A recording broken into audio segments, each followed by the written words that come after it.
Chapter 953. His Highness the Heir of Tongmen personally led the way and led His Highness the Heir into that simple official residence that did not have the slightest bit of extravagance.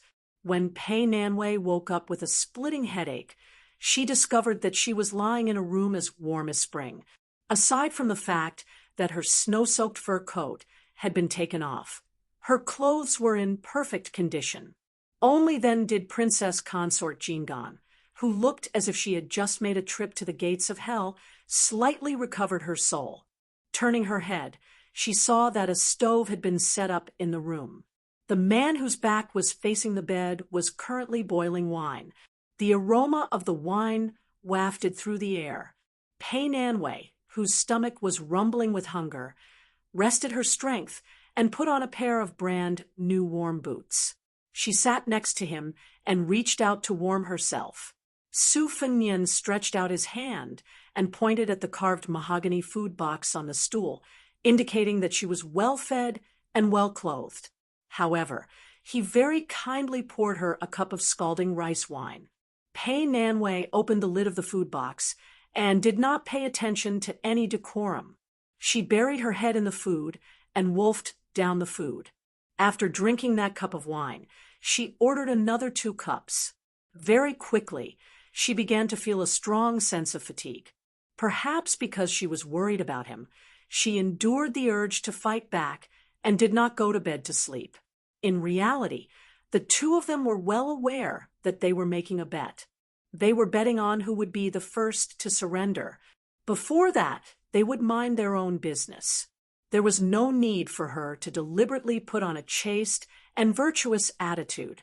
Pei Nanwei raised her eyelids and looked at him from the corner of her eyes. His face was illuminated by the light of the charcoal fire.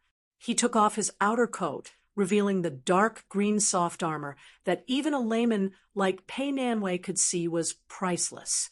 She bit her lips to wake herself up a bit. Her voice was hoarse as she asked, "Why do you want to practice the blade?" Su Fengnian was slightly distracted. He then shook his head and said in a flat voice, "I told you for fun. If I told you that I wanted to be a hero who would help others when I saw injustice, you would definitely not believe me. If I say it's to save my life, you're going to say that I don't know how lucky I am and that I'm pretending to be sick." Pei Nanwei poured herself a cup of wine, but she did not drink it all in one gulp like before. Instead, she placed the warm wine cup against her cheek and said with a smile, "Regarding your original intention of practicing the blade, I believe in the former more." She finally had the mood to chat, but Su Fengnian's mood was bleak. He said indifferently, "We still have to hurry on with the journey tomorrow morning. You sleep. Don't worry, I'll go out when I'm done." Pei Nanwei frowned her naturally charming brows, but still went to lie down on the bed. She held onto the corner of the blanket with both hands. She didn't hear any movement for a long time, so she turned around and looked at the back of the figure in the room. Not long after, he used a pair of tongs to stir up some ash and covered it with the charcoal so that it would burn slower. Then he got up and quietly left the room. Su Fengnian came to the top of the wall of Tongmen Pass. Su Yambing and Wei Shaking were standing far away. They were sensible enough not to disturb him. The snow continued to fall for an entire night. At the first glimmer of dawn, the green hills turned white. A rider and a servant entered Zheguei County without any obstructions.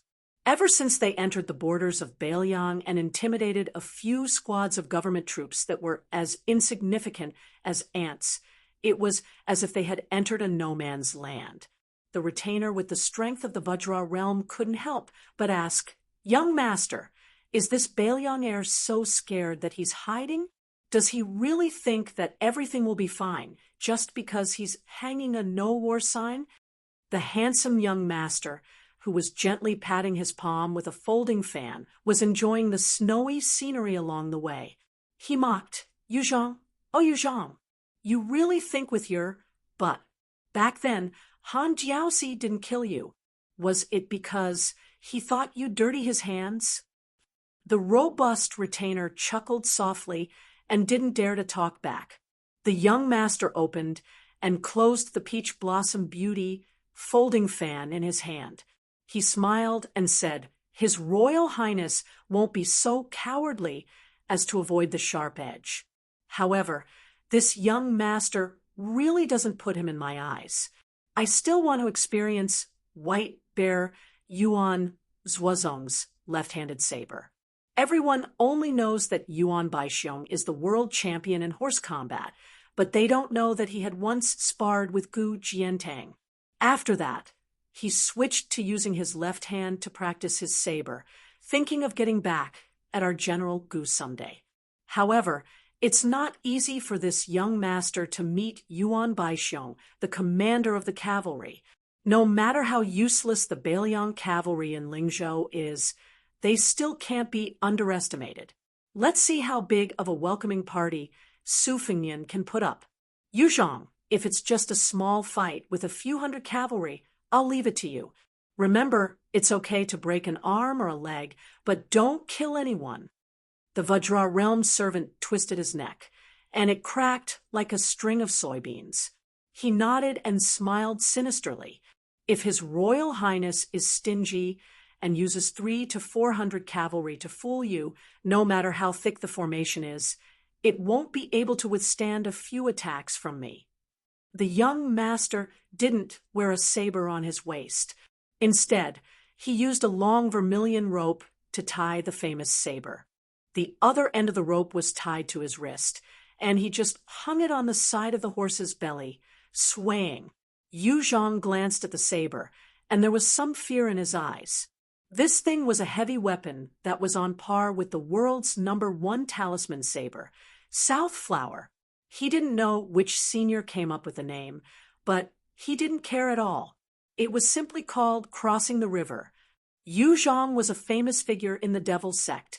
60 years ago, a few sky devils went to the devil-slaying platform to challenge the great immortal of Mount Longhu, Qi Xianzhu. In the end, not only did they fail to divide the world, but they were also slaughtered. Since then, Zhulu Mountain has been in decline. Yu Zhang, as an outer mountain disciple of the Devil sect, could barely be considered a first-class master. Especially after reaching the first rank, Yu Zhang became complacent.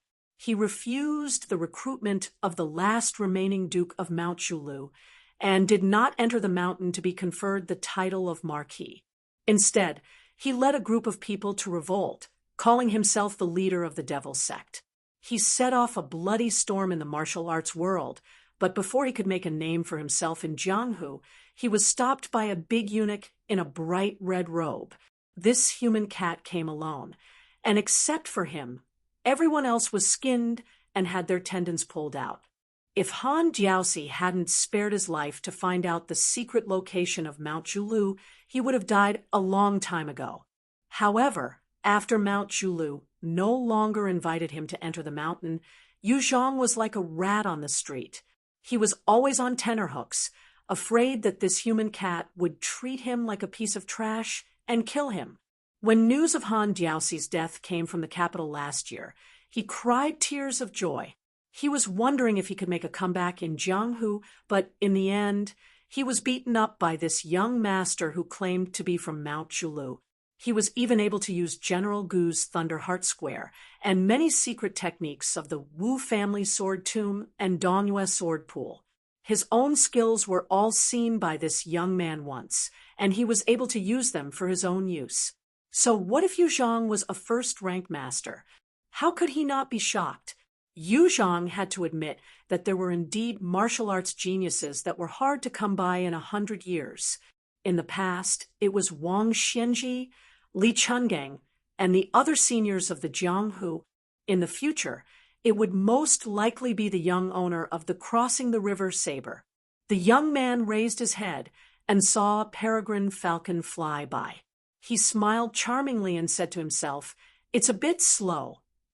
Chapter 954. Peregrine falcons constantly flew above the master and servant. Yu Zhang was only a boorish man and was not familiar with military formations. He did not know what these 7 or 8 military falcons meant, but he could clearly feel the cold aura of dark clouds pressing down on the city. Yu Zhang squatted down and pressed one hand on the ground of the post road.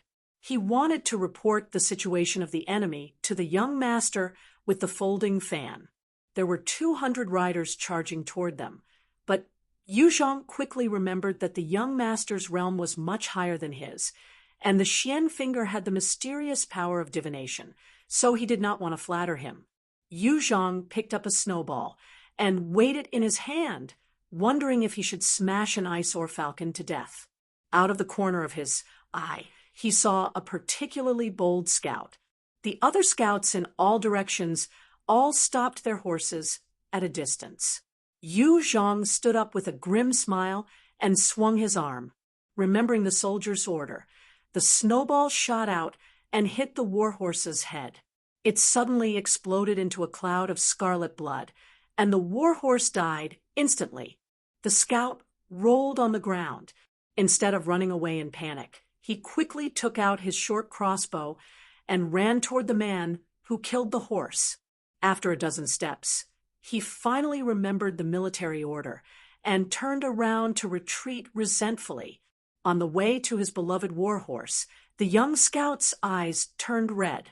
He took off the Nanmo horse tag tied to the horse's neck and put it into his pocket before running away. The young master with the folding fan did not pay attention to Yu Zhang's small quarrel.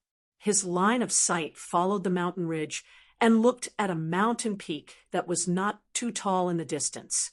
According to his original plan, they would be intercepted by a group of cavalry stationed in Zheguei County. There would be at least 300 to 400, and at most 600 to 700. He would let Yu Zhang warm up and crush the courage of this Bailiang cavalry. After penetrating the formation, he would use his speed to charge straight into Tongmen Pass. Then, he would personally engage in a fierce battle with the elite cavalry of Tongmen Pass. No matter who won or lost, he would become famous overnight. Unless it was absolutely necessary, he would not show his life-saving talisman. Of course, he was not arrogant enough to think that he could suppress the 6,000 cavalry of Tongmen Pass alone. Most likely, he would only fight and retreat at the same time. If he really did not retreat, he would end up like the Sword Emperor of Shishu, the Wu family's 9 swords breaking 10,000 cavalry, and Li Chuangong's 1 sword killing 2,600 cavalry on the Guangling River a few years ago did not have good endings. When this young master who broke the border alone raised his head to look at the mountain peak, there were also people who were looking into the distance.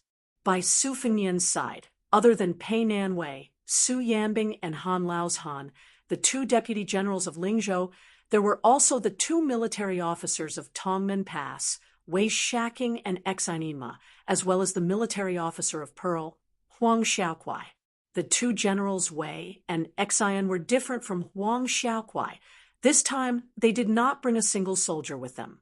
Pearl's 600 light cavalry were all waiting at the foot of the mountain. The 200 cavalry that Yu Zhang sensed were Zheguei County's military officer Ma Jinchai's men and horses. This time Su Fengnian used his status as Lingzhou's general to issue an order to have Dongfeng Zheguei and several other county soldiers and horses to leave their respective bases. As for the several counties' yamen and soldiers moving out in full force, it was nominally under the new Lingzhou provincial governor Su Beiji, with the mountain peak as the center. All the small and large post roads within a radius of 30 li were tightly sealed. Merchants had to take a detour. Close to 100 scouts were scattered all over the place.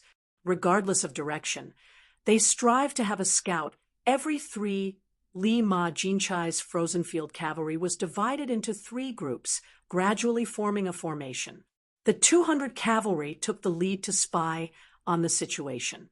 Other than that, there was also the Dongfeng Northern Country captain, Run Chunyun, who brought 400 soldiers and horses. They were waiting for orders in the southwest. Fengqiu Captain Zhu Boyu personally led 500 cavalry in the northwest, eyeing covetously the troops of the various government offices, military offices, and torture chambers weaved through the gaps in the northwest. The ranks of captains in Bailiang were very messy, and there was a huge disparity in the number of soldiers they could command. For example, Tong Menpas's Wei Shaking and Xian Ma each led 3,000 men, but their ranks were still one rank lower than Pearl Captain Huang Xiaokuai, who was also a rank 4. Frozen Field Captain Ma Jinchai, Northern Country Captain Ren Chunyan, and Fengqiu Captain Zhu Boyu were of the same rank as Wei Xian and Fengqiu Captain. However, all the soldiers under their command added together could not compare to a single captain in Tongmen Pass. The military officials of northern Liang were strong and powerful, suppressing the civil officials to the point that they could not raise their heads. However, they themselves also had many factions, with mountains in great numbers. Other than the long-standing disputes at the border, there were also disputes over the passes and counties, and within the counties and counties, there were disputes over who was truly lacking in merit officers. Being caught in it was like falling into a spider's web. The slightest movement would affect the entire body, causing a shock and rebound.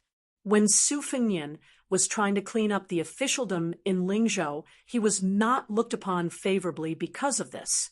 Han Lao's Han raised a juju with spear named Xiaoman's shoulder and laughed softly.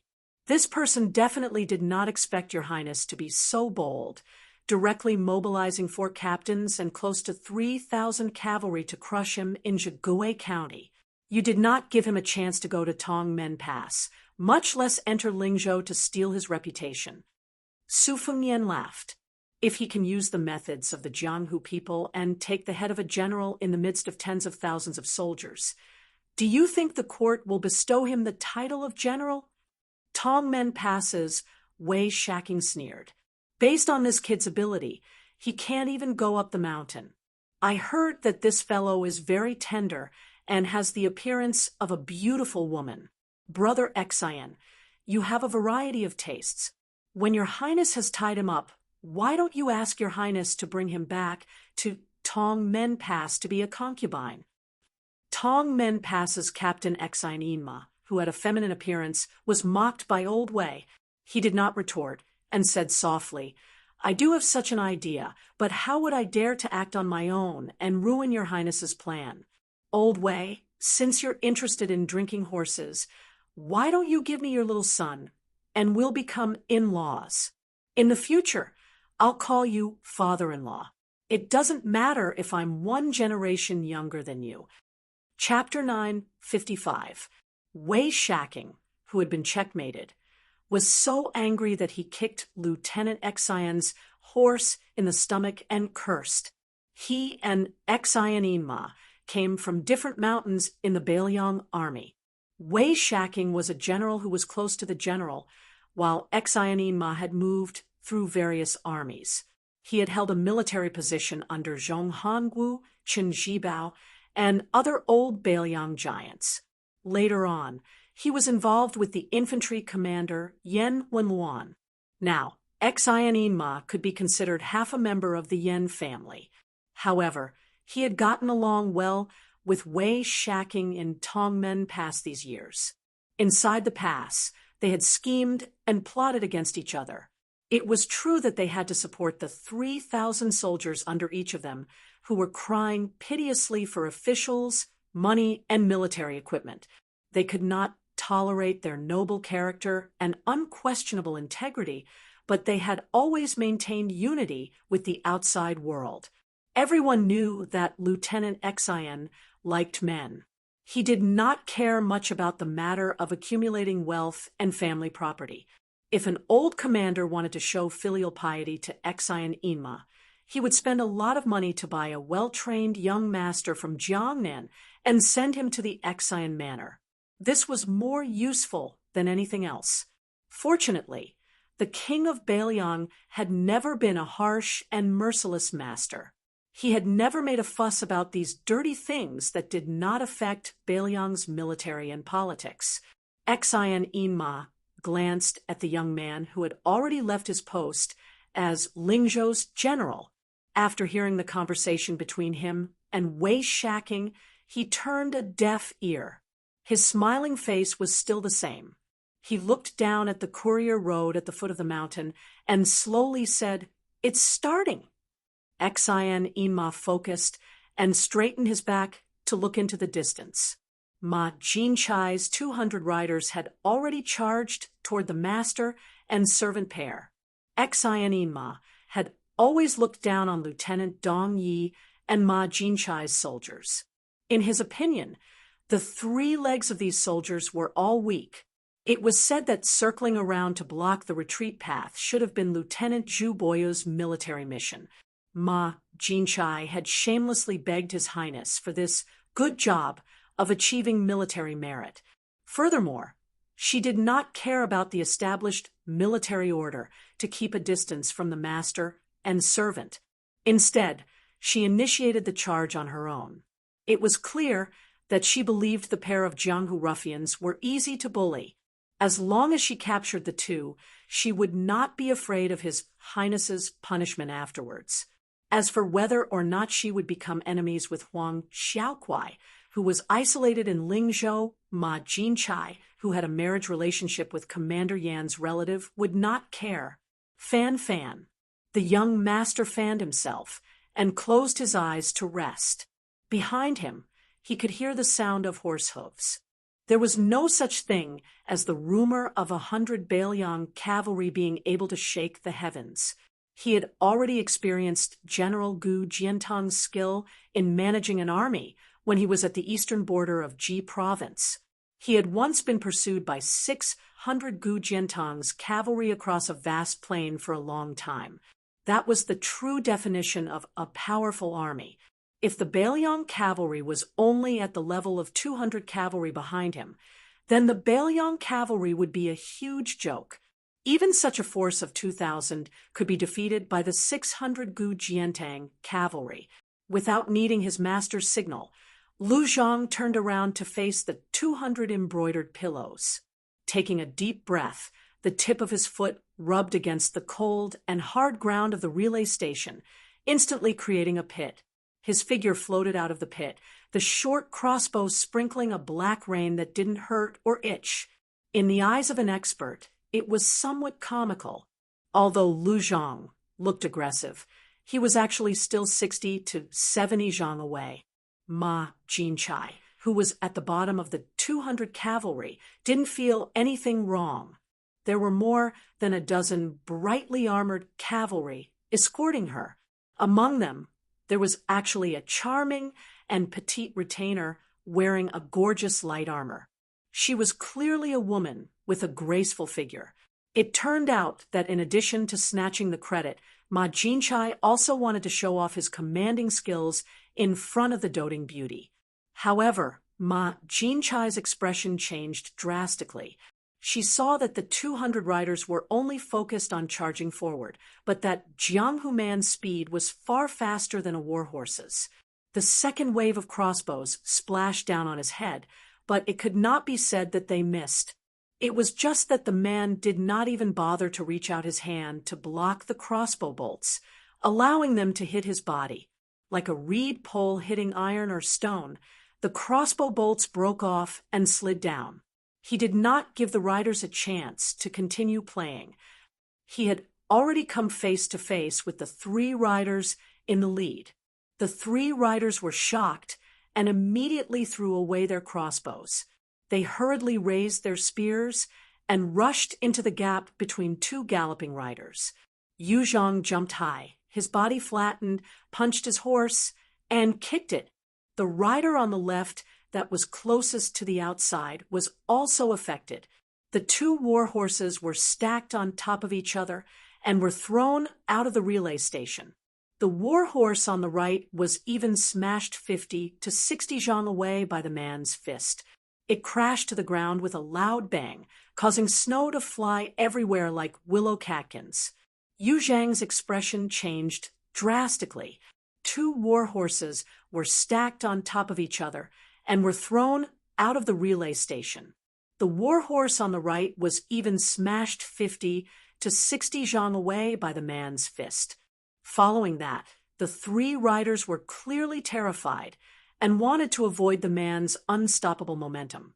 However, they did not have time to do so. One of the riders was quite skilled in horsemanship.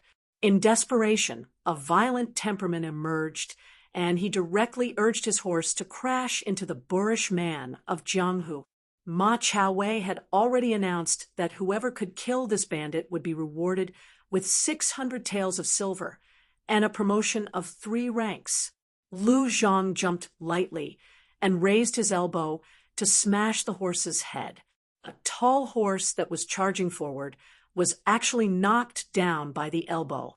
The rider who was charging forward also took the opportunity to stab the intrepid Lu Zhang in the chest with his spear. However, before he could be pleasantly surprised, he felt a piercing pain from the web between his thumb and index finger. The spear slipped out of his hand.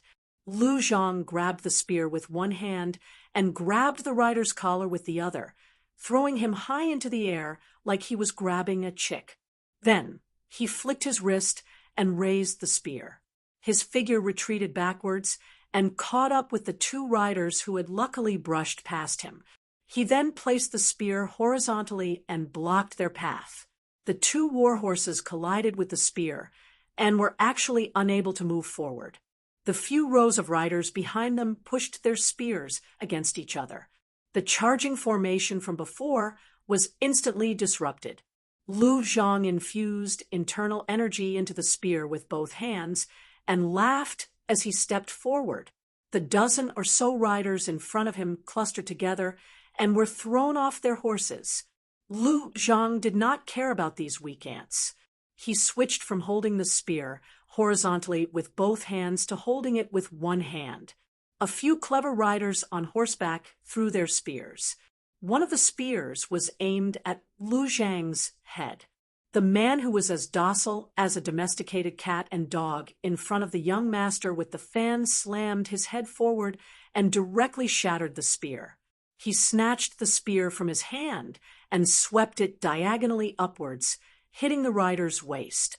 The rider's body bent and flew horizontally, rolling into a slightly playful snowball on the snowy ground. Lu Zhang leaped forward.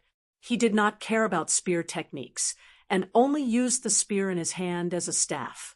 With a swing of the staff, he sliced a war horse from its back to its feet and split it in half. The rider sat on the half of the war horse's corpse on the ground with a dull look in his eyes. Ma Jinchai swallowed her saliva and forced herself to calm down. She did not look at her beloved concubine's pale face and muttered to herself, "This bastard is fierce. We can slowly retreat and then kill him with a sudden thrust." Then Colonel Ma Jinchai turned her horse around and ran away like a wisp of smoke. On the mountaintop, Su Fengnian turned his head and smiled at Wei Shaking and Xianin Ma. "It seems like our Colonel Ma has welcomed a good start to the new year."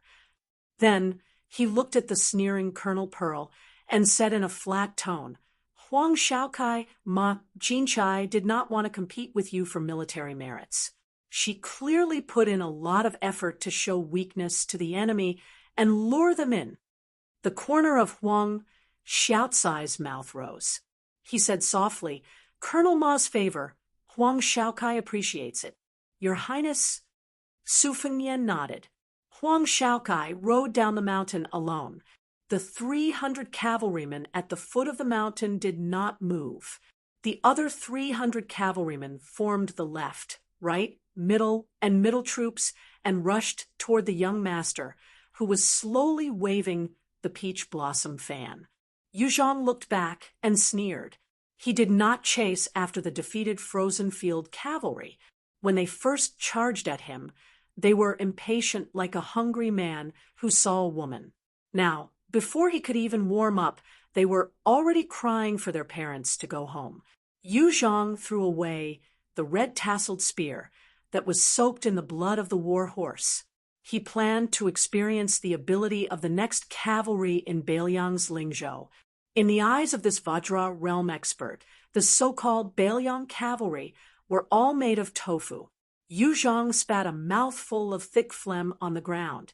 Yu Zhang could be the king of Bailiang and play around with such small fries. On the mountaintop, Su Fengnian, who had been watching coldly from the sidelines, had his hands in his sleeves. Two of his fingers were twirling inside his sleeves as if he was spinning silk from a cocoon. Chapter 956. On the post-house route, the battle with the frozen field cavalry as the main characters had come to an end.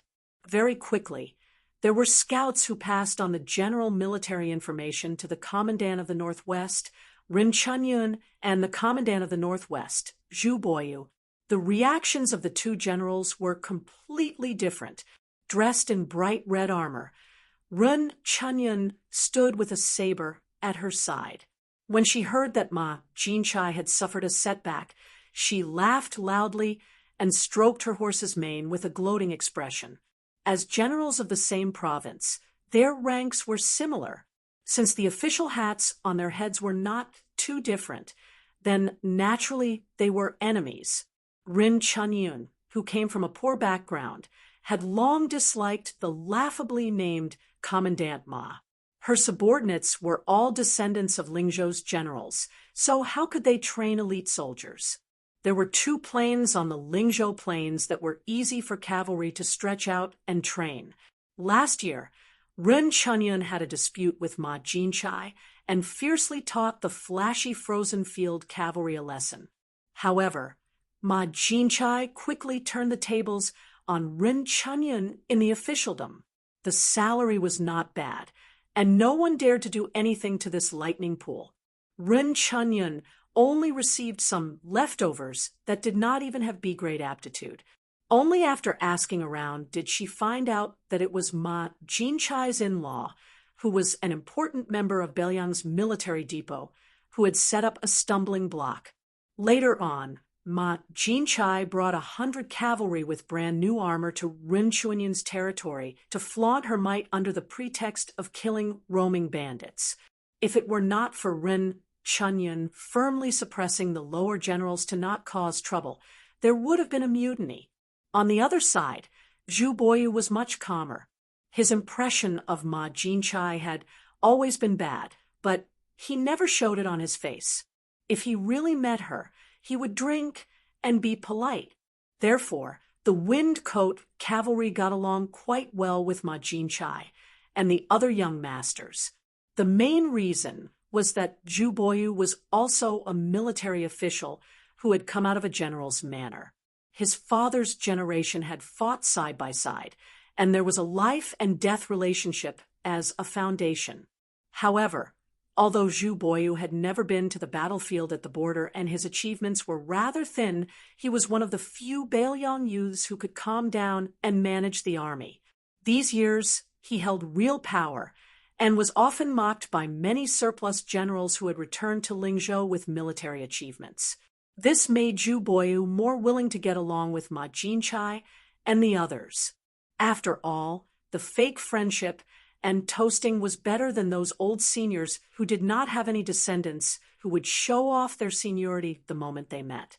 Right now, Zhu Boyu was worried that His Royal Highness, who had not started a killing spree in the Lingzhou officialdom, would use this chance to make an example out of Ma Jinchai and drag him down.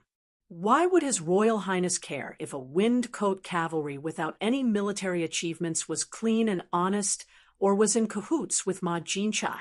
Zhu Boyu, who had the misfortune of being born with a baby face, sat high on the back of a horse.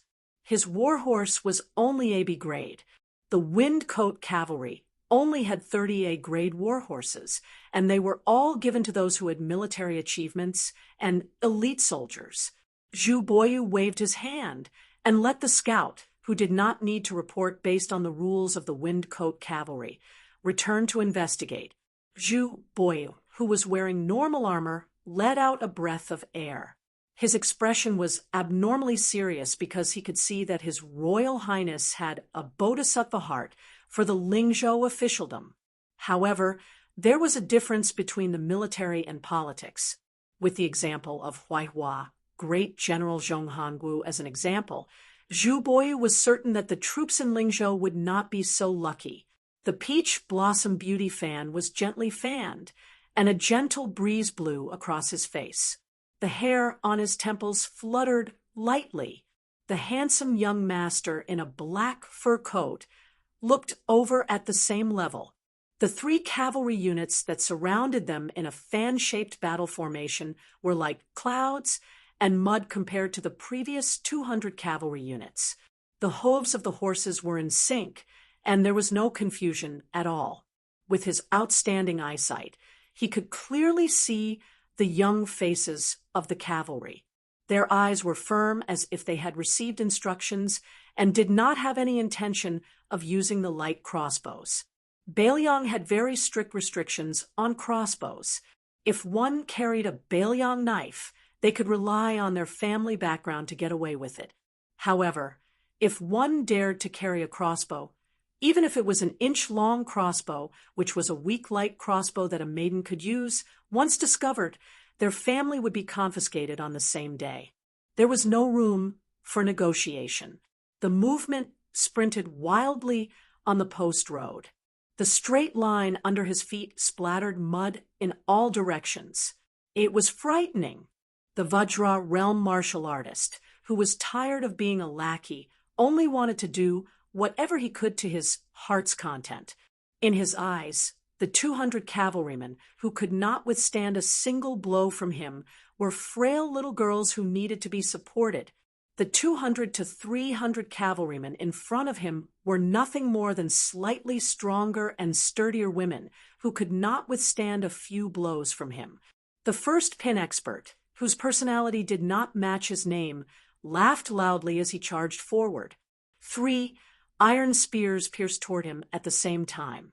Lu Zhang grabbed 2 cold spears with both hands and twisted them into 2 lumps of iron. He pulled his wrists inward and then knocked them outward. The 2 cavalrymen who refused to let go were knocked off their horses by him. The spear in the middle was aimed at Lu Zhang's chest, but it did not pierce through. Instead, the burly man with a smile on his face continued to charge forward. The spear that pierced downwards curved in an exaggerated arc in the air. It was obvious that this cavalryman's strength and tenacity were not comparable to Ma Jinchai's troops. As an outstanding martial artist who could occupy a place among the small group of people at the top of Jianghu, Lu Zhang did not care if the ant under his feet bit him lightly or heavily. He bent his knees and crawled under the belly of a horse. He lifted a galloping war horse with one shoulder. Like an overlord carrying a cauldron, Lu Zhang threw the war horse to the back of the cavalryman. The few cavalrymen who were caught in the crossfire fell to the ground and could not get up. However, they were quickly pulled up by the cavalrymen who had bypassed the dead war horses. 2 of their comrades rode on the same horse and fiercely thrust their spears at Lu Zhang, who was completely invulnerable. Lu Zhang, who was finally somewhat interested, laughed wildly. He suddenly rose from the ground and stepped on a cavalryman's head.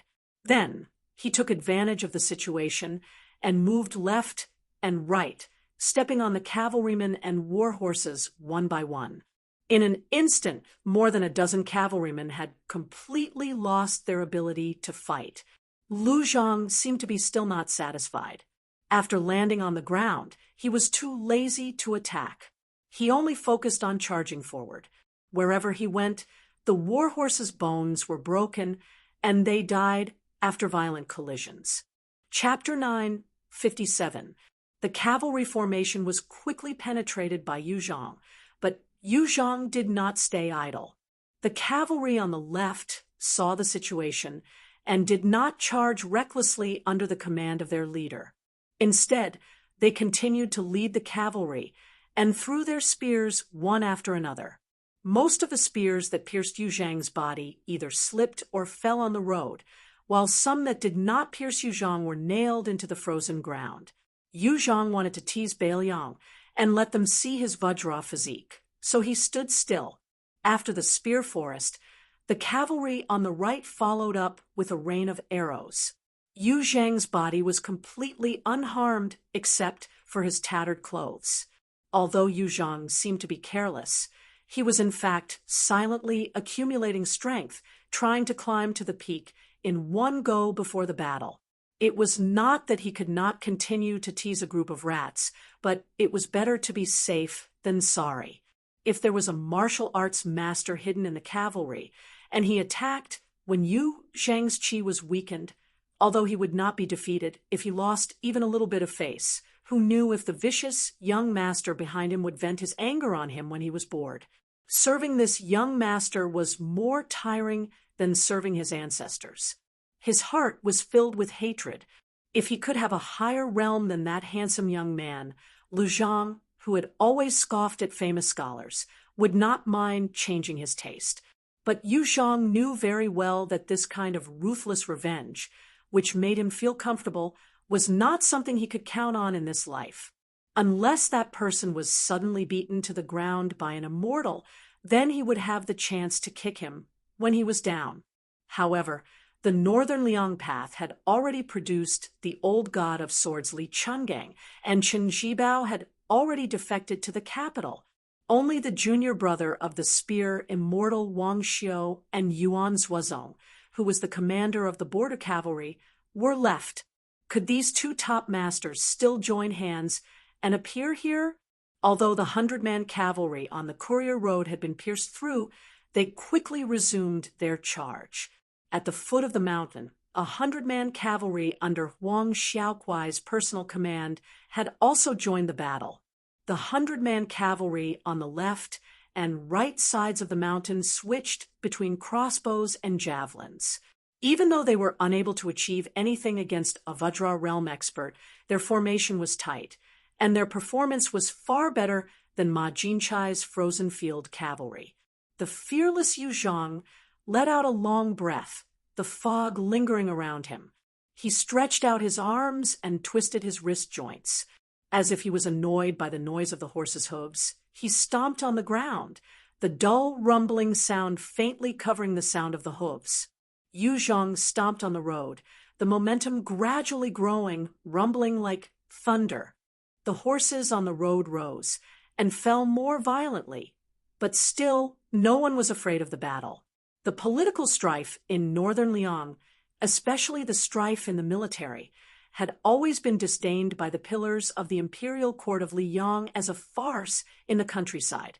If they could not gain the upper hand in the argument, they would roll up their sleeves and start a brawl. Compared to the imperial court and the capital, where the imperial court's imperial edicts had been passed down for generations, how could northern Liang, which had been built in just 20 years, catch the eye of the imperial court's big shots? However, it seemed that many of the pillars of the imperial court had forgotten that the Liang imperial court had the cultural heritage of the Beiliang cavalry. The impoverished Beiliang also had the unique heritage of the Beiliang cavalry. Dong Yuechi was not a good cavalry, but people like Wang Ji, Ren Chunyun, Zhu Boyu, Huang Xiaokuai, and so on, who were not even qualified to be seen by the pillars of the imperial court, were all doing well. Yu Zhang wanted to break a few spines of Beiliang with his own hands. Of course, he did not know about the heritage of the torch and was too lazy to think too much about it. However, the cavalry in front of him was different from the others. He felt very uncomfortable. It was not easy for him to become a level 1 expert, but in the end, he had to work like a cow or a horse for a junior. Now that he was in Beiliang, he had to vent his anger. Yu Zhang stared at the cavalry general, who was wearing colorful armor and had unsheathed his cold saber. Yu Zhang's vigorous qi filled his entire body. He felt like he could take a sword from an immortal. Yu Zhang's spirit was at its peak. His wild laughter echoed throughout the post house as he collided with the cavalry general. When they were 50 steps apart, he leaped up high, stretched out his long arms, and punched down. The Beiliang commandant, Huang Xiaokuai, who was leading the charge, blocked with his saber horizontally. The Baelyang commandant's saber suddenly sank, and the war horse's hooves were instantly crushed by the unstoppable force of thousands of pounds. The edge of the Baelyang commandant's saber only managed to squeeze out a trace of blood from the man's fist. Huang Xiaokuai held his saber in one hand and the back of his saber in the other, but he was still powerless to stop this Jianghu villain's punch. He swallowed a mouthful of blood and abandoned his horse to move to the side. His saber brushed past the man's fist, but it was still unable to cut the man's skin. The commandant's commandant beside him pierced his spear at the same time, accurately aiming for Yu Zhang's left eyeball, forcing him to stop chasing after their commandant. Another commandant threw his spear at Yu Zhang's crotch. This was the first time Yu Zhang frowned. The essence of killing a Vajra realm expert was nothing more than the 4 words, "The truth will come to light." Only after exhausting the qi that flowed endlessly like water and losing the perfect and flawless invincible Vajra would half the battle be won. If an expert was given enough time to take a breather, slowly replenish the qi, and restore the qi in his body, he would have to start all over again. However, the accumulation of an expert's qi was always easier to disperse than to gather. The qi could travel for hundreds of miles in an instant.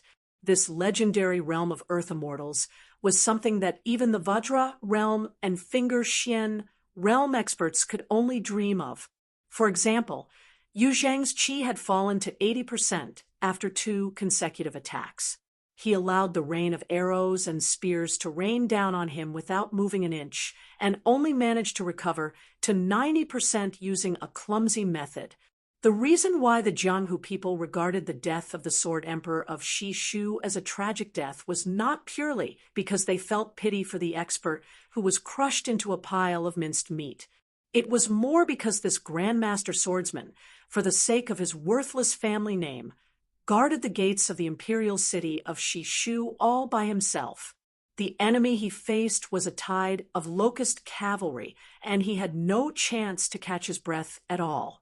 He could only rely on his last breath to fight to the death. It was as if he was watching himself walk step by step on the road to the underworld. However, Yu Zhang merely furrowed his brows. He was only facing 100 riders. He casually pushed aside the blinding spear of the commandant, and with a tap of his toes, he stepped on the iron spear thrown by the rider and used the momentum to knee the commandant in the head. Yu Zhang stood on the back of the warhorse. The warhorse continued to gallop forward. Yu Zhang stood proudly on the top of the mountain, and for some reason he felt a tightness in his chest. A rider was slowly descending the mountain, faster and faster. Far behind Yu Zhang, the peach blossom fan was closed with a snap. The vermilion rope with the other end of the white scabbard on the young man's wrist was suddenly pulled taut. As the rider descended the mountain, the young man in black sensed that he was being watched by someone on the mountain. He muttered to himself, "Is there such a hidden expert in Baelyang? Why hasn't Zhao Guo's records mentioned him before?" Yu Zhang's scalp went numb, as if he had seen a ghost in broad daylight. He was scared out of his wits. The sleeves of the rider fluttered in the wind. From the cuffs of his sleeves to his arms, there were countless red threads coiling around them, as if they were scarlet snakes crawling all over them. In the past, there had been such a red snake cat riding towards Yu Zhang leisurely. Yu Zhang, who had been hit in the ribs, seemed to have gone mad. With a pained expression, he squatted on the back of the horse and hooked his fingers into his scalp. Then he raised his head, his eyes bloodshot. He clenched his teeth and slapped the war horse to death. Then he rushed towards the rider. The Pearl cavalry at the foot of the mountain and on the road stopped their horses subconsciously, leaving the rider and the unstoppable unknown Jianghu martial artist to fight. The rider floated down from his horse and continued to move forward. The pair, who had been expected to fight fiercely for a few hours, brushed past each other just like that. His sleeves turned even redder. It turned out that he was holding a bloody human skin that had been peeled from head to toe. The 300 riders on the road widened their eyes in unison as they watched His Highness, who was carrying a fresh bag of skin, pass by.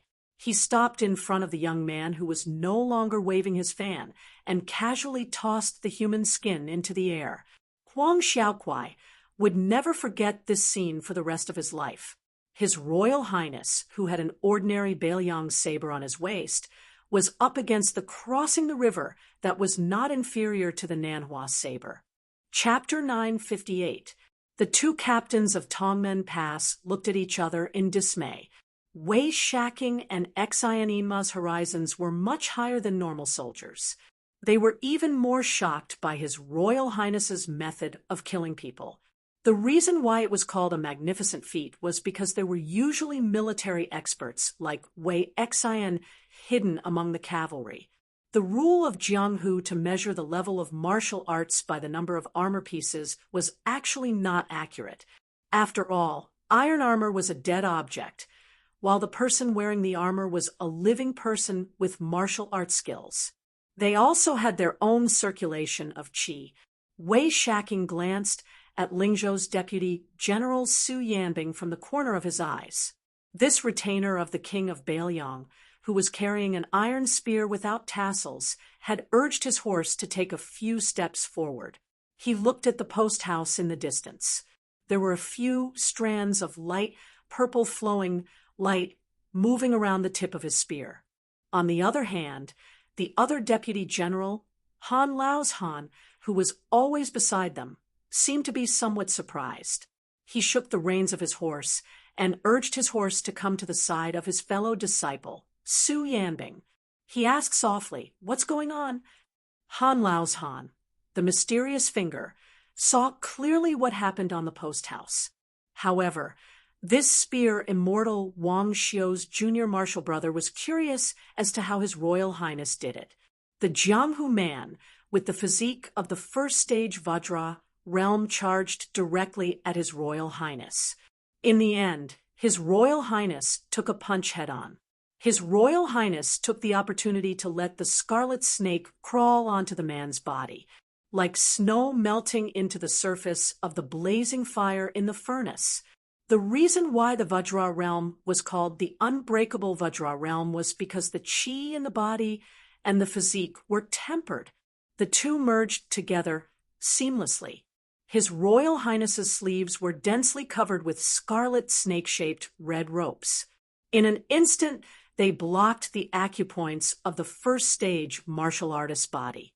In addition, the man did not care about anything else.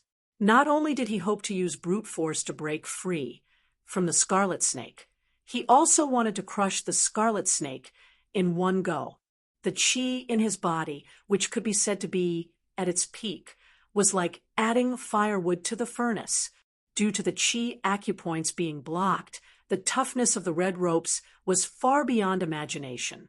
As a result, the furnace was on the verge of collapse, unable to withstand the boiling water.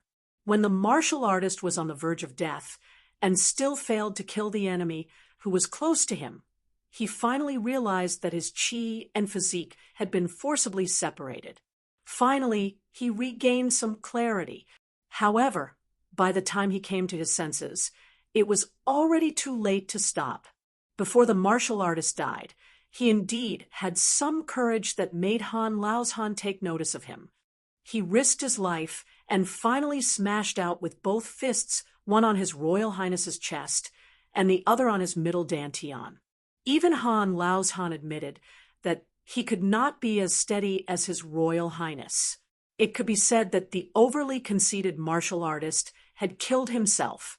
However, His Royal Highness's red ropes and the two supernatural powers that made the fists disappear like clay oxen in the sea with a real key. From an outsider's point of view, the first stage martial artist did not seem to be a match for His Royal Highness. However, Han Lao's Han was well aware of the treacherous nature of the situation. Su Yanbing had been staring at the young master, fanning himself the entire time.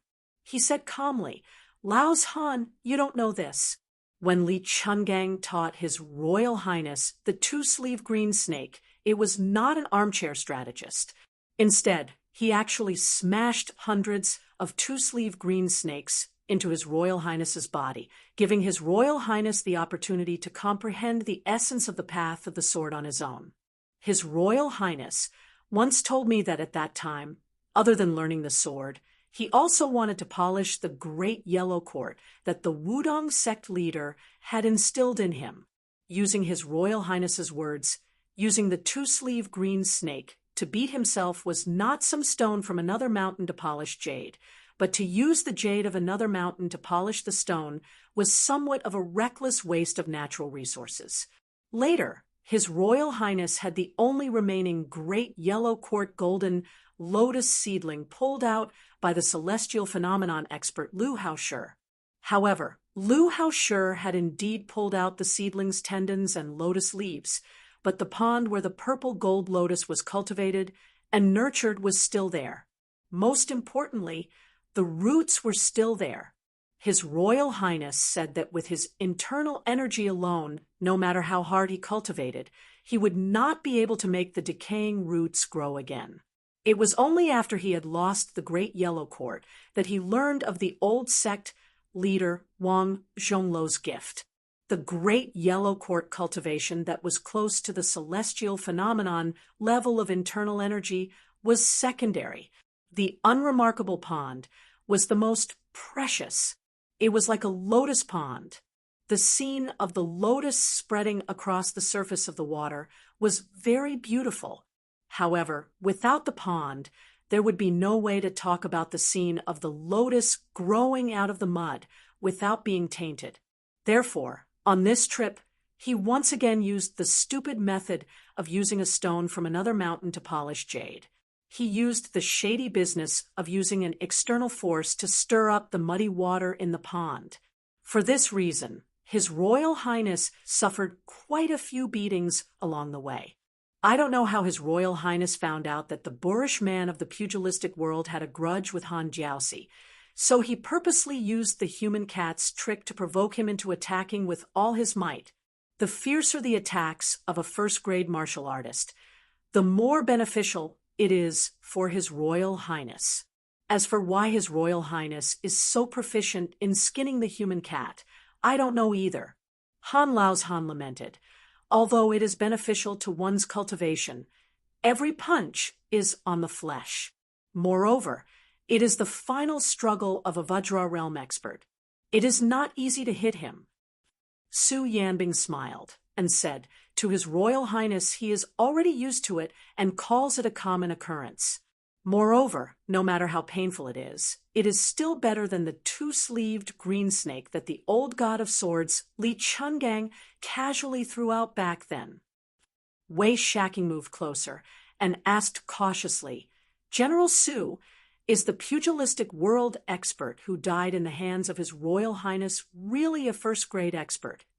Su Yanbing nodded and said with a calm expression, how many experts have died in the hands of His Royal Highness?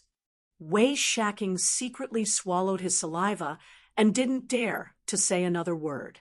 Han Lao's Han asked, then His Royal Highness is going to have another battle with that self-proclaimed romantic young man?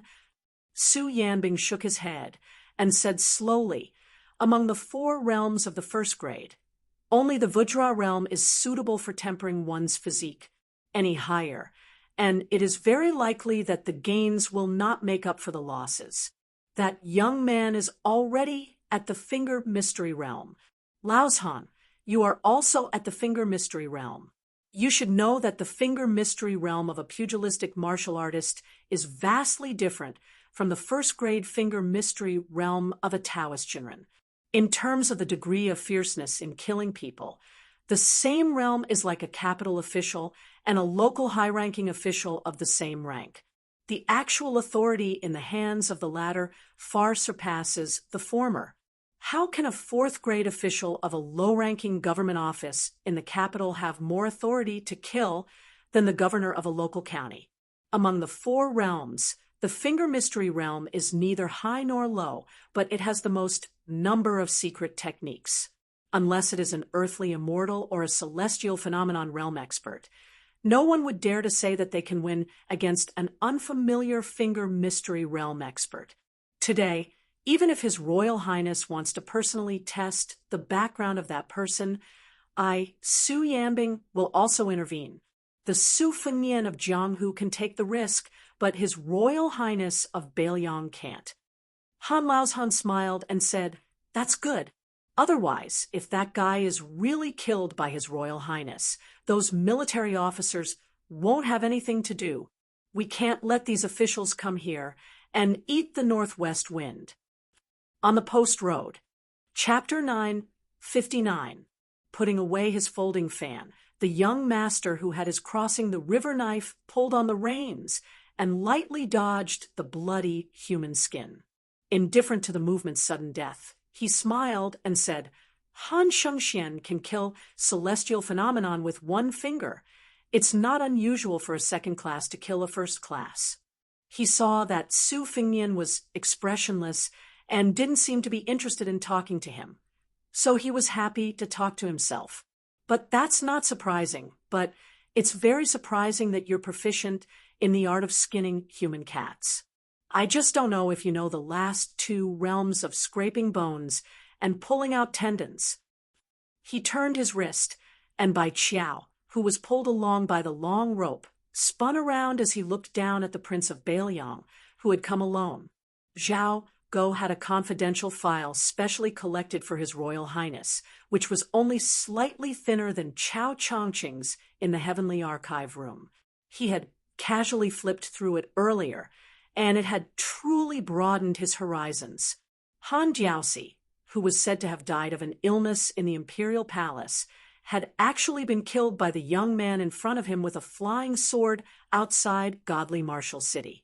Logically speaking, Su Fengnian's realm had plummeted after Master Lu Hao's beating, so it wasn't too difficult for him to kill a movement at the Vajra realm, but it also wasn't easy.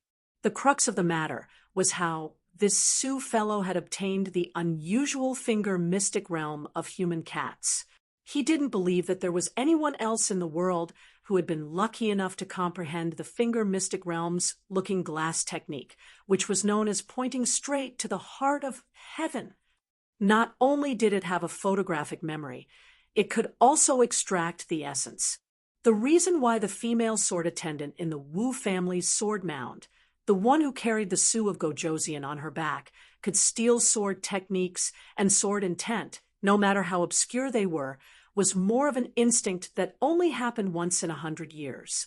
However, she was limited to stealing other people's sword techniques, and was still a little inferior to Jiang Ding's ability to accept everything. If this Su fellow had the same aptitude as Jiang Ding, then Jiang Ding really wouldn't be able to eat or sleep in peace. Since ancient times, one mountain couldn't accommodate two tigers, even if this mountain was the entire Jianghu. The Jianghu was indeed very big, but Jiang Ding was very narrow-minded and couldn't tolerate any potential opponent who had the chance to stand side by side with him. Earlier, Jiang Ding had seen Su fellow kill Yu Zhang very clearly. First, it was Dong Tai's flying sword pinning technique, then it was Han Jiaoxi's skinning technique. Both of them were top killing techniques in the world. Yu Zhang's attacks were completely disorganized, and he tried to kill Jiang Ding with a single blow using his Vajra realm physique. How could there be such a good thing in the world? However, Jiang Ding didn't find this strange. Yu Zhang had just entered the first rank state and was immediately scared out of his wits by Han Jiaoxi. Since then, he had been as timid as a mouse and had never fought with a master of the same level. Therefore, it was definitely not good to be reckless in the Jianghu, but it was also not good to be overly concerned with one's cultivation, and thus cherish one's life too much.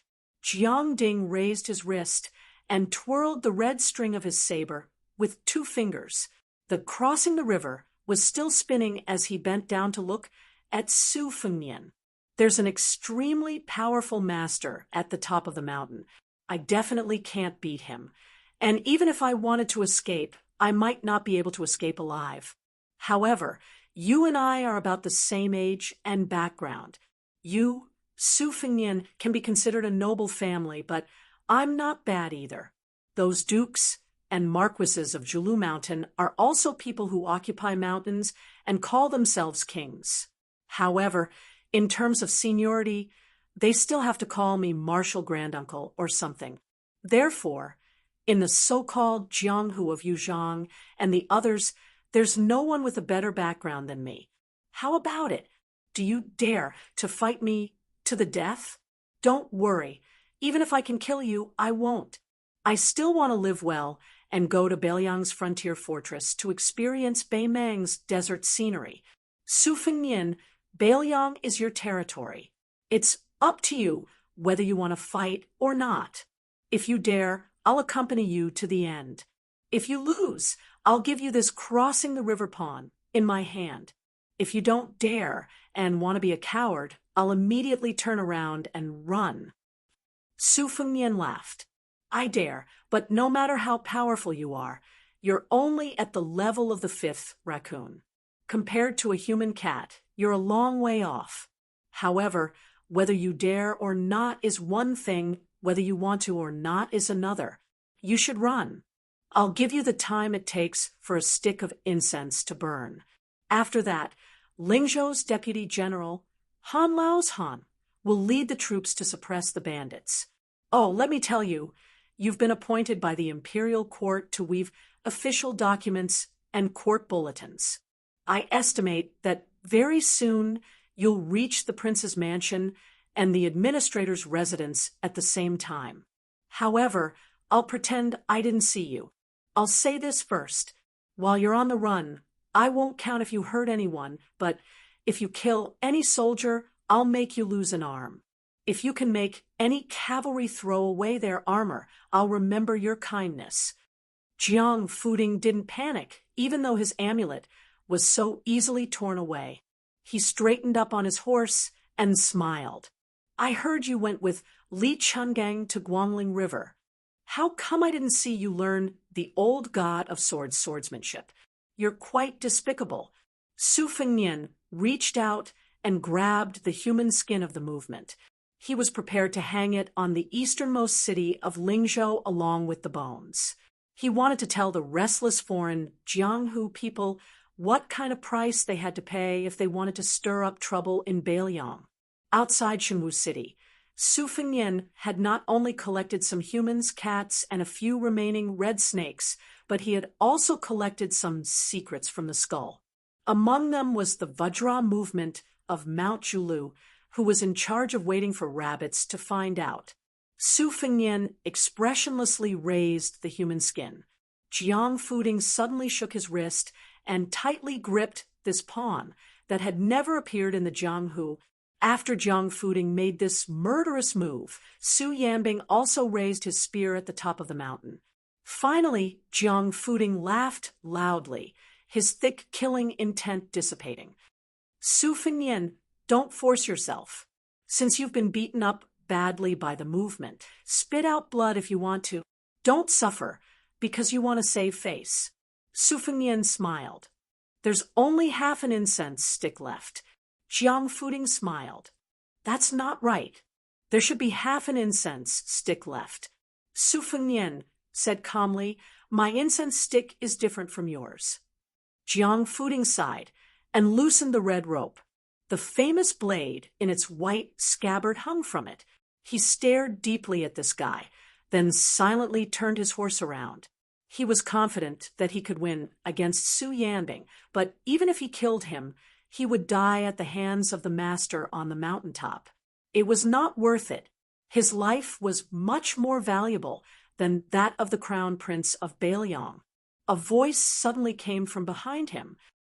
Leave the blade. You don't deserve it anyway. With his back to Su Fengnian, the young man in the black robe looked gloomy, as if he was hesitating whether or not to use the blade. In the end, Jiang Fuding did not turn around. With a shake of his wrist, he broke the red rope, grabbed the pawn, and threw it to the back of his head. Su Fengnian's pupils contracted, and his body did not move an inch. The spear on the mountaintop streaked across the sky, hitting the seemingly slow and leisurely falling blade. There was lightning in the square inch. A huge ravine was blasted open on the road. The momentum of the blade, which contained evil intentions, was shattered by the spear, and it happened to fall on top of Su Fengnian's head. Su Fengnian reached out to take the white scabbard blade and wrapped the human skin in the scabbard. After the dust settled, the horse was still there, but that person was nowhere to be seen. Chapter 960. Once Jiang Fuding left, the peregrine falcons in the sky and the scouts on the ground also moved. Huang Xiaokuai led the Pearl Cavalry in pursuit to the east. Among them was Han Lao's Han, who oversaw. The military orders were quickly passed to the northern commandant Ren Chunyun and the Fengqiu commandant Zhu Boyu. Su Fengnian gave Yu Zhang's skin and bones to a few retainers to be sent to the easternmost part of Beiliang's road, Fengxi City. When he slowly reached the top of the mountain, the frozen field commandant, Ma Jinchai, brushed past the Pearl Cavalry. He brought a few personal guards and retainers with him to the top of the mountain. By the time he reached the top of the mountain, he was already panting. Seeing His Royal Highness, who had a blade at his waist and a blade in his hand, about to enter the carriage, he quickly dismounted and knelt to beg for forgiveness. Based on Ma Jinchai's past personality, if His Royal Highness had not killed one person and driven the other away, and if the master and servant had not tried to kill him, he would have been too lazy to go up and be scolded. He would have just left the mess to his family's elders to deal with. His Ma family, from his grandfather's generation to his father's generation, all had military achievements. They were all old generals who had contributed greatly to the Su family. He, Ma Jinchai, did not believe that His Highness would remove him from his commandant position to the end. Even if His Highness was so unreasonable with Ma Jinchai's in-laws with Beiliang's military chief, Yan Wenluan, was there a need to be afraid that he would not be able to make a comeback? However, Ma Jinchai knew that in this encirclement, his frozen field cavalry was at a disadvantage. In the beginning, he wanted to go for wool and come home shorn. Instead, he showed his bare buttocks to His Highness and the two Lingzhou deputy generals. He wanted to come to the top of the mountain to be scolded by His Highness and vent his anger on the spot. His position as a commandant would be kept. Ma Jinchai, who was a descendant of a general, was careless in his management of the army, but he still knew a bit about the rules of the officialdom. Su Fengnian had just raised his foot to sit in the carriage when he heard the frozen field commandant sobbing behind him. He turned around and walked toward Ma Jinchai. Ma Jinchai heard the footsteps and quickly raised his head to take a look. He saw that His Highness's expression was calm. He had heard many rumors about His Highness, so he was not sure about His Highness's temperament. Fortunately, he did not directly reveal his anger. This made Ma Jinchai feel a bit more at ease. He thought that their Ma family indeed had some reputation. Even His Highness had to be careful and not vent his anger on Ma Jinchai. Just as Ma Jinchai thought that he had escaped a disaster, Su Fengnian stepped on Ma Jinchai's fat head. Half of his head smashed into the ground, and he fainted on the spot. The three retainers followed the commandant and knelt on the ground. They were dumbstruck from fright. They immediately lowered their gazes and stared at the ground. Their hearts rose and fell. Then they quickly heard the ruthless His Royal Highness say coldly, "Carry this piece of trash away.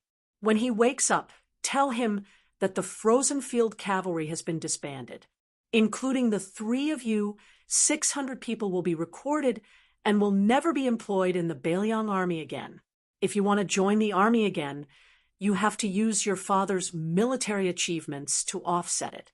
If you don't want to, then be a good-for-nothing son of Lingzhou for the rest of your life. If you commit a crime in the future, you will all be heavily punished. Don't blame me for not reminding you. Right now, Ma Jinchai is just like you. Wei Shacking and Exionema, who had stayed at the top of the mountain, quietly looked at each other. They both realized that the other party could not laugh. Previously, all of the generals in Lingzhou, big and small, were laughing at the civil officials of Lingzhou, including Li Gongda. Now, the tables had turned. It seemed like the civil officials had a chance to gloat over the general's misfortune. Fortunately, the two commandants of Tongmen Pass had always been aloof from the Lingzhou officialdom. They had always been considered by Bailiang as his trusted aides. Otherwise, the two of them would probably have a good time eating a pot of hard liquor. The generals of the same province did not have good days. Wei Shacking and Exionema, who held elite troops, could not help but feel a bit of sympathy. Su Fengnian stepped on Ma Jinchai and knocked her out. He then turned to Wei Shacking and Exionema and cupped his fists with a smile. I'll have to trouble the two of you to guard Tongmen Pass. In the future, when Bailiang restructures, you might have to call Commandant Wei and Commandant Exion in terms of official titles. However, the ranks will not change. Furthermore, Tongmen Pass is an important location, so the salaries of the generals will also be increased. If you need superior war horses and military equipment, you can directly ask me. The two commandants immediately knelt down to thank him. Not lowering their ranks meant that they would not touch Tongmen Pass. Furthermore, His Highness' verbal promise was real. In the past, if the Lingzhou military officials wanted to fight over war horses and weapons with Yuliangzu on the border, they could not even think about it. Those were all things that were left over from other people's mouths. For example, Wei Shacking and Exionema would occasionally meet up and drink with their colleagues who had returned home after taking leave. Even if they faced those commandants of lower ranks, they still felt inferior. Looking at the situation, His Royal Highness had recently promoted the new Lingzhou provincial governor and His Highness. It was clear that he was telling Bailiang that he did not like Lingzhou's officialdom. However, it seemed that he would only place more importance on Lingzhou's military town. This made Wei Shacking and Exionema, who hoped to continue climbing the ranks, extremely happy. Su Fengnian purposely left things blank, allowing the two commandants to chew on the aftertaste. Sitting in the carriage, it was still Su Yanbing who acted as the coachman to chase after that Jiang Fuding. It was enough to have Han Laozhan, who was at the finger-profound realm, as a stabilizing force. It was not like he was a human cat. An expert at the level of Han Shengxian was roaming around Bailiang. There was no need for him to use Su Yanbing, who had a chance of winning against Hong Jingyan, as a butcher's knife to kill a chicken. He needed to rush north to the border and then meet up with Su Shao. Pei Nanwei saw that Su Fengnian had an additional white scabbard long saber in his hand and was a little curious. Back then, when she was outside, she did not see the scene on the road in detail. Through the rough conversation between the two Lingzhou deputy generals and the two commandants, she knew that after he went down the mountain, he killed that seemingly unstoppable first-rank Vajra realm expert. Regarding this, Pei Nanwei was not that surprised.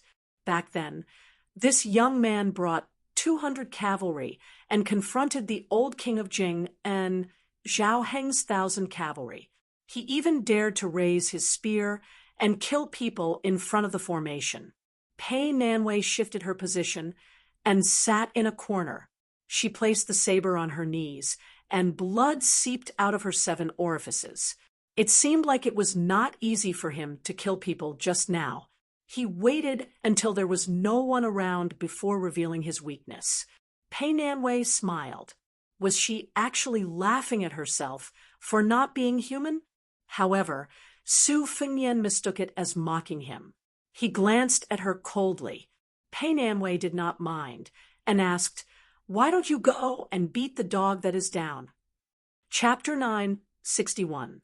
Su Fengnian had only pulled out the river crossing pawn by 2 inches, but the interior of the carriage was already filled with a sense of honor.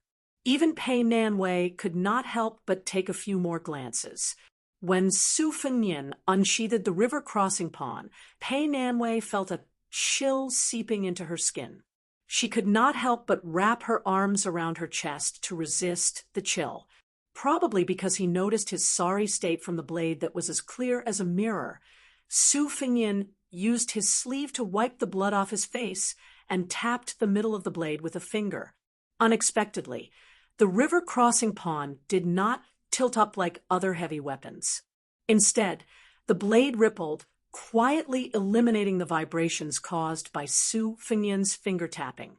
In the eyes of outsiders, the river crossing pawn looked like an extremely arrogant and beautiful woman, unmoved by all the flattery of men. When Su Fengnian mentioned the river crossing pawn, it was almost in front of his eyes. Only then did he realize that the blade was engraved with complicated and obscure talisman cloud patterns, like the rolling clouds, full of vitality. The eye-opening Su Fengnian could not help but sigh. This blade is alive.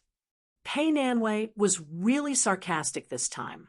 She laughed and asked, "Is there still an object in this world that can move His Royal Highness?" Su Fengnian did not turn his head. He stared at the enchanting scenery floating on the blade and calmly said, "Aren't there two in the carriage?" The river crossing pawn was one, and the other was naturally her, Pei Nanwei. Pei Nanwei sneered. "This little girl is really honored." Su Fengnian put the blade back into its sheath and laughed. "You're a little girl? You're a woman in your early 30s. If you got married and had children in the countryside, you might have become a grandmother by now." These words, when placed in the Jianghu, where men and women fought against each other, were no different from the killing power of a sword immortal. As expected, Pei Nanwei was so angry that her chest trembled slightly. She pressed one hand on her chest and the other hand on her thigh, trying to calm her emotions. She smiled sweetly. "Look at how much blood you've lost. If I weigh it, it must be several kilograms, right? Does it hurt?" Su Fengnian, who was leaning against the carriage, did not say anything. He stretched out 2 fingers and pinched her thigh. Pei Nanwei's eyebrows knitted together, but she did not make a sound. Su Fengnian loosened his fingers. Pei Nanwei heaved a sigh of relief. She did not expect Su Fengnian to repeat his old trick. Pei Nanwei sucked in a breath of cold air. Her dignified and gentle face, which made this Princess Jing and become one of the most beautiful women in the world, looked very painful. Su Fengnian seemed to be addicted. He repeated it several times until Pei Nanwei, who did not say anything to stop him, became numb. Her hatred for him could not be any greater. To this young man, who she wanted to cut into pieces, she, Pei Nanwei, was indeed the same as the famous white sheath saber that was snatched from other people's hands. They were both objects that were snatched because they were moved. When they were bored, they would play with it. When they were not free, they would put it back into the sheath and not even look at it, leaving it to be covered in dust. Su Fengnian finally stopped deliberately letting Pei Nanwei suffer this kind of physical pain. Needless to say, her slender thigh was already bruised and swollen. Su Fengnian switched to his palm and placed it on her thigh. Pei Nanwei's pain was like a spring breeze that melted the snow. However, this made Pei Nanwei feel even more humiliated as a plaything. She bit her lips until her thin lips were bleeding. Su Fengnian laughed softly and said, "The first time will be very painful.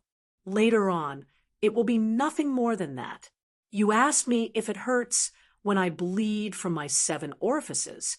In fact, it's the same reason as you. When I say these things, you most likely won't listen, so I can only let you feel it.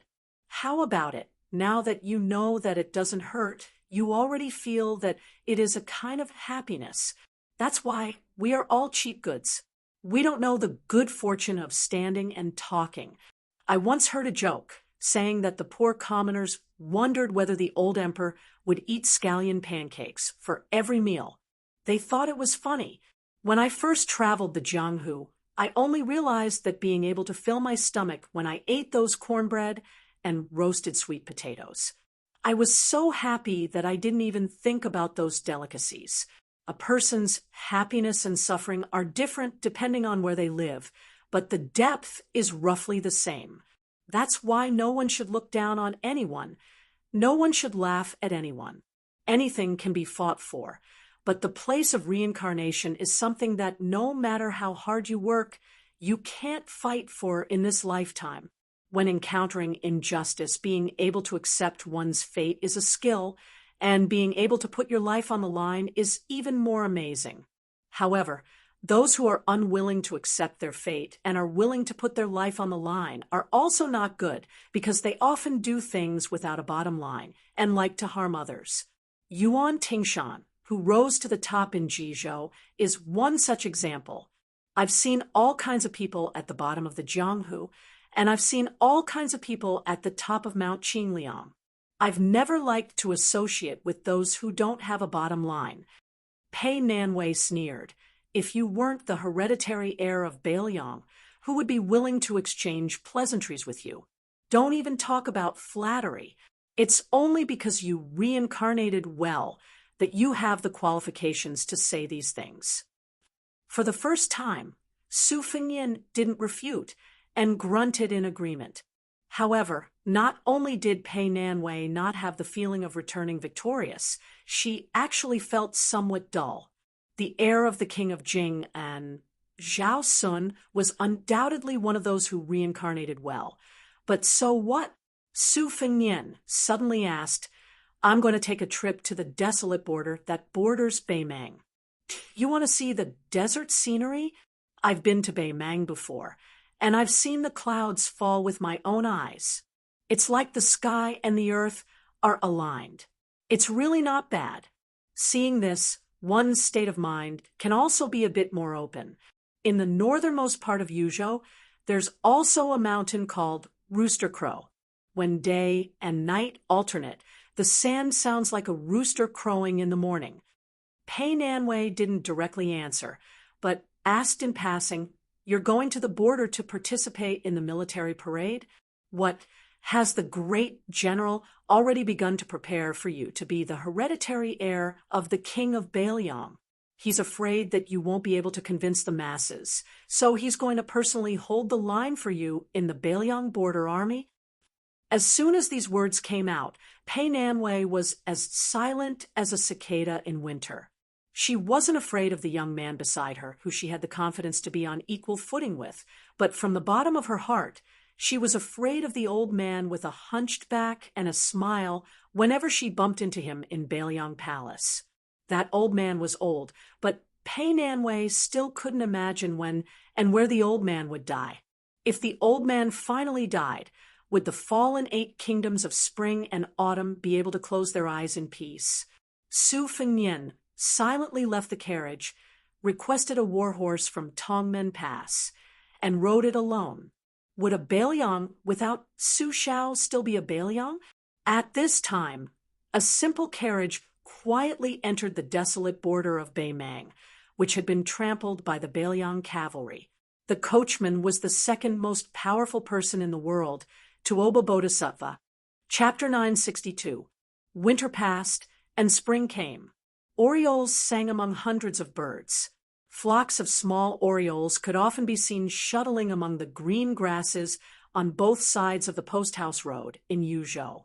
Unfortunately, Bailiang had a rough folk culture, and there were no scholars who would go to listen to orioles singing yellow opera in spring.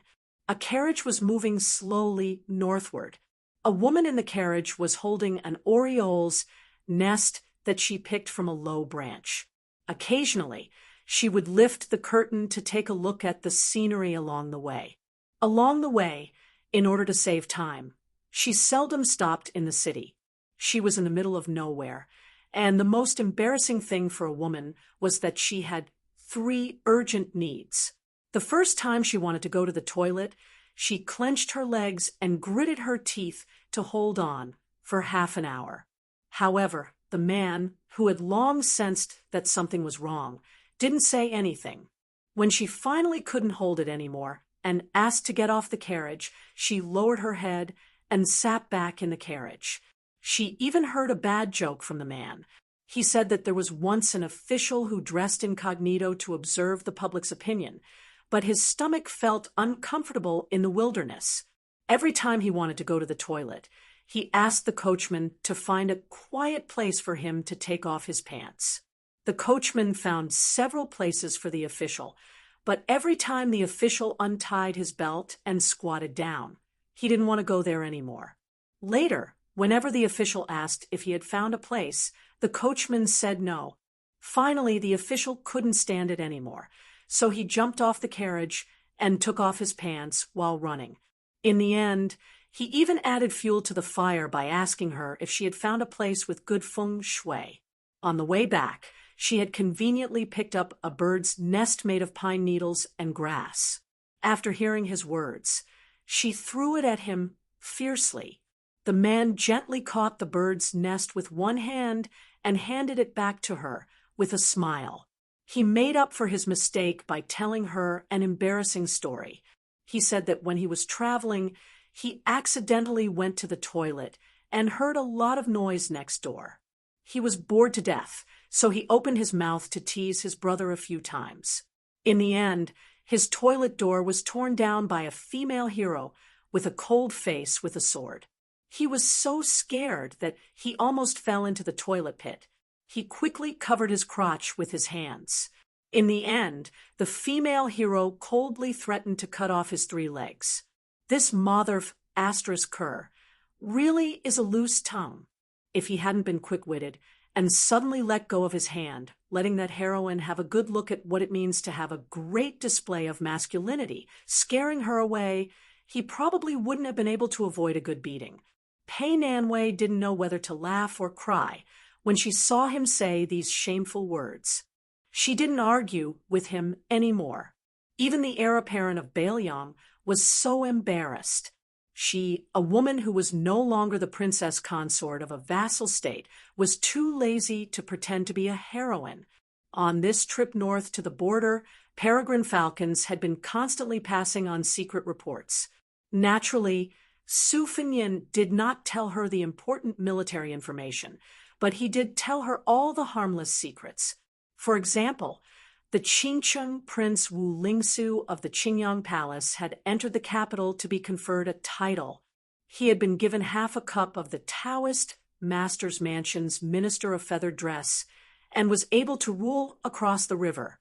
He had great power and was in charge of the North and South Taoist schools together. The high and mighty Longhu Mountains seemed to be unable to bear such grievances and quickly took out their trump card. It was said that their leader Zhao Danxia had cultivated the most difficult jade emperor tower in Taoism and ascended together with the old Taoist master Zhao Shi. Then the imperial court immediately allowed Prime Minister Qingxi Zhao Danping in the capital to be the leader of the Southern Taoist sect. They also made an exception and granted the young Taoist master of the Taoist master's residence, Zhao Ningxin, to be an official in the imperial court. He became the emperor's personal attendant, who was even more envied than Huang Men. There was another thing that had nothing to do with the imperial court. It was purely a matter of Jianghu people. The nameless old swordsman, who was addicted to eating swords, finally made a move. However, it wasn't Wang Xianji of the martial emperor city who did it himself. Instead, he let his 4 direct disciples block the sword one by one. The first 3 disciples who were recognized as geniuses were unable to block the sword. In the end, the eldest disciple, Yu Groom, who had always been hidden by his junior brother, blocked the sword with his saber. This shocked Jiang Hu. This sabersman was immediately regarded as a top master who could make General Gu Jiantang fight with all his strength. Pei Nanwei didn't have the slightest interest in these secrets that made the blood of all Jianghu people boil. They went in one ear and out the other. She just took it as a joke to relieve her boredom. When they were close to the frontier fortress, the carriage stopped for a while in Qingshan County. Su Fengnian specially took Pei Nanwei to a restaurant to eat a local dish called green essence rice, which was made by crushing the leaves of nanju, soaking the rice in its juice, and steaming it. It was green in color and had a tempting aroma.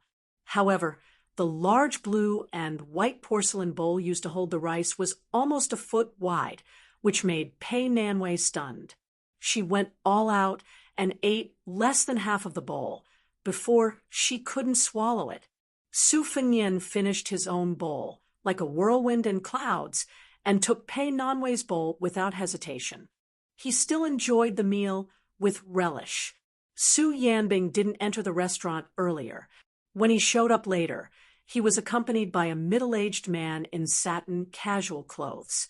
Su Fengnian, who was still eating with his head lowered, waved his hand and motioned for the strange-looking man to sit down.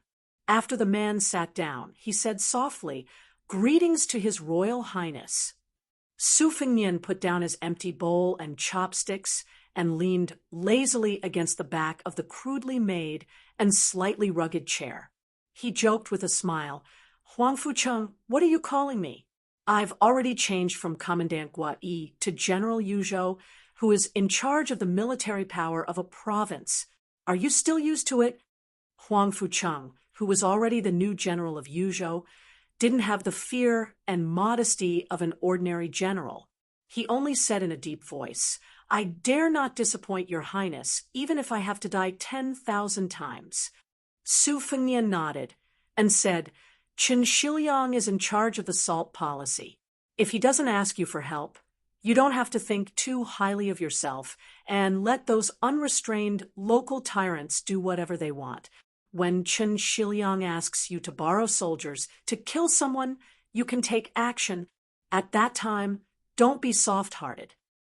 Huang Fucheng's speed of promotion in the northern Liang Path was second only to the provincial governor of Lingzhou, Su Beiji. He was fully deserving of being His Highness' trusted aide. However, the price he had to pay was so great that it made one's heart turn cold. He had to watch his entire clan die out. Huang Fucheng, who was so obsessed with being an official that he went crazy, naturally had a good reputation in the officialdom of Yuzhou. However, Huang Fucheng was fighting with his back to the wall in Beiliang. No one was willing to sit at the same table with such a treacherous villain, even if he wanted to form a clique. This kind of puppet was most suitable to be used as a borrowed knife to kill people. It could be said that whoever used him would feel relieved. However, in Beiliang, only Su Fengnian was qualified to hold a knife. The more you talk, the more mistakes you make. In addition, Huang Fucheng had always believed in using meritorious deeds to exchange for official positions. Even if he had a meteoric rise, he still gave people the illusion that he was unhappy. Su Fengnian didn't care whether this general of Yuzhou had eaten or not. He still ordered a bowl of green rice for him and said with a smile, "You've integrated the Jianghu forces in Yuzhou well. My sister has a good opinion of you. I'll allow you to generously extend your hands and feet to Liangzhou in the future. By the way, you'll pay for the meal. I'll take it that you've done your duty as a host." Huang Fucheng stood up and respectfully saw His Royal Highness off. After sitting down, he wolfed down the rice. In the end, he took out all the gold and silver in the restaurant's waiter's eyes, which looked at him like he was an idiot. He placed them on the table and swaggered away.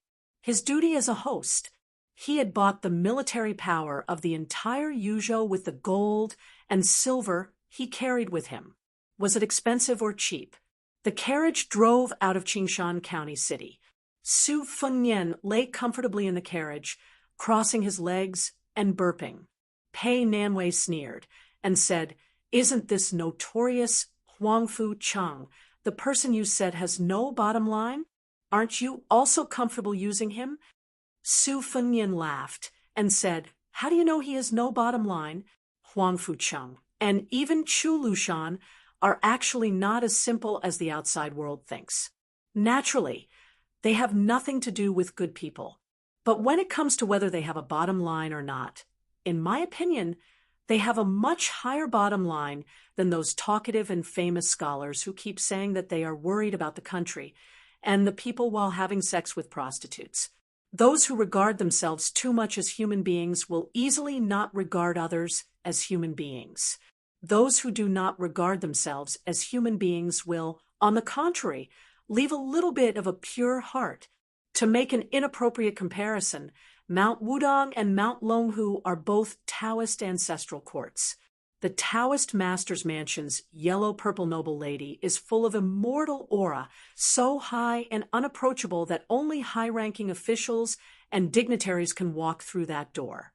The old Taoist, with the highest seniority on Mount Wudong, does not have any immortal aura, but he can chat with the common people and pilgrims about their daily lives. Who do you think is more humane? Huang Fucheng is my lackey. Whether it's me, His Royal Highness, or Huang Fucheng himself, we won't deny it. But if Huang Fucheng really wants this Yuzhou general to pour out his grievances, you won't have the heart to listen. Pei Nanwei flatly said, "I don't want to hear it either." Su Fengnian sighed and said, "Every family has its own difficulties. Only Qing Feng, who flips through books for no reason, knows about it." Pei Nanwei was stunned. She laughed and said, "I didn't know that you would also be sad about the passing of spring." Su Fengnian rolled his eyes and said, "I'm a talented scholar who can write hundreds of poems in a year, okay?" Pei Nanwei squinted and said, "Buying poems and copying poems counts." Su Fengnian laughed and said, "If I didn't spend a lot of money to buy these poems of Beiliang's poor scholars, do you think they would have enough money to travel thousands of miles to the capital to take the imperial examination?" Pei Nanwei asked in return, "Has anyone ever said good things about you and remembered your kindness?" Su Fengnian's mouth twitched. There was a rare awkwardness on his face. "It's probably because I didn't hear it." Pei Nanwei sneered and said, "Moreover, Beiliang is barren and the number of scholars is even fewer. In the end, you gave them all to the imperial court with both hands. You, His Royal Highness, are really magnanimous." Su Fengnian rubbed his stomach, which could fill 2 big blue and white bowls of rice, and said self-mockingly, "My magnanimity is not small. But good people have good karma. Didn't nearly 1,000 foreign scholars come to Beiliang to take root?" Chapter 963. To the north of Qingan County in Yuzhou was Yanji County. The reason why it was called Yanji County was that Yanji County's wives were famous for their beauty. Even in the Central Plains, some rich old men in Jiangnan Circuit would take pride in marrying a young woman from Yanji County as a concubine. Most of the beautiful women from Yanji County who were unwilling to suffer hardships preferred to leave the border for the rich and fertile Central Plains, never to return. Even though many of them had fallen into prostitution, they would never turn back. Thus, they were mocked by the Liang imperial court as flowers in the wall, fragrance outside the wall. There was another Yanji County with the same name in Yanji County, which was full of beautiful women. It was a man's good fortune to marry a Yanji County woman and bring her home to warm his bed.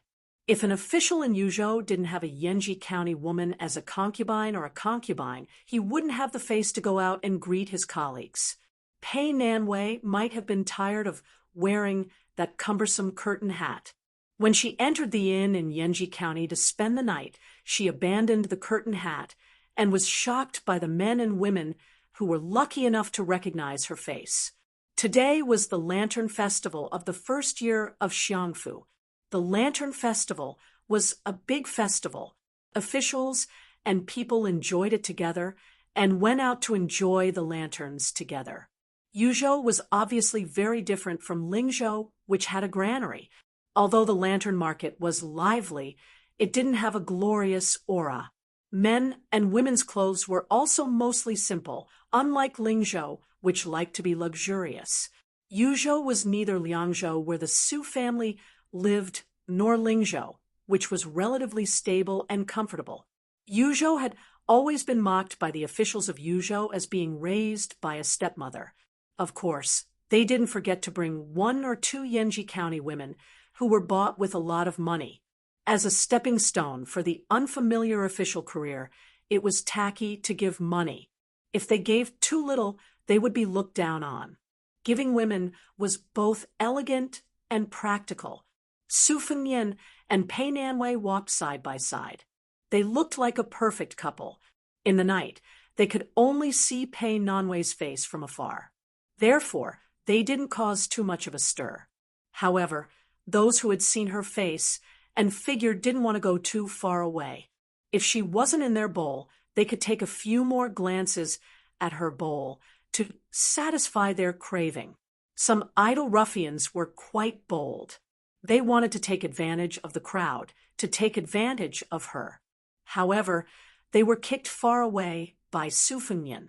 They were just shrimps who looked fierce but were timid at heart. They were angry but didn't dare to say anything. Furthermore, they were in the wrong first. After that, they became much more restrained. Originally, they wanted to pretend to call for people to gang up on the child. However, no one was willing to take a few more glances at the beautiful woman on the mural. Therefore, they gave up bitterly. In addition, in Yuzhou, the government would turn a blind eye to fights. However, if they made trouble in the lantern market, they would definitely be caught and skinned by the patrolling soldiers. There were 3 scholars walking in front of Su Fengnian and Pei Nanwei. Judging from their accents, they were scholars from the Central Plains. Most likely, they had heard that Yanji County was full of beauties and could be easily found on the streets. Therefore, they came here to try their luck. Bailiang women were bold and unrestrained, so they might have a short-lived marriage. The 3 young scholars had already seen the beautiful young woman behind them. Due to etiquette and self-esteem, they didn't have the nerve to strike up a conversation with her. Therefore, they could only slow down their steps and deliberately speak in a loud voice. It was as if they were competing to see who could speak more shockingly.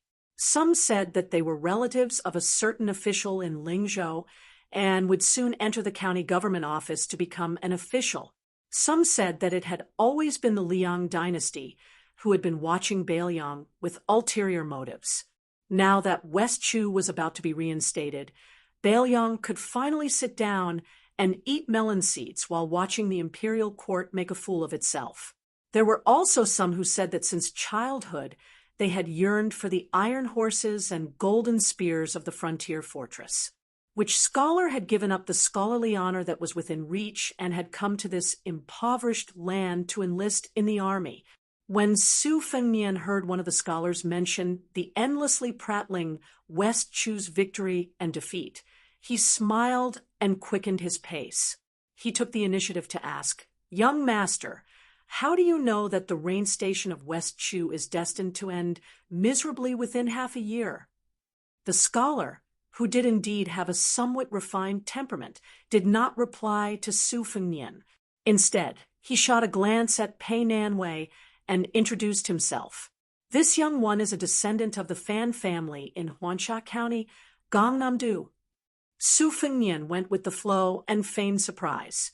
The Fan family in Huansha County is the most famous county in the south of the old northern Han. I never imagined that young Master Fan's background would be so illustrious. There are only a few families like this in all of Bailiang. It is certain that even the prefects of Bailiang would treat you as an honored guest. It is an honor to meet young Master Fan. The other scholar also hurriedly introduced himself. He was from the Shizhou Zhou family in Dongyue. The remaining scholar, probably because he was of ordinary birth, was speechless and indignant.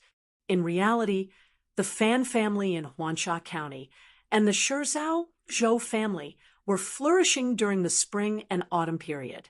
They were not first-rate families that were unreachable. As long as one had the surname of Fan and Zhou, most of them would be relatives. No one would take them seriously. These two scholars had clearly come to Beiliang, where their horizons were not broad, in order to make up the numbers. In this era, where even the servants of wealthy families had sharp eyes and could see the depth of a family's wealth with just a belt, such clumsy tricks were not worth mentioning. They had clearly underestimated the abilities of Beiliang's officials. Beiliang was poor, but the poor were the common people who faced the earth and the sky. The officials were not poor at all. Su Fengnian had originally wanted to fish for information and amuse himself. Unexpectedly, Pei Nanwei's words were truly earth-shattering. What does your surnames and names have to do with this old lady? This old lady only likes robust men over 200 gene. The three of you can scram to the side and cool off. It was as if the three scholars had been struck by lightning. Afterwards, they didn't even dare to let out a fart, leaving with their tails between their legs. Su Fengnian gave Pei Nanwei a thumbs up. She ran her fingers through her hair and turned her head. When she turned her head, the corners of her mouth curled up.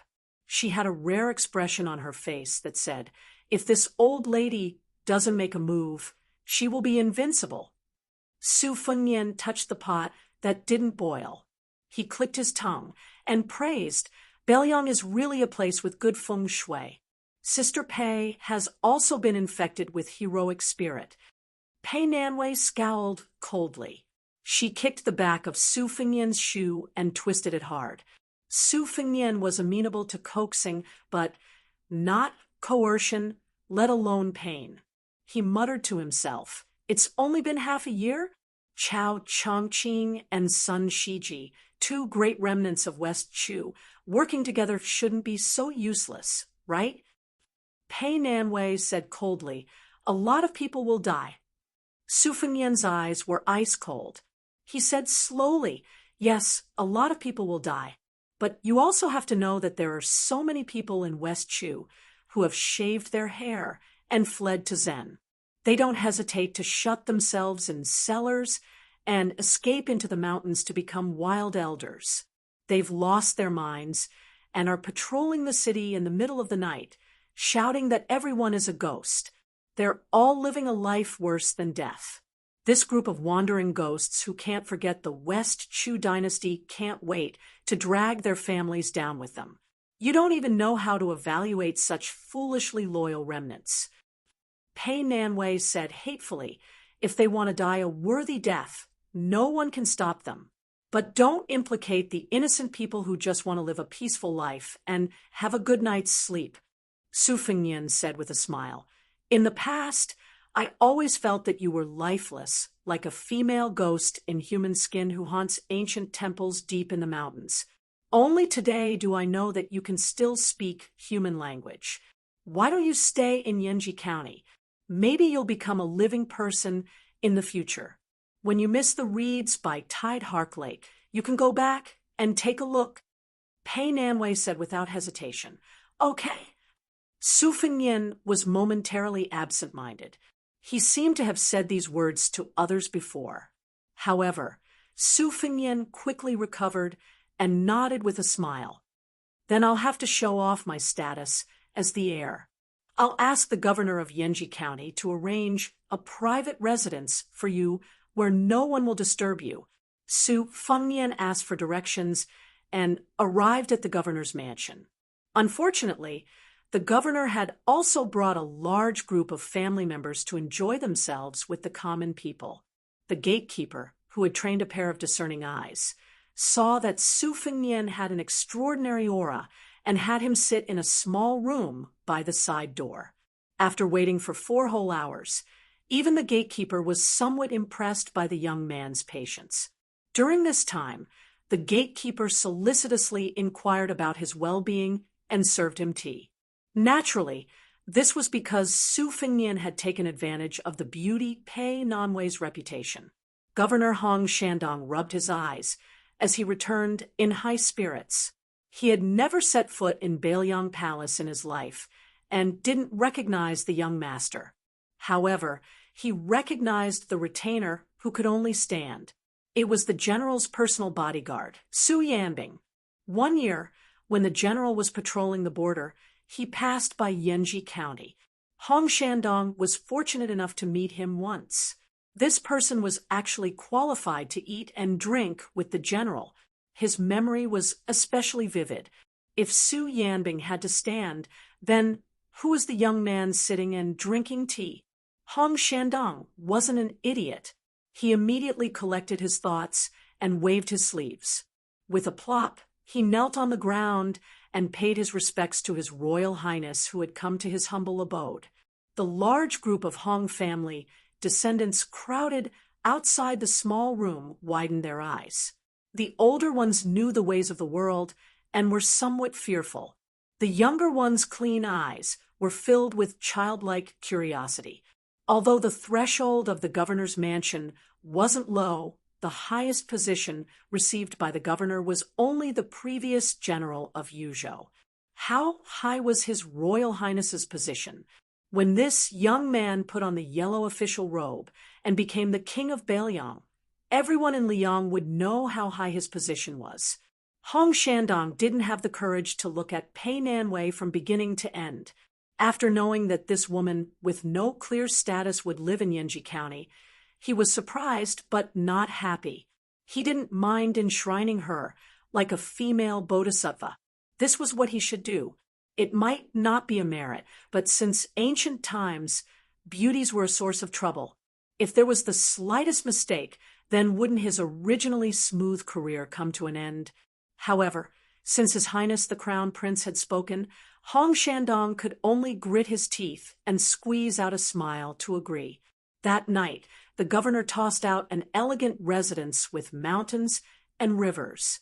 Su Fengnian had the men of sacrifice secretly greet the spies in Yanji County. The men of sacrifice were originally great spies who had accumulated great prestige. They were familiar with this kind of shady business and could handle it flawlessly. Afterwards, Su Fengnian abandoned the carriage, which was already redundant, and rode with Su Yanbing out of the city that very night. They hurried to the familiar Tuma Pass. When Pei Nanwei got off the carriage, she didn't forget to pick up the curtain hat. In the secluded residence with only 2 old servant girls, she stood in the courtyard without saying a word. It was only when she was about to go to bed that she threw the curtain hat in the courtyard. On the dressing cabinet in the room, she caught a glimpse of several boxes of exquisite and expensive rouge. She sneered and said, "It's all a burden." How many of the seemingly valuable items were actually valuable? Chapter 964. The East Sea Martial Emperor City had always been rumored to have 3 oddities. The oddities were that there were always more foreigners than locals in the city. The oddities were that the inner city wall was filled with weapons. The oddities were, of course, the number 2 in the world who had lived for 100 years. To the people of Liang, Jianghu, not having been to the martial emperor city meant that they had never been to the Jianghu. The first oddities were not strange. Every year, several second-grade master realm and even first-grade masters would try to climb the city wall, hoping to become famous. For example, the 9th Blade's Huang Ascending Tower had attracted top masters like Chao Chongqing to watch the battle. As a result, the martial emperor city had attracted a large number of heroes who came to seek adventure. The second oddities were even more reasonable. If one failed to climb the tower, he had to leave his weapon on the wall. Old Monster, Wang had dominated the martial emperor city for 60 years. In the first 10 years, he often had to accept 3 or 4 challenges a day. Over time, the wall was filled with heavenly weapons, including the contribution of the Dongwest sword pool suzerain, Song Yanqing. The third oddities were Wai Wang Xianji, who was the number 1 in the world, still claimed to be the number 2 in the world. No one knew the inside story. There were many weapon shops, pawn shops, and martial arts arenas in the martial emperor city. This was even easier to explain. What else could one do in the martial emperor city if not fight to become famous? Many of the heroes of today's world had fought their way to fame when they were young. However, the martial arts arenas in the city had been quiet recently. Indeed, the strange sword that entered the city a few days ago was too confusing. Last year, Beimang had overstepped its authority and established a ranking of 10 people. Among the swordsmen, only the peach blossom sword god, Dong Tai, was listed. However, it was rumored that he had gone to the sea to visit the immortals, and there was no news of him. However, there was a sword that had been hovering outside the martial emperor city for a long time. When all the Jianghu people in the city had lost their patience, the sword finally moved. It was discovered by a child who threw stones at the sword. When the child hurriedly ran back home to tell his father, the father rolled his eyes and ignored him. He just treated it as if he had missed the fun. It was Wang Xianji's 4th disciple, Lu Huang. He was 46 years old and had the sword Bodhisattva Barbarian. Lu Huang could be said to be an exceptional sword art prodigy. He took a crooked path of abandoning the Tao in pursuit of skills. It was like a person walking with a limp. However, Lu Huang only walked with one leg and was already far ahead in the martial emperor city. Wang Xianji once had the intention to let Lu Huang guard the pavilion when Song Nianqing ascended the pavilion for the 2nd time. It was a pity that Song Nianqing had died suddenly. However, Lu Huang's attainment in sword arts was imaginable. Wang Xianji once had the intention to let Lu Huang guard the pavilion when Song Nianqing ascended the pavilion for the 2nd time. It was a pity that Song Nianqing suddenly died. However, Lu Huang's attainment in sword arts was imaginable. Lu Huang sat cross-legged with his sword across his knees and waited for 2 hours. When the flying sword arrived at the city wall at the speed of a turtle, Lu Huang unsheathed his sword and used the tip of his sword to block the sword. However, the sword that entered the city was extremely weak. However, Lu Huang's Bodhisattva Barbarian didn't seem to be affected at all. Lu Huang then stood up and rode the Bodhisattva Barbarian. His body followed the unsheathed sword and retreated step by step. 6 hours later, Lu Huang's qi was exhausted and his tendons were broken. However, he still couldn't stop the nameless sword from trembling. In the next 6 hours, it was the city lord's 3rd disciple, Linya, who took over the responsibility of blocking the sword. Linya was 32 years old and was also a beauty on the rouge scale. Her figure was as tall as the men from the northern lands. Her figure was majestic and had a unique charm that made people gasp in amazement. She was the world's #1 fist master. However, no matter how hard she punched the sword, she still couldn't stop the sword from moving forward at a constant speed. For the last punch, Linya soared into the sky and smashed down. The buildings within a radius of 100 feet below the sword were all smashed into pieces. The violent Linya obviously couldn't accept this result. She ran like crazy and carried a large cauldron back from the martial arts field. She smashed it onto the sword as if it was a joke to her. She still couldn't do anything.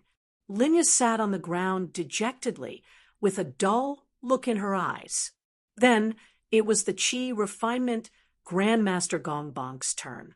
As the oldest among Wang Xianji's 4 disciples, Gongbong was bald and had 9 rings on his head.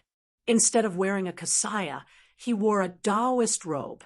It was rumored that he possessed the physique of a Buddha's Vajra, but he also possessed 6 types of Taoist finger mystic arts and was proficient in Qi refinement mystical arts. Gongbong's moves were indeed dazzling. He didn't come into close contact with the sword like his junior martial brother Lu Huang, and junior marshal sister Linya. Instead, he stood in the inner city's pavilion. Every time he waved his sleeves, he would pick up a weapon from the wall. As a result, the martial Emperor city had to listen to 6 hours of thunderous sounds of bells and drums. Some of the citizens with weak inner strength were in so much pain that they wished they were dead. They all ran out of the city to seek refuge. Gong Bonk waved his 107 sleeves and picked up 107 weapons. 70 to 80% of them were destroyed in the collision. In the end, the sword was less than 20 feet away from the pavilion. The entire martial Emperor city felt that even if the city lord were to personally make a move, he wouldn't be able to block the sword from entering the pavilion unless he used all his strength. Afterwards, Wang Xianji's eldest disciple, Groom Yu, who rarely showed his face, stood in front of the sword. However, no one saw what really happened at the top of the city wall. Only after the outcome was revealed and the rumors were spread that Groom Yu had struck out with his saber and blocked the unreasonable sword that sought not to be fast, but to be slow. In fact, Yu Groom did not bring his saber at all. Instead, he floated in front of the long sword and slowly circled it. When the tip of the flying sword was less than 6 feet away from the attic, he stood in front of the long sword again, closed his eyes, and gently pressed his 2 fingers on the tip of the sword. At this moment, on the top floor of the attic, there was a scene that no one could imagine. The burly old monster Wang in hemp clothes and shoes stood at the window overlooking the city. Inside the attic sat the monster, who ate swords. What was even more amusing was that the atmosphere in the attic was not tense at all. This was because the old monster eating sword was sitting cross-legged and drinking a pot of wine. A half-squatting girl in green was pulling at the old monster's white eyebrows and tying them together seriously. The expression on her small face was unusually serious, and her movements were even more meticulous. The old monster eating sword, whose real name was no longer known by the Jianghu, was not angry. Instead, he smiled and allowed the little girl to mess around. The way he looked at her was a little strange. When Yu Groom's feet left the ground and his body was suspended in the air, his 2 fingers finally pressed the tip of the sword down by half an inch. Wang Xianji nodded, turned around, and sat opposite Sui Xiegu. The little girl in green raised her hand and shook the knot made by the white eyebrows. She smiled brightly at the city master of the martial Emperor city as if she was asking for praise. Wang Xianji, who had never smiled in front of his 4 disciples, smiled slightly and waved his hand. The little girl in green shook her head. Obviously, the white eyebrows of the old grandpa were more interesting. She continued to squat and tie the knot carefully. The old monster eating sword smiled and said, "You've done your best for Li Chungang. It's just that with his stubborn temper, he doesn't care about the reincarnation of Buddhism. He doesn't want to be a free and unfettered celestial being, nor is he willing to continue his fate in the afterlife. Li Chungang is Li Chungang. A lifetime of grievances, a lifetime of injustice, a lifetime of justice. This is the sword god that even you, Wang Xianji, are willing to admire. Li Chungang will die in every lifetime, so the green robe of Fengdu will die with him. As for Dong Tai, even if he returns from visiting immortals, his sword skills and sword path won't lose to Li Chungang. To you and me, he's still not as appetizing as Li Chungang." Wang Xianji said indifferently, "Yu Groom can only borrow the remaining power of half of building Wild Forest Crow Palace to block half of your sword. Why did you stop this sword?" The old monster eating sword ignored him and lowered his head to smile at the little girl in green. "Little girl, go to the wall and get a good sword for this old grandpa to drink with." The little girl, who looked full of spiritual energy, raised her head and made an "oh" sound. She jogged out and obediently raised her, but to lie on the city wall. She pulled out a long sword with some difficulty and carried it back into the pavilion while holding the sword hilt with both hands. Sui Siegu laughed heartily. He broke off an inch of the sword tip with 2 fingers and threw it into his mouth. Seeing the little girl in green looking at him eagerly as if she was craving for food, the old monster-eating sword laughed. Don't learn from this old grandpa to eat swords. Otherwise, when you grow up, you'll scare away men. Sui Siegu saw that the child continued to focus on his white eyebrows and said to Wang Xianji, "Since you let a few disciples block my sword, it's obvious that you don't want to fight with me. It's fine. I don't have the confidence to win now. I reckon that Dong Tai will be back soon. Compared to fighting with you, I'm more interested in knowing if it's worth it for Li Chungang to lend him his sword from 10,000 miles away. If I win against Dong Tai when he's at his peak, my chances of winning will be higher if I fight with you. However, according to your temper of not rejecting anyone, why would you let your disciple show his face like this? You don't look like an old man who's about to die. Why would you do something like entrusting an orphan to someone?" Chapter 965. Wang Xianji said calmly, "I'm waiting for the final battle. After that, I will ascend. After I leave, Wu Wu City will cease to exist."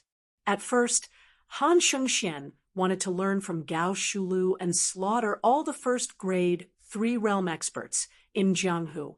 Many scattered people fled to the city. After that, there was a rule that no one from Wu Wu City would be included in the rankings. Among the 4 disciples, including the groom, I plan to send Gong Bonk and Lu Huang to the capital, Linya to Nanjiang.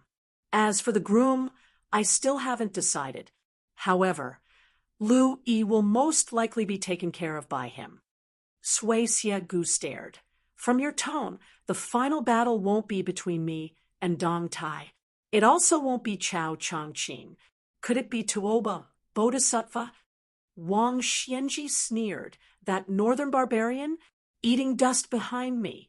As long as I, Wang Xianji, am alive, he won't be number 1 in the world. His martial arts cultivation now is only Wang Xianji's from 30 years ago. Even if he takes that weapon, it's only me from 20 years ago. What's there to fight?" Sui Siegu was puzzled. Qi Xuanjun didn't want to fight with you. Later, Hong Shixiang, who had a chance to fight with you, also committed suicide.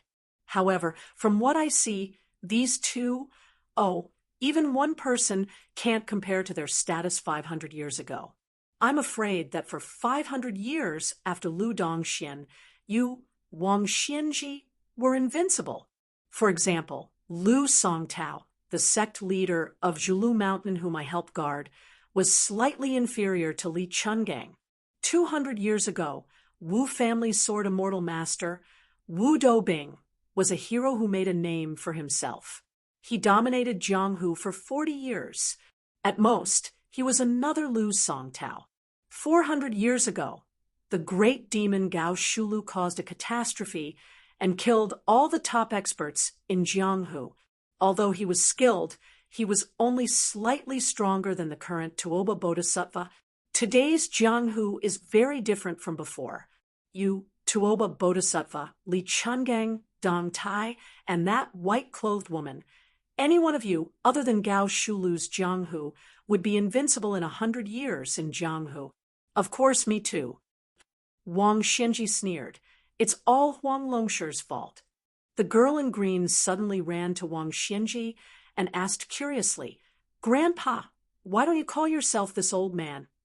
Wang Xianji rubbed her head and pointed at Suatia Valley. She smiled and said, "This fellow is more than 20 years older than grandfather. However, he is only older and does not have much ability." Sui Siegu blew his beard and glared. He broke a section of the sword and threw it into his mouth. He said angrily, "Wang Xianji, why don't we fight now?"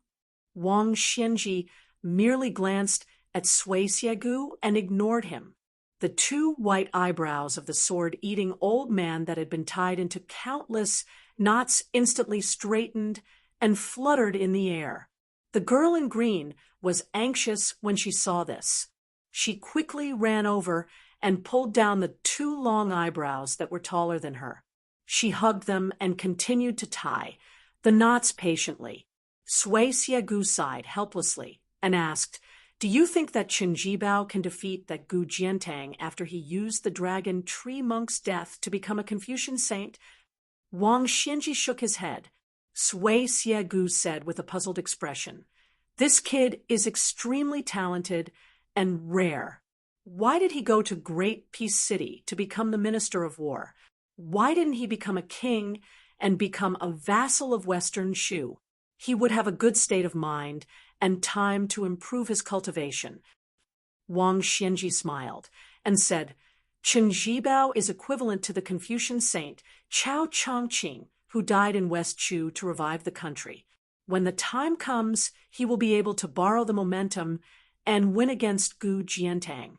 Only then will he have the right to fight me." Sui Xiegu was stunned, and then sighed deeply. "The younger generation will surpass us in time." Wang Xianji was silent. Sui Xiegu smiled and asked, "Let's not talk about the 10 people who are already in the martial arts rankings. Who do you think will be able to rise up in the next 50 years? Wang Xianji closed his eyes and said slowly, "In terms of swords, Lu Baijie, whose Tangxi sword was eaten by you, originally had a good swordsmanship. However, he was a late bloomer and became the assistant minister of the Ministry of War.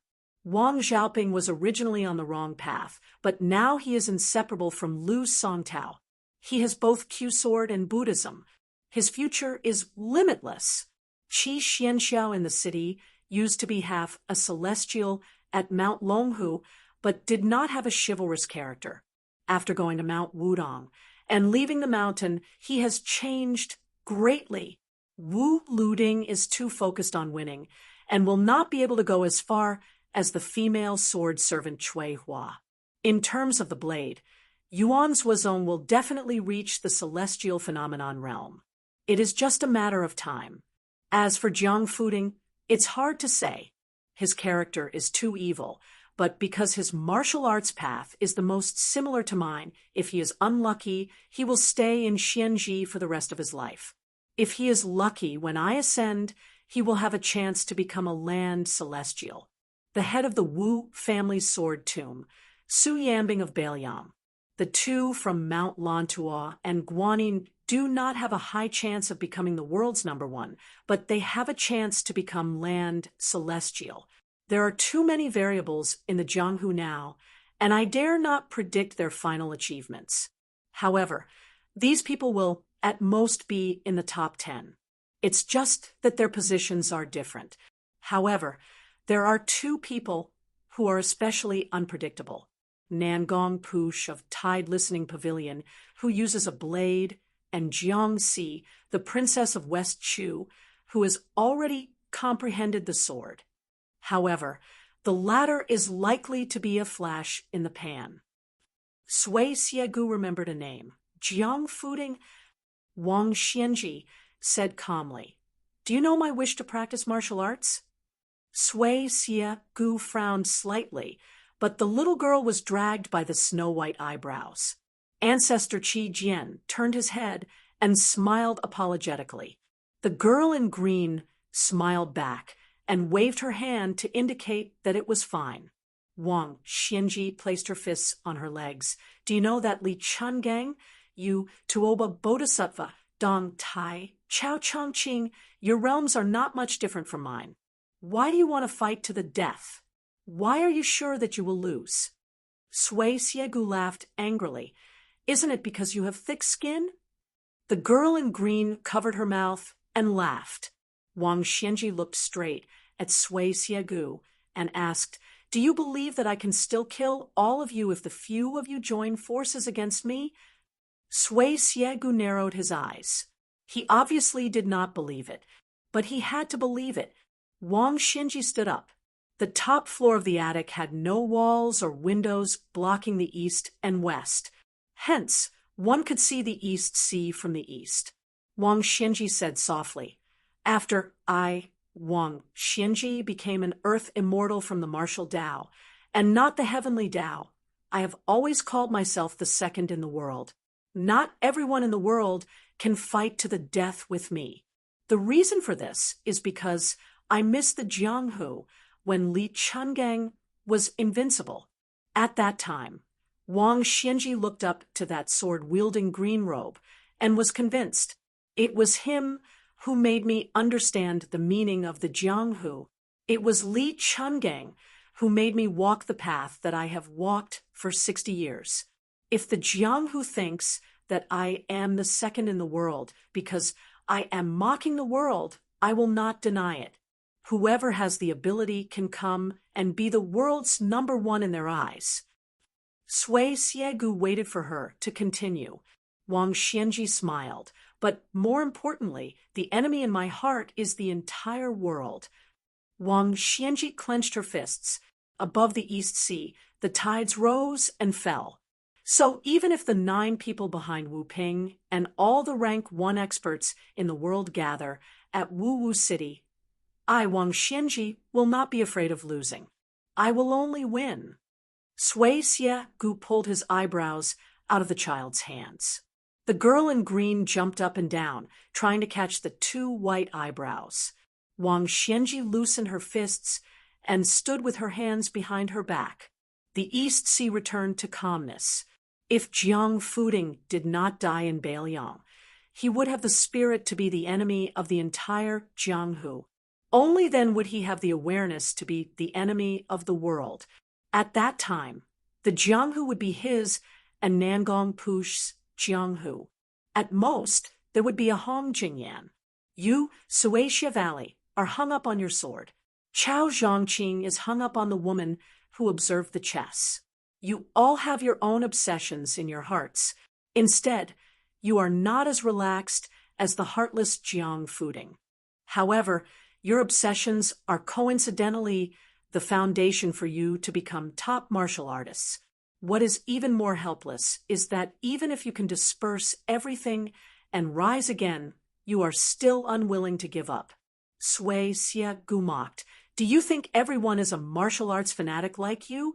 Gao Shulu had only reached the legendary celestial immortal realm by deliberately causing her cultivation to go berserk. Old Monster Wang, you really are a monster. I am puzzled. Why didn't any divine immortals come down to subdue you? If not, a few thousand bolts of lightning would be enough to strike you to death. Wang Xianji laughed it off. Divine immortals? Forget about Dharma form. They could even kill ordinary earth immortals. Wang Xianji did not even care about them. Even if their real bodies came to the human world, they would still have to follow Wang Xianji's rules. Sui Xiegu wiped his brows with his fingertips and asked, Then who are you going to fight the last battle in the human world with? Wang Xianji asked back, Who did you borrow your sword from? Sui Xiegu raged, *T. Do you think I don't know how strong that Su Kid is? He was able to kill Han Shengxian because of my 1,000 miles sword manipulation. If he focused on the Jianghu, he might be able to reach my level. But he has to be the king of Bailiang. How can he be like you, Wang Xianji, who is so focused on martial arts? Not to mention 10 years. Even if you give him 100 years, he will not be qualified to be your opponent in the last battle. Wang Xianji said calmly, I was pushed back 1,000 feet by his 2 punches. Sui Xiegu's eyes widened. The girl in green also widened her eyes. The old and the young were exactly the same. Wang Xianji said slowly, If he dares to step into the divine immortal realm, I will kill him immediately. Chapter 966. The Tuma Pass was especially cold this year.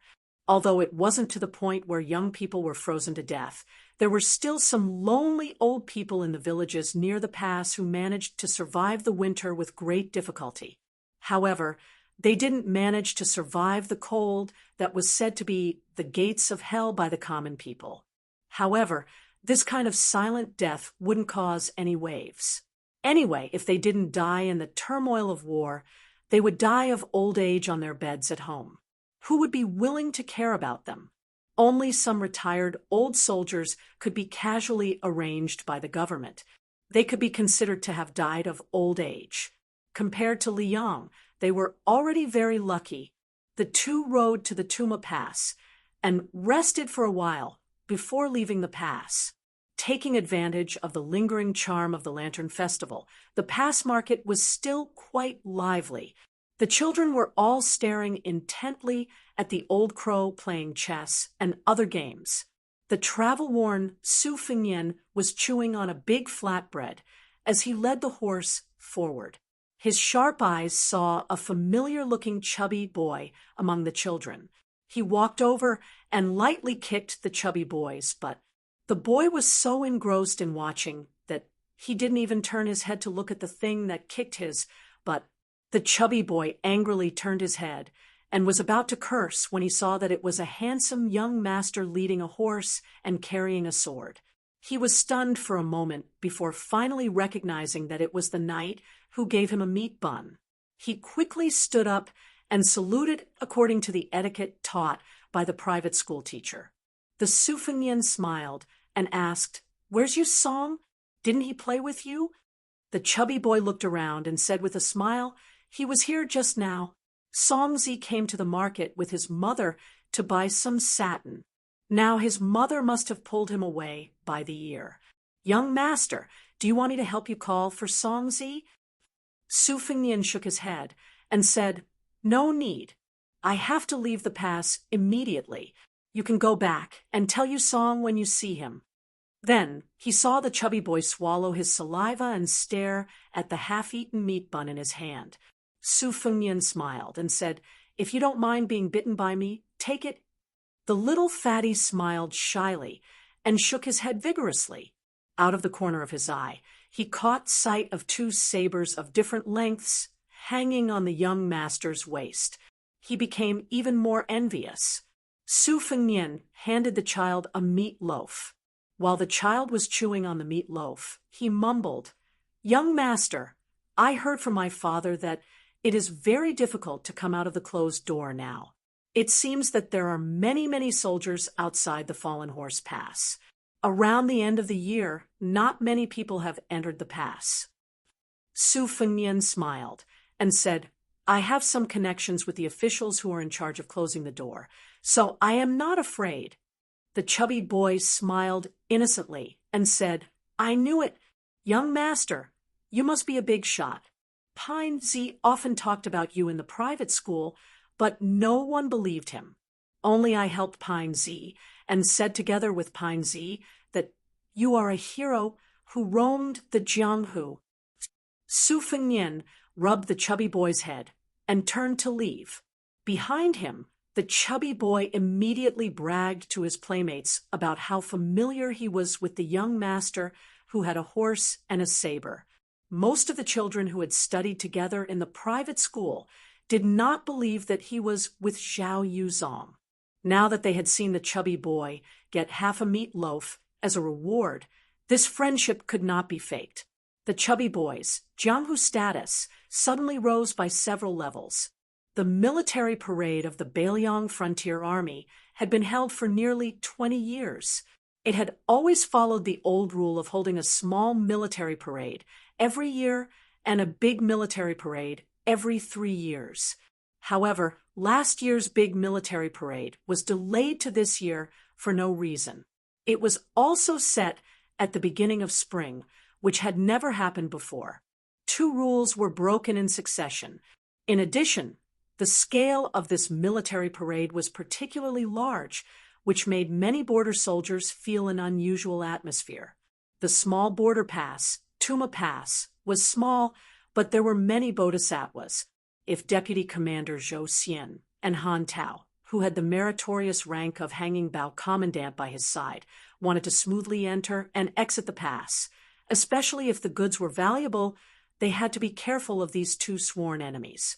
At this moment, the local tyrants of Tuma Pass, Zhou Xian and Han Tao, were standing respectfully on top of the wall.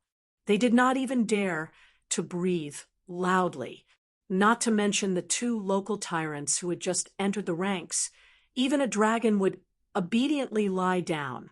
This was because beside them stood two big bodhisattvas who could decide a person's life and death with a single word. The deputy commander of Yuzhou, Shi Qiangao, and the special commander of Yuzhou, Li Guiwing, were both third-rank officials. At this moment, Han Tao and Zhou Xian, these two old enemies, no longer had any intention of making things difficult for each other. They could only pinch their noses and cooperate, thinking about how to deal with this mission. They did not have the ability to know the inside story. They only received news that an important person was coming out of Tuma Pass. Deputy Commander Zhou Ziru, the son of Deputy Commander Zhe, had the status of a border soldier, so he was also able to stand on top of the wall and wait. However, he was very far away from the two powerful officials of Yuzhou. This border general, who had once almost wiped out the fish dragon gang in an instant, cautiously glanced at Shi Qiangao's bright armor, as well as Li Guiwing's official uniform patch embroidered with a peacock design. His eyes were filled with awe and passion. Shi Qiangao was a veteran general. He was old but vigorous. This time, he was the most promising candidate to become a general of Yuzhou. In the end, Huang Fucheng, who was only a military officer at that time, beat him to it. The people of Tuma Pass were trembling with fear, mostly because of this reason. They were afraid that Shi Qiangao, with his fiery temper, would vent his anger on them. On the other hand, Li Guiwing had always been as amiable to everyone as the rumors said. When climbing the wall, he intentionally walked behind Shi Qiangao and took the time to exchange a few warm words with Zhou Xian and Zhou Ziru.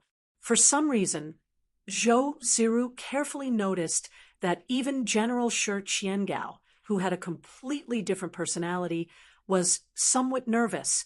This time, they chose to read Beiliang at the mouth of the gourd. Chu Lushan, the governor of Beiliang, had already arrived outside the pass. Yan Wenluan, the commander-in-chief of the infantry, and Yuan Zuozong, the commander of the cavalry, had already arrived outside the pass early. The new nobleman of Beiliang, great ancestor Gu, as well as the general of Liangzhou and his two deputy generals, who were not part of the border army, had also rushed north on the third and fourth day of the first lunar month. Even the administrator of Beiliang, Li Gongda, was no exception. It could be said that almost all of the big shots in Beiliang had arrived at the mouth of the gourd around the Lantern Festival. Zhou Ziru could not guess who could make Shi Qiangao, and Li Guiwing treat them so cautiously. Although the general of Yuzhou, Huang Fucheng, who did not have a solid foundation, was half a rank higher than them, he should not have such prestige. At Tuma Pass, Shi Qiangao and Li Guiwing were naturally waiting for His Royal Highness. Actually, Su Fengnian could have entered the Tumbling Horse Pass earlier, but he was stopped by a wandering Taoist who shamelessly wanted to tell his fortune and palm. He swore that not only did he not want to pay if his fortune was not accurate, he even had to pay for it. Su Fengnian calmly glanced at Su Yanbing. For the first time, the latter did not immediately give an answer. Su Fengnian was somewhat amused to be able to make Su Yanbing unable to tell the depth of the Taoist. Either this sloppy Taoist really did not have any internal energy, or he was a heavenly phenomenon expert who was good at disguising himself, or he was directly an earth immortal. What a big prize! Su Fengnian smiled as he followed the shifty-eyed old Taoist to sit in front of a roadside stall. He went straight to the point and teased, "Old Shinran, with your appearance, it's very difficult for people to believe that you're an expert." The old Taoist sighed and said, "It's just like my name. It's all given by my parents. What can I do? I'm really hungry and cold, so I have no choice but to set up this stall to make a dangerous living as a fortune teller. The secrets of heaven cannot be revealed, but if I don't earn money, I'll starve to death. I'm using my life to exchange for a life. No matter how you look at it, It's still a bitter life. Su Fengnian was about to speak, but the old Taoist seemed to be able to see through people's hearts. He sighed and said, "Only when the secrets of heaven leak out one can it revolve endlessly. This one, in my opinion, is myself. Therefore, young master, please don't ask me why I'm good at fortune-telling, but I can't tell my own fate." Su Fengnian smiled and said, "Old Shinran, let's not talk about other things, but your observation skills are quite good." The old Taoist, who called himself Four Directions, stared and said, "How is this observation? I've clearly seen through your thoughts. The right time, the right place, and the right people, I can calculate the heavens, the earth, and the human heart. I'm different from those immortals who came from the ancestral court of Taoism. I don't calculate the heavens. I only calculate the human heart." Chapter 9, 67. Su Fengnian was surprised and said with a smile, "Then I'll have to take the opportunity to ask Taoist Master. If Buddha cannot be said, and Tao cannot be said, then how can ordinary people become Buddha and attain Tao?" The old Taoist and Su Fengnian sat across from each other across the stall. He twirled his beard and said, "I won't talk about the truth of words, but I'll just talk about some of the truths I've comprehended. How about it? Young master, you don't care about trifles, but you can be more magnanimous when it comes to big matters. I think you can calm down and listen to me." Su Fengnian nodded and said, "Okay." He turned to Su Yanbing and said, "Go buy a tray of steamed buns." The old Taoist nodded with satisfaction. It was unknown whether he was satisfied with the tray of steamed buns or that the young master in front of him had finally entered the trap. When Su Yanbing silently turned around, the old Taoist straightened his clothes and said slowly, "Cultivation is like climbing a mountain. The more you walk, the harder it is. Mount Longhu only wants to reach the top, as if it would be a disgrace to their ancestors if they don't have an ascended Taoist every 60 years. This is not right or wrong, but Mount Wudong doesn't cultivate this kind of Tao. I don't know when it started, but people only focus on the word longevity. What's the difference between this and being an official and looking forward to the word first rank? For us, cultivation is like reading books. Just like those novels about scholars and beauties that young masters read, in the end, it's still about getting to know each other at first sight. Reading those novels about scholars and beauties, in the end, it's still about getting to know each other at first sight. If you're lucky, you'll be in love with each other until your hair turns white. If you're unlucky, you'll hate each other and leave each other. If you're more explicit, a person's life is even more miserable. It's just about life and death. It's too boring to think about it this way. What do you think, young master?" Su Fengnian smiled and nodded. "I think so too." The old Taoist continued, "In my opinion, when a person is reincarnated, the essence of walking is the word walk. Walking through mountains, rivers, Jianghu, east, west, north, and south. It doesn't matter where you go. Along the way, you'll meet interesting people and boring things. Whether it's suffering or enjoying happiness, it's all just once in 100 years. When you meet a good scenery, you can stop and take a look. When you have strength, you can continue. If you don't want to move, then don't move. Gentle and soft, hero's grave? Ha! Those are just people who can't eat grapes and are complaining that they are sour. Why do you say that they only admire mandarin ducks and not immortals? I've been in this world for a long time, a day, 1,000 years, 1,000 years in the world, 1,000 years a day, 1,000 years, 1,000 years, a year, a year, a year, a year, a year, a year, a year, a year. But I to be a year, I two, and I a. In my life, I've been to more than 600 Taoist temples, big and small. I've also been to more than 300 temples to seek advice from the monks about Buddhism. Seeing that Su Fengnian was silent, the old Taoist coughed and reminded him in a low voice, "Young master, You should say something to make sense. Su Fengnian smiled and said, I'm busy calculating how old you are now, old Taoist master, to be able to finish visiting the 600 Taoist temples and 300 temples. The old Taoist shook his head and sighed. I've long forgotten. I only remember that I married 3 women. Su Fengnian couldn't help but twitch the corner of his mouth.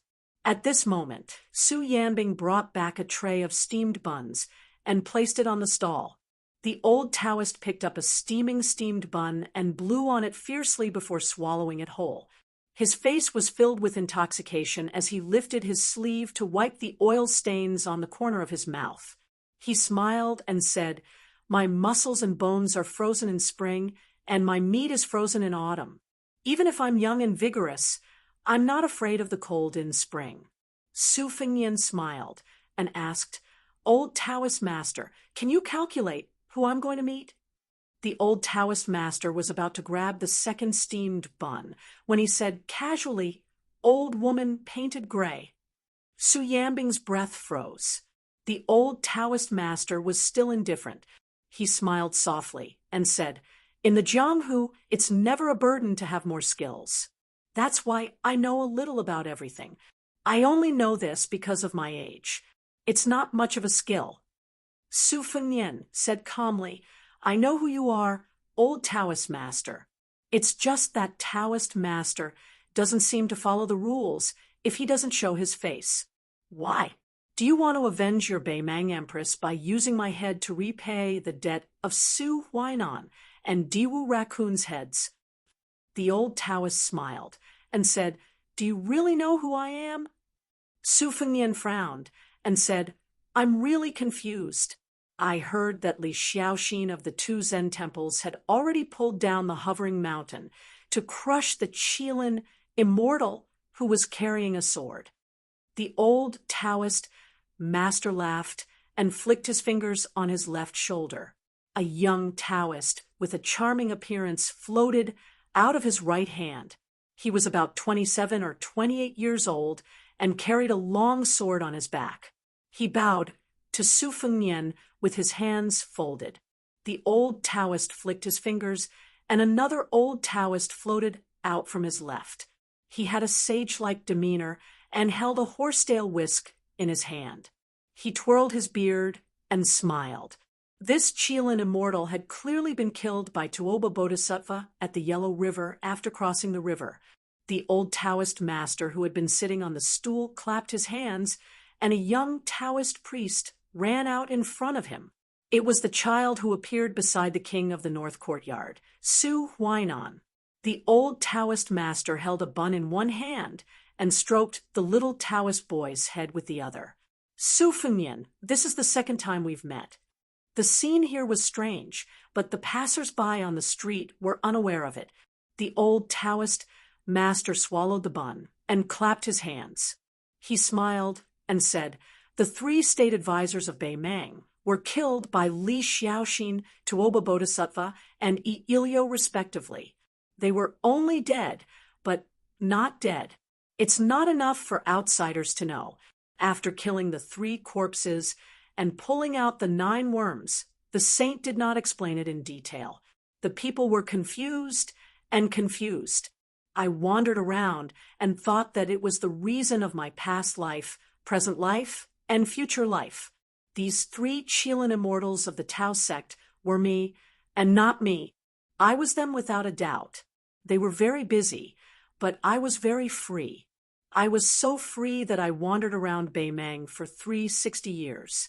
I was so free that I saw the 3 married women slowly grow from young to old women. I was so free that I even met the 4th ancestor Lu. Su Fengnian seemed to not know what to say and could only reach out to take a bun to calm down. He did not expect that the young state advisor who was playing around his knees would slap it away. He felt a burning pain on the back of his hand.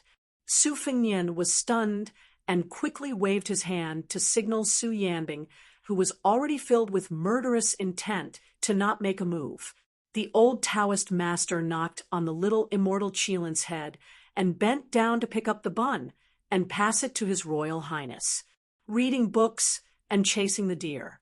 How much you gain from reading books is how much you lose from chasing the deer. Taoism is to Qingshan. There is nothing outside Taoism, but Qingshan has something. I'm called Taoist Master Sifang.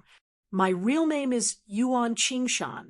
I've been cultivating for 360 years and am about to ascend. I do have a favor to ask of you today. Su Fengnian reached out his left hand to take the bun and did not tremble at all. Yuan Qingshan said seriously, I'm asking for a copper coin from His Royal Highness for a nameless disciple of Taoism sect. Su Fengnian held the bun and did not move at all. The old Taoist master smiled and said, Your Highness can reply after tasting the bun. Su Fengnian hesitated for a moment and followed the old Taoist master to swallow the bun in one mouth. He slapped the copper coin on the stall. The old Taoist master picked up the copper coin and flicked his finger. The copper coin flew thousands of miles away. Standing up, the 3 Qilin state advisors merged into the body of the Taoist master with the surname Yuan. Before the sloppy old Taoist left, he left 4 words of advice. Your Highness, go to Mount Wudong more often. It's beneficial and harmless. Su Longxiang was destined to die. Before I ascend, I'll leave him a chance to live, but it's only a chance. Zhenwu was originally a celestial. Why did he come to the mortal world? You'll die if you underestimate Wang Xianji, who won't lose to Zhenwu in the future. After Li Yufu used up his merit and fortune to help others ascend, he killed all the immortals fishing in the clouds. Therefore, no one in the world can ascend. People in the mortal world do things in the mortal world. I, Yuan Qingshan, am not as good as Wudong's Li Yufu.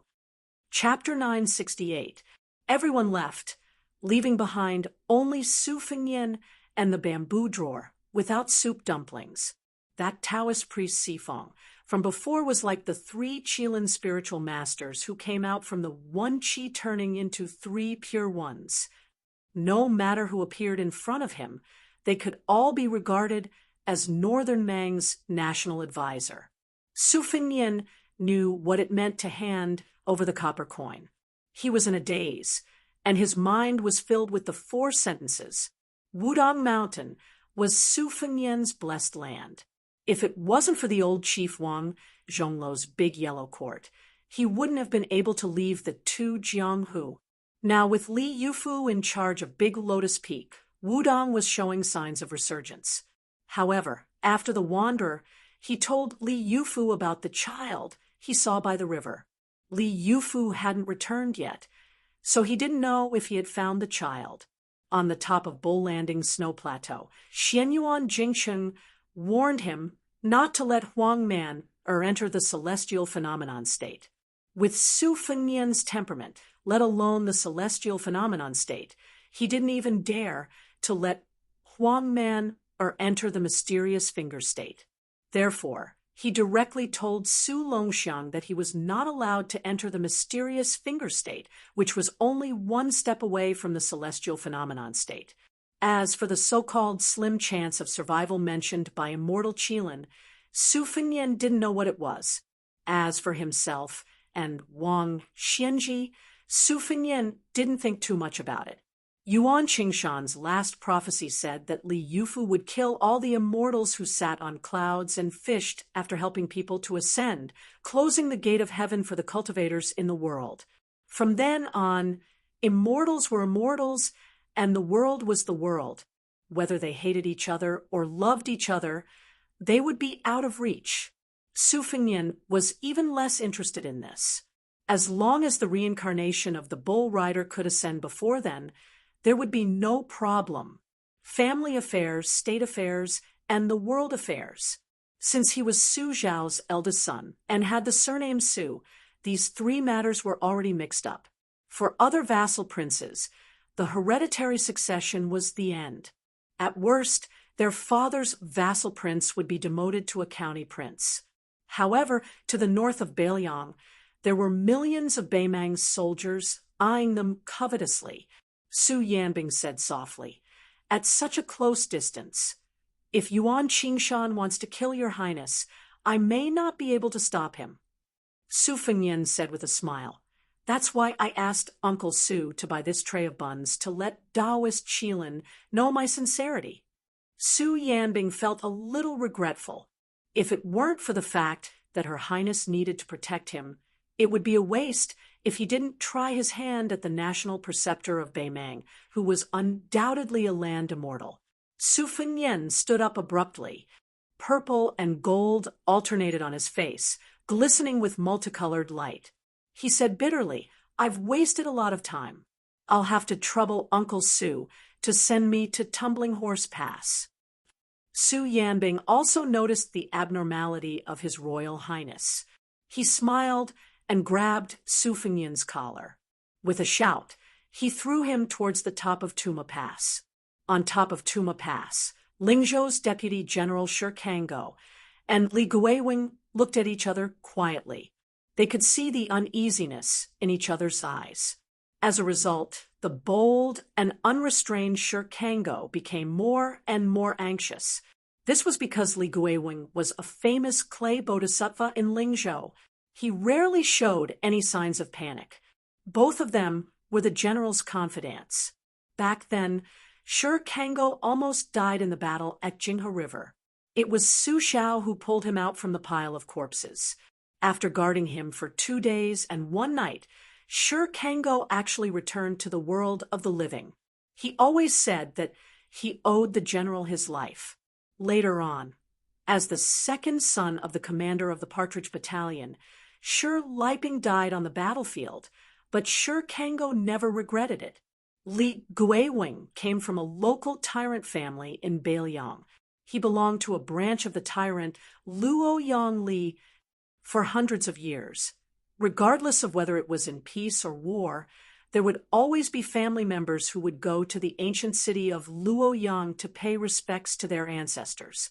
After Su Xiao became the vassal of Beiliang, the Li family was the first to seek refuge with the Su family. Li Guiwing was good at making speeches and was highly recommended by the tide-listening pavilion's Li Yishan. However, the Li family did a stupid thing and broke off their relationship with the Beiliang's chief strategist. Shi Kanggo and Li Guiwing's anxiety gradually spread to Zhou Xian and Han Tao's side. If an accident really did happen, and it implicated the Northern Liang Grand Reading, they, as Deputy Captain Zhichong and a chaplain with a miscellaneous rank, would not be able to shoulder this enormous responsibility. Shi Kanggo was like an ant on a hot pan. He turned and walked in circles on the city wall, his right fist pounding the center of his left hand. Li Guiwing was slightly better, but he also stood on his tiptoes and looked into the distance. The number 1 son of the Tuma Pass, Zhou Ziru, gave his father a look. Zhou Xian quietly came to his son's side. Zhou Ziru asked in a low voice if they needed to send out roaming cavalry to investigate the situation. As a result, he received an angry glare from his father.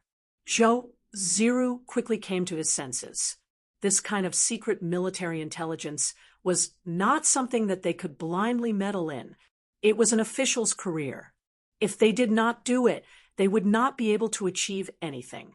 However, if they did too much and made too many mistakes, they would lose their official status. The city wall shook violently.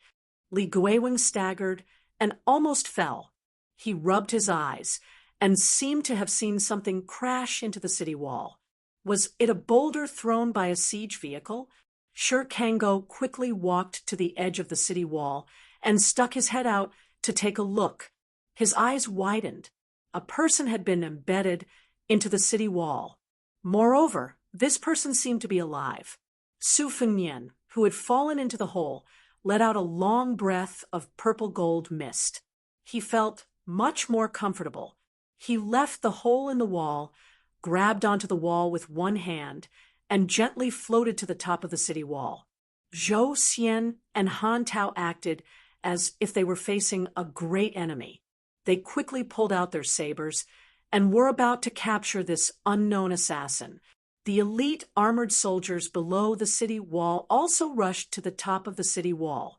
Unexpectedly, Kango and Li Guiwing, who were of the highest rank, immediately knelt down and greeted His Royal Highness. This was especially true of His Excellency's skill in rolling up his sleeves. It showed his foundation. Not only did it not affect his natural and smooth appearance, it also gave people a sense of cautiousness and respect. If a civil official wanted to reach this level, it was impossible to reach this level without being at least a fifth-rank official. Zhou Xian and Han Tao naturally could not flatter him. However, when they heard the words His Royal Highness, they were so scared that their legs went soft. They took the opportunity to kneel down and report their official positions. They shouted with all their might, using all of their energy. The two of them were deliberately competing to see who could shout louder. Li Guiwing's ears were like exploding thunder. This, His Excellency, from Yuzhou didn't know whether to laugh or cry. Su Fengnian smiled and had everyone rise. He saw Zhou Ziru. Back then, he had worn a mask to enter and exit Tuma Pass. This eldest young master, Zhou naturally did not recognize him. The two children, Zhao Yuzong and Little Fatty, were only able to recognize him because they relied on his saber and voice in a daze. Su Fengnian exchanged a few polite words with Kango and Li Guiwing. When he walked down from the top of the city wall, Su Fengnian deliberately summoned his courage to have his son follow him. He wanted to get as close to His Royal Highness as possible to get familiar with him. He also did not expect to be able to talk to His Highness. He would be satisfied with just a casual impression. Unexpectedly, His Royal Highness turned his head and opened his golden mouth. Zhou Ziru, when I entered and exited Beimang last year, I passed by Tuma Pass. I know that you lead troops well. When I return, I will tell Huang Fujin to let you be his personal guard. What do you think? Chapter 969.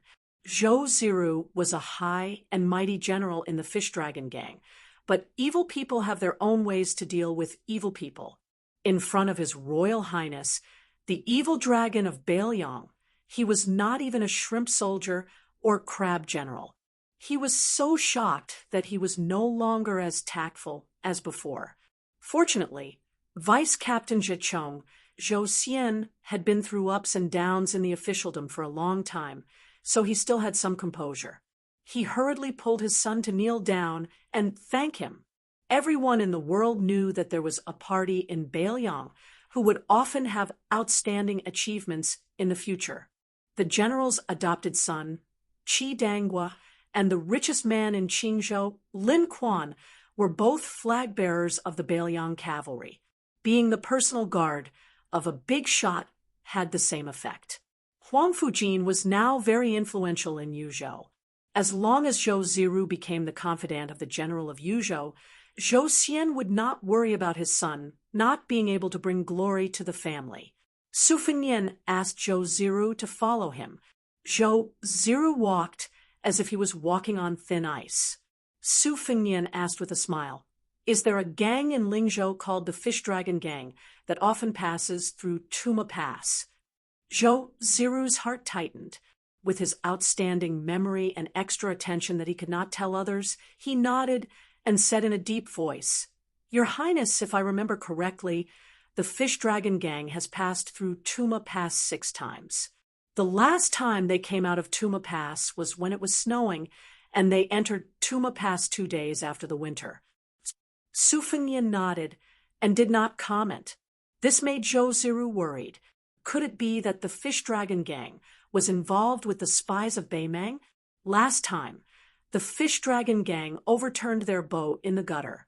After that, for the sake of the Fish Dragon Gang, the Tuma Pass turned a blind eye to many expensive goods entering and leaving Tuma Pass under Zhou Ziru's instructions.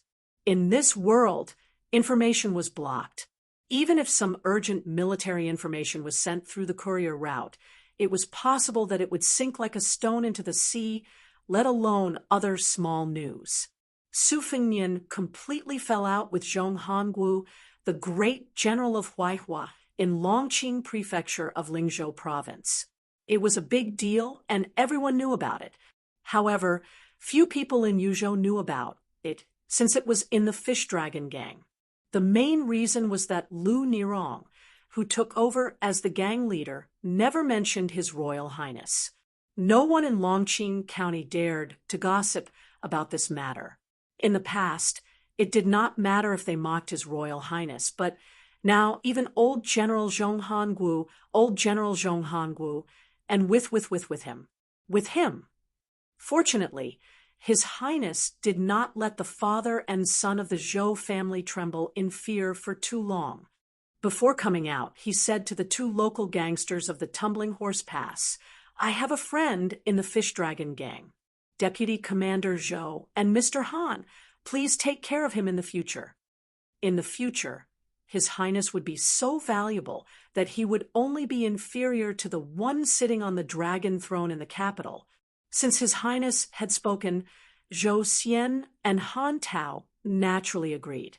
Deputy General Shi Qiangao of Yuzhou would accompany him to the pass, but Li Guiwing did not need to. When he heard that His Highness would give him a precious flower painting from the southern Tang monarch, Li Guiwing smiled from ear to ear. It was true that the flower painting was very valuable, but if it was given to him by His Highness, Li Guiwing would have great confidence in the officialdom of Yuzhou. When His Highness mentioned the painting, His Highness mentioned the governor of Yanji County, Hong Shandong, and said that he heard this person had a good official reputation. Watching the three riders leaving, Li Guiwing stroked his beard and muttered to himself, "His Excellency doesn't think highly of Hong Shandong or find him an eyesore."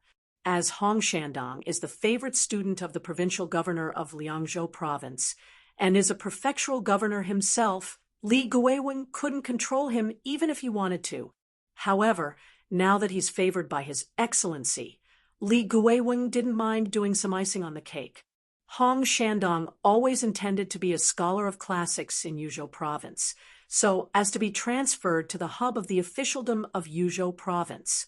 However, he had been blocked by the provincial governor of Yuzhou province over these years.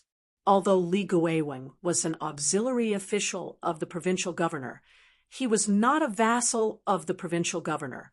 As Li Guiwing had a good relationship with some important officials of Yuzhou province who had the same rank as him, it was possible for him to promote Hong Shandong together with him, offending the Yuzhou provincial governor and currying favor with His Royal Highness, which was more important.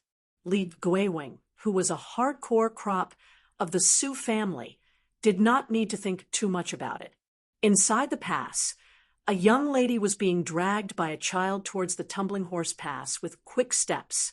The child with delicate features was still muttering to himself, "Mother, if we don't go faster, Su Gongzi will come out of seclusion." The young woman, who could be considered outstanding among the women in Rouge County, pursed her lips and hummed.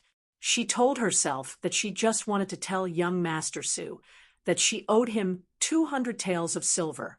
Most likely, she could pay him back faster as long as she agreed to work for the Jinji Weaving Bureau and became a weaver. However, the villagers all say that Lingzhou is rich, but there are many hedonistic sons. There are as many of them as there are hairs on a cow, especially our northern Liang's crown prince, who is the most lecherous. He is currently in Lingzhou as some Lingzhou general. If one of them takes a fancy to her, what should she, a girl who has left her home and has no one to rely on, do? Die. What about Yu Zong? She also did not know why the Jinji Weaving Bureau, which she had never heard of before, took a fancy to her craftsmanship, and said that they wanted her to weave clothes. If it were not for the old and kind-looking official of the Weaving Bureau, the young woman, Su Qing, who had been widowed for many years, would have rejected them. How could riches and honor compare to the stability of mother and son for a rural woman like her? In the end, the mother and child did not see young Master Su's figure at the deserted city gate. Zhao Yuzong had a face of regret and squatted on the ground, sulking. It was unknown whether he blamed his mother for walking too slowly or if he blamed himself for not being strong enough. If he had known earlier, he would have run over himself. The young woman bent down to pat the child's head and said apologetically in a soft voice, "Yuzong, it's mother's fault." The child was sulking, but he could not bear to make his mother feel guilty. He raised a brilliant smile. She said softly, "Mother has thought it through. In a few days, I will go to the weaving bureau in Lingzhou and return the silver to that young Master Su as soon as possible. Mother will hire people to take care of the crops. You can focus on studying in the school." Zhao Yuzong had a bitter expression and did not know what to say. He wanted to say that he did not want his mother to leave, but he knew better than anyone that once his mother had made up her mind, it was useless to persuade her. In these years, so many mothers-in-law and aunts had come to persuade his mother to remarry, but his mother had not nodded. In reality, he really wanted to gather the courage to tell his mother that if she met someone she liked, then she should just marry. He actually did not mind, as long as his mother was happy. Zhao Yuzong stood and looked at the top of the city wall. He muttered to himself, "Mother, why do you think young Master Su is going outside the pass?" Su Qing shook her head and did not speak. They simply rode out of the pass on 3 horses without any armored cavalry guards. However, Shi Qiangao was not worried at all. He had the general's retainer Su Yanbing by his side. Also, on this trip to the gourd, there would be countless scouts along the way. He believed that nothing would go wrong. Moreover, it was said that His Highness was an expert who had killed the king of the northern courtyard and the leader of the Ruran cavalry.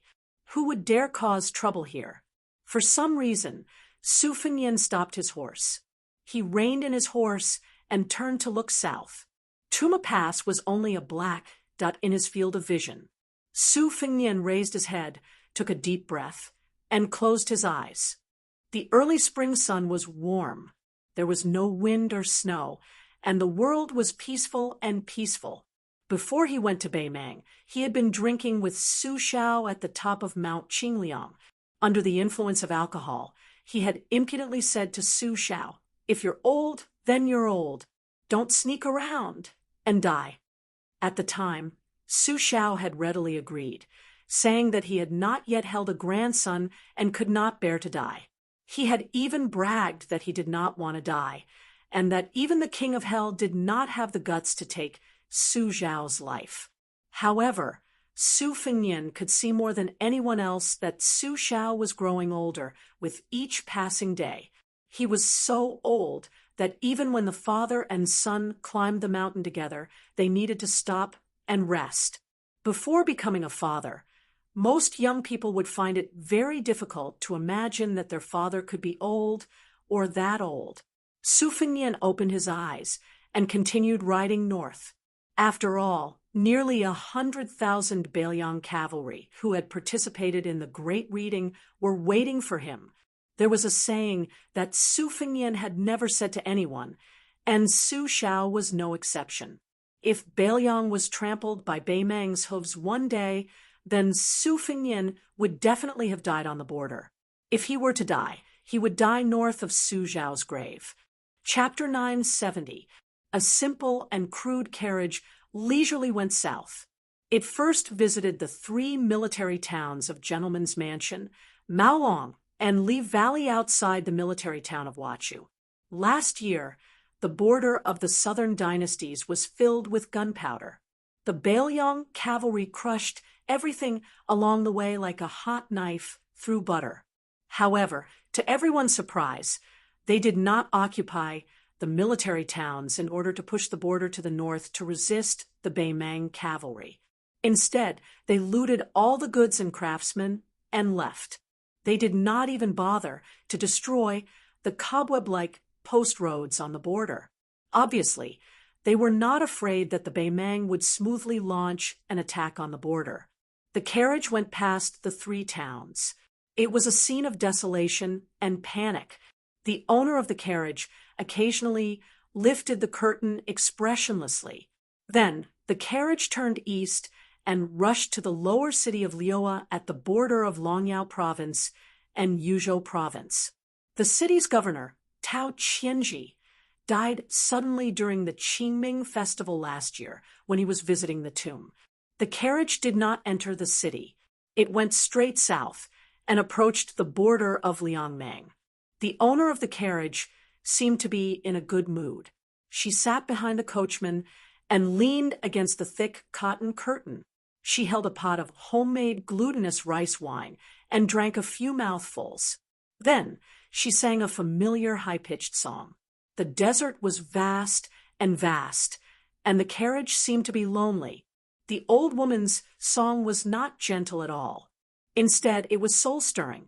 The coachman was an ordinary-looking short and stout man. However, he had long arms like an ape holding a whip, which made his figure look ridiculous.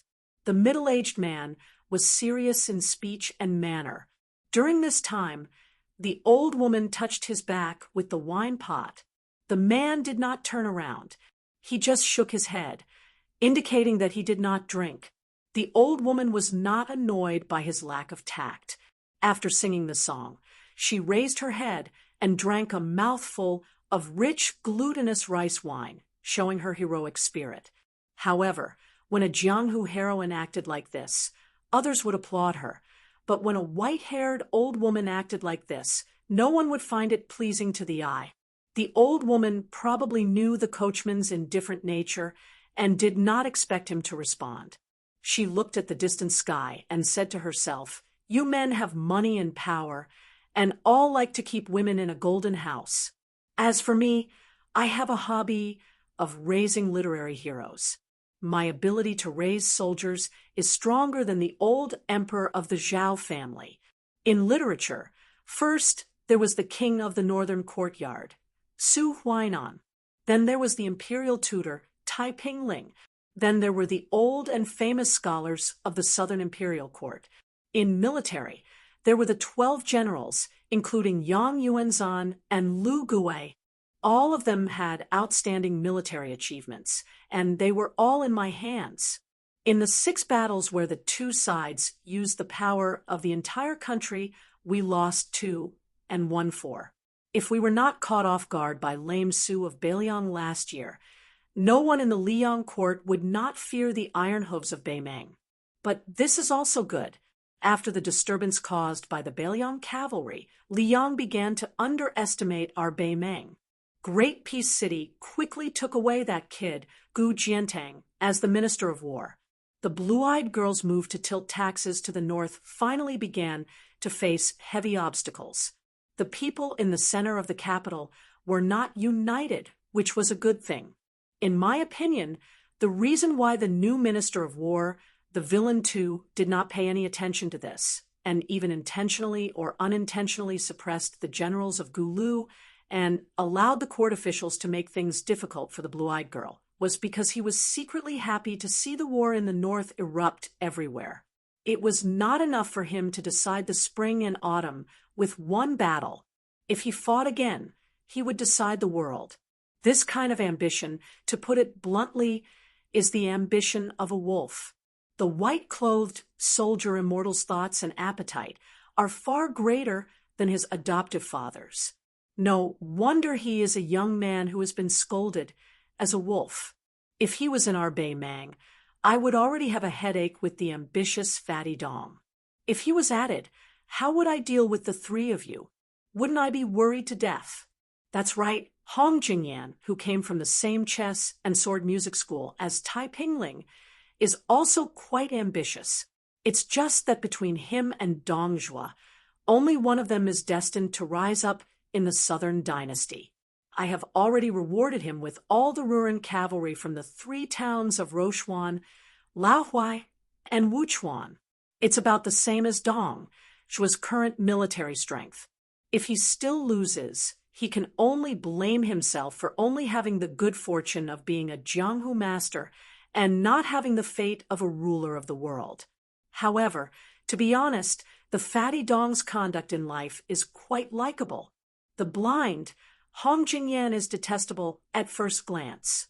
Tuoba, you will definitely die much later than me. If the one surnamed Hong really dares to collude with the imperial clan and try to become the emperor behind the scenes, then regardless of whether you retire or not, you will still kill him. The man said calmly, Dong Zhuo is also capable of such treason. The old woman laughed and said, That's not a problem. Who asked me to like this damn fatty? From the bottom of my heart, after I ascended the throne, he was the only one who dared to call me Big Sister Emperor. His shamelessness is so cute. Besides, Dong Zhuo is full of schemes, but at the very least, he has a bottom line. His bottom line is low, but he still has a bottom line. Such a person is actually not scary. What I am most afraid of are those whose bottom lines are unpredictable. General Zhong Shintong and Murong Baoding are such treacherous people. You will never know what kind of surprise they will bring you or what kind of disgusting things they will do. Han Bei Meng, over to Fatty Dong. The Murong and Yelu surnames are not afraid of being cut off. Chapter 971. The man who was called only by his surname fell silent again. The old woman finished drinking the glutinous rice wine in the pot that she had brewed herself. Holding it in her arms, she sighed. When I was young, I was homeless and went to Liyang and Liao. I saw old Cripple Su before he was crippled. At that time, I didn't fall in love at first sight. I just thought this man was interesting. Later, Su Xiao left Liaodong and climbed to the top step by step. I didn't believe that he was capable of such a feat later. When I had free time to deal with the state affairs, I often wondered how he could stand out among his peers. After a long time, I had clearly let go of it, but many years later, I picked it up again. I was somewhat unwilling, but this kind of love can only be thought about. If I had to choose again, I would still choose to return to Bei Meng.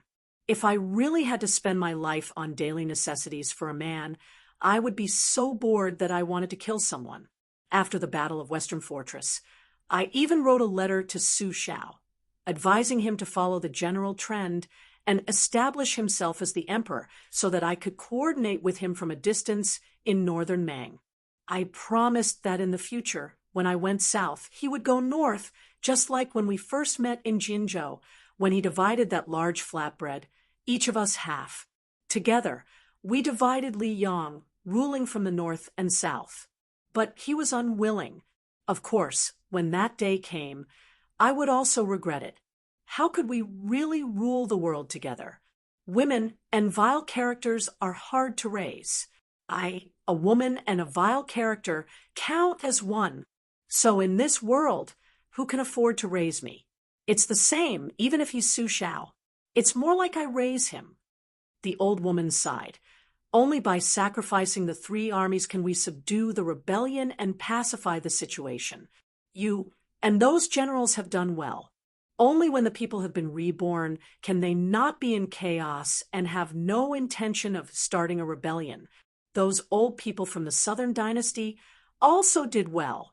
Unfortunately, the general trend is still not in Bei Meng's favor. We have no choice but to seize every minute. Even though northern Meng had won 4 great battles, Liyang had only been injured in the sinews and was far from being injured in the bones. With Bai Yan planning the overall situation and joining hands with Gu Jiantang to build the eastern border, Bei Meng's advantage becomes smaller and smaller as time passes. When Liyang completely devours the spring and autumn period and has enough strength, it will be time to beat our neighbor to death. Therefore, before I die, no matter what the outcome is, I must take advantage of the return of the peace decree to fight. As for whether to ally with Liyang or Beiliang, I was still hesitating. Both sides had their pros and cons. Helian Wu-wei, Huang Songpu, and the other old fellows all insisted on attacking Liyang first. For example, In the past, the old emperor of the Zhao family had listened to Yuan Bunshi's advice. He didn't hesitate to bite down on West Shu first, and then went to devour South Tang and West Shu. When the conditions were right, success would be as easy as lifting a finger. However, Taiping Ling and a large group of young and strong generals, including Dong Zhuo, insisted on taking Beiliang first and then annexing Western Shu and Southern Zhao in one go, forming a confrontation between the East and the West. Only then would it be safe.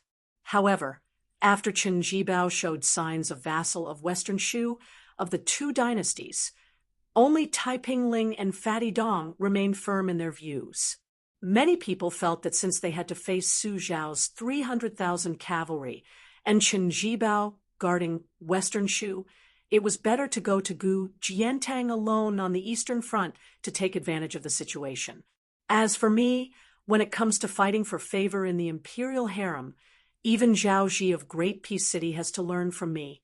However, when it comes to matters that affect the life and death of a dynasty, it is laughable to say it out loud. In reality, it is often just based on a woman's intuition. That year in Jianzhou, lame Su said that as long as he encountered a difficult and troublesome matter, he had an easy way. He tossed a copper coin and guessed right or wrong and listened to the heavens and did as he wished. Do I have to toss a copper coin too? Tuoba, do you have one on you right now? The middle-aged man probably felt that it was absurd. This time, he didn't even shake his head. His body didn't move at all. The old woman, who didn't refer to herself as I in front of him, laughed self-deprecatingly. With your simple personality, why did you get angry by the Yellow River and kill our Qilin Jinren? The man laughed coldly and said, pretending to be mysterious, if we weren't in a hurry to go to the icy plains of the northern region, the three pure ones and the imperial advisor, Yuan Qingshan, would have been killed so that his majesty wouldn't have to worry. The old woman dismissed it with a laugh. She hugged the old fur coat that someone had dug out with great difficulty from the bottom of a chest.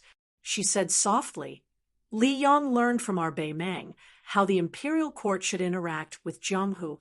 Back then, when Su Xiao stepped into Jianghu, it was a strenuous and unrewarding task.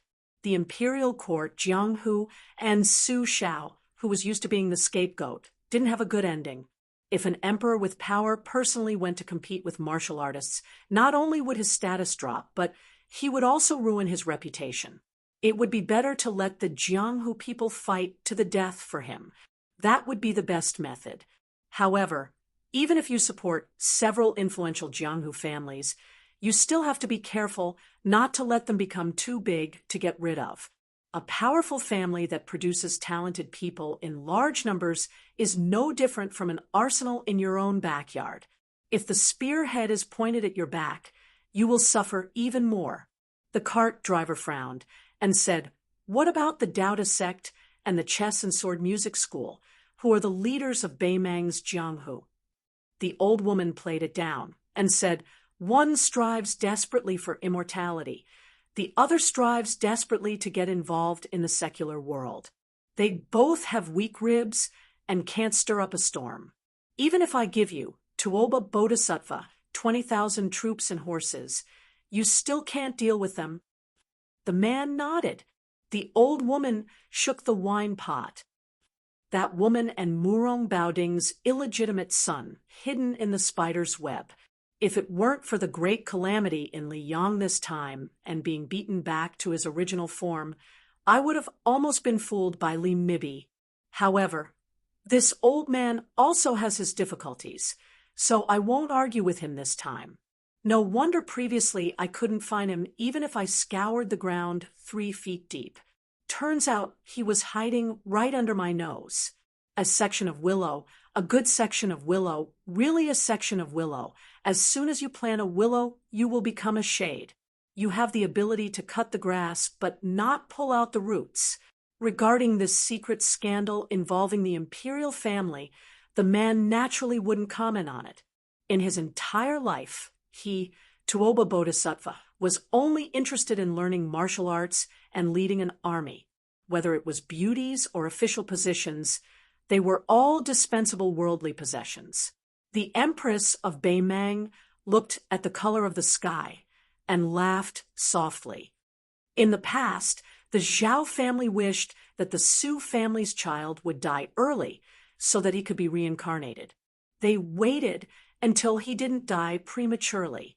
Furthermore, they were certain that this kid had the same one-track mind as lame Su and wouldn't betray Beimang. Now they were happy to squeeze out a smile, waiting to see Beiliang's 300,000 armored cavalry fight until not a single one was left alive. In any case, their Zhao family was profiting no matter what. If this kid was a little more cunning and revealed a little bit of disloyalty, he wouldn't dare to betray Beimang if Li Yong forced him into a corner. Then they wouldn't have to work so hard. But then again, if this kid was such a smart king of Beiliang, Beimang wouldn't be a threat, and Qin Zhibao most likely wouldn't leave Beiliang. Whether or not the next king of Beiliang would be supporting the Western Front would affect whether or not Qin Zhibao could conquer the world in one battle. Otherwise, the Zhao family was the best at getting rid of the donkey after it had outlived its usefulness. No matter how highly regarded he was by the current emperor of Liyang, he could only be a retired king of Shu who had no more than 30 to 40,000 elite soldiers. Being relied upon by the emperor, but not being trusted by the emperor wasn't a fortunate thing. It would only be a disaster. This emperor of the Zhao family is good at everything, but he's too narrow-minded. He's not even comparable to a woman like me. The stubborn lame Su deserves to have such a new master. Beimang's god of war, Tuoba Bodhisattva, spoke without restraint. He said calmly, "If I were Su Shao, I would have gone with the flow after the white-clothed case." The Empress of Beimang smiled faintly and said, "That's why you'll never become a man, that Wu Su Zhaoji, and I can't forget. A man's occasional childishness, murderous aura, and Buddhist aura that seems to make people respect him are actually just icing on the cake. Only brotherly loyalty and human feelings are things that help people in their hour of need. A man who doesn't even care about the basic friendship doesn't even look at women like us. In this world, there's never a lack of smart people. Only fools who don't want to live an easy life are rare.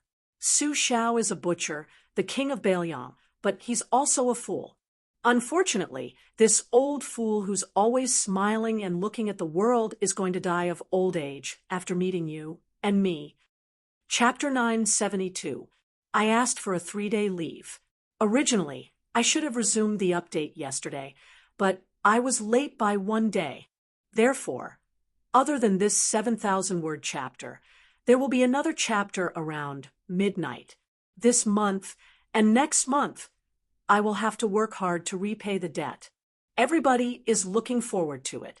You are also welcome to whip and urge me with all your strength. P.S. Happy New Year. The mouth of the gourd was vast and boundless. An extraordinarily majestic martial arts platform was temporarily built, 3 li to the east and west of the martial arts platform. Respectively, there was a military review building for Beiliang's meritorious old generals and civil officials, 1 civil and 1 military, forming a temple and a great hall supporting each other. Among them, the civil building had 6 floors, 1 floor higher than the martial building. This made the scholars who were successively ascending the civil building to feel somewhat honored in their hearts. Inside the building, there was no lack of Beiliang's civil officials with superior ranks. Other than the newly appointed governor of Lingzhou, Su Beiji, the governor of Yuliang had already ascended to the top floor, leaning against the railing and gazing into the distance with the administrator Li Gongda. However, the one closest to Li Gongda was not the governor of Liangzhou, Hu Kuei. It was also not the governor of Yuzhou, Wang Peifong. Instead, it was 2 fresh faces, the Chancellor Wang of Shangyin Academy and the one who was originally supposed to take up a post at the imperial censorate in the capital, wearing a high hat and broad belt. When the sandstorm hit the building at the frontier fortress, their sleeves fluttered, setting off the two old men's fresh and immortal air. According to the law, Hu Kuei was half a rank higher than the governor of Lingzhou in Beiliang. Compared to the old men in the building, he could be said to be in the prime of his life. In his early years, he was the commander of the Beiliang army's Liaoju cavalry. Among them, the Great Horse Camp was known for its elite crossbowmen. His military exploits in the Beiliang army were illustrious. For some reason, Hu Kuei was supposed to take over the position of Liangzhou's general within 5 years. However, 8 years ago, he unexpectedly led 300 light cavalry to break into the hinterland of Beimang's Beimang Jibwa military town without permission. Afterwards, he lost his official position. Only then did Chen Jibao, who took over the Liaoju cavalry, have the world's first-class scouts, who were able to suppress Liaodong, Shua's crow's nest. However, after Hu Kuei lost his official position, he was deserted by his friends and family. Unexpectedly, he gave up the military and entered the civil service. He started as a civil official in Liangzhou. In a short 7 years, he unexpectedly became the governor of Beiliang. In private, the officials of Beiliang laughed and said that it was unreasonable for a person who had been peed on several times to be revived. Wang Peifong, the governor of Yuzhou, was a pure scholar. He had always been at odds with Hu Kuei, who had been in the military for 20 years. Almost every year, he went to Mount Qingliang to have an audience with the king of Beiliang. Every year, he would complain about how Hu Kuei, a veteran ruffian, was unruly and how he allowed his subordinates to bully the officials of Yuzhou.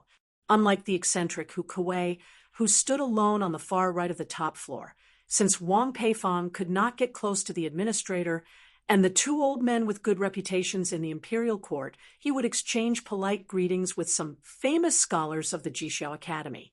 He would say some comforting words about going back to the country and talk about the most popular poems in the literary world. Hu Kuei was wearing a gorgeous official uniform of the first rank of the third rank. This governor of Liangzhou lived up to the name his parents gave him. He was tall and sturdy and was half a head taller than the men of the northern region. There were many civil officials and scholars on the top floor. Most of them were thin, which made Hu Kuei stand out from the crowd. After Hu Kuei got on the top floor, he did not greet anyone.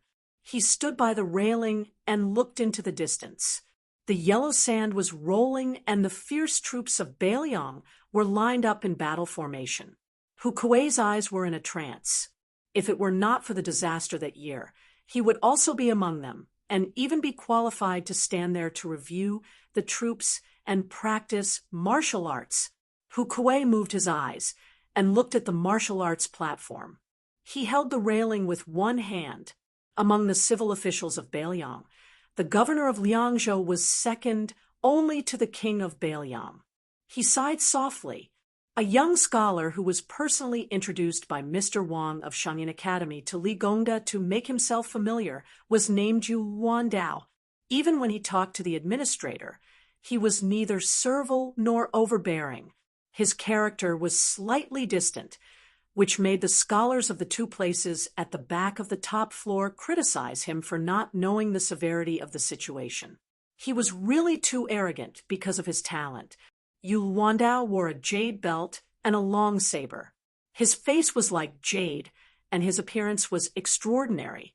Under the trampling of countless horse hooves, the building gave people a feeling of shaking. Many scholars from other places saw the cold military appearance of the Beiliang cavalry, and their faces turned pale. Yu Wandao's expression was still calm, while Huang Shang was discussing with the administrator whether they could allow the establishment of the academy and the Scholars Association. Yu Wandao silently walked to Hu Kuei's side and did not say anything. The two stood side by side and looked at the battlefield. The two were silent for a long time. Unexpectedly, it was Hu Kuei, who was in a high position, who spoke first. He said calmly, "You must be the eldest grandson of the Yu family of Enyang. On the first day of studying at Shangyin Academy, you shocked the world with a single brilliant feat and solved the 6 questions of heaven and earth left by Huang Sanja." The second master of the Song family once made a monthly comment, and also commented that Yu Wandao's words carried Zen and could satisfy one's appetite. If you enter the imperial court, you will have a meteoric rise. If you are in the wilderness, you will inherit the literary vein. Even our second commandery princess highly praised your poetry. The reason why I, Hu Kuei, paid attention to you is because you once wrote the 48 words of Liangzhou's Big Horse Song to pay tribute to the Big Horse Camp. I thank you on behalf of the 260 brothers who died. Hu Kuei put one hand behind his back, and the other hand patted the railing. He said softly, "Green and yellow killing wild sheep. Liangzhou's big horse died in a foreign land. Good, very good. Even a boorish martial artist like me can read it without difficulty. Just based on these 2 sentences, even if Yu Wandao asked me to be a 4th-rank official and take office tomorrow, I would be willing to agree." The horse stepped on the green grass and yellow sand, spurring the horse to kill sheep to eat meat, looking back, but still not seeing home. Many literati might be able to write about these simple things, but they just don't want to. Yu Wandao was the eldest grandson of the Enyang Yu family. When he drew lots at the age of 1, he grabbed a copy of the spring and autumn annals with one hand and a peerless famous knife, Big Luan with the other. When he was 4 years old, he wrote poems and became famous all over the world. When he was 14 years old, he carried a book and carried a knife to study at Shangyin Academy, attracting the attention of the world. He was also one of the young talents that made the Liang imperial court feel the most heartache and annoyed. Because of this, the Yu family was angered by the Zhao family's emperor and was miserably suppressed in Guangling. Yu Wandao lowered his head to look at the knife, and then raised his head to look into the distance. With a warm smile on his face and a determined look in his eyes, he said, "General Hu, I came to Beiliang this time not to ask for an official position from you. I just want to see His Royal Highness with my own eyes. Then I will have no regrets in this life.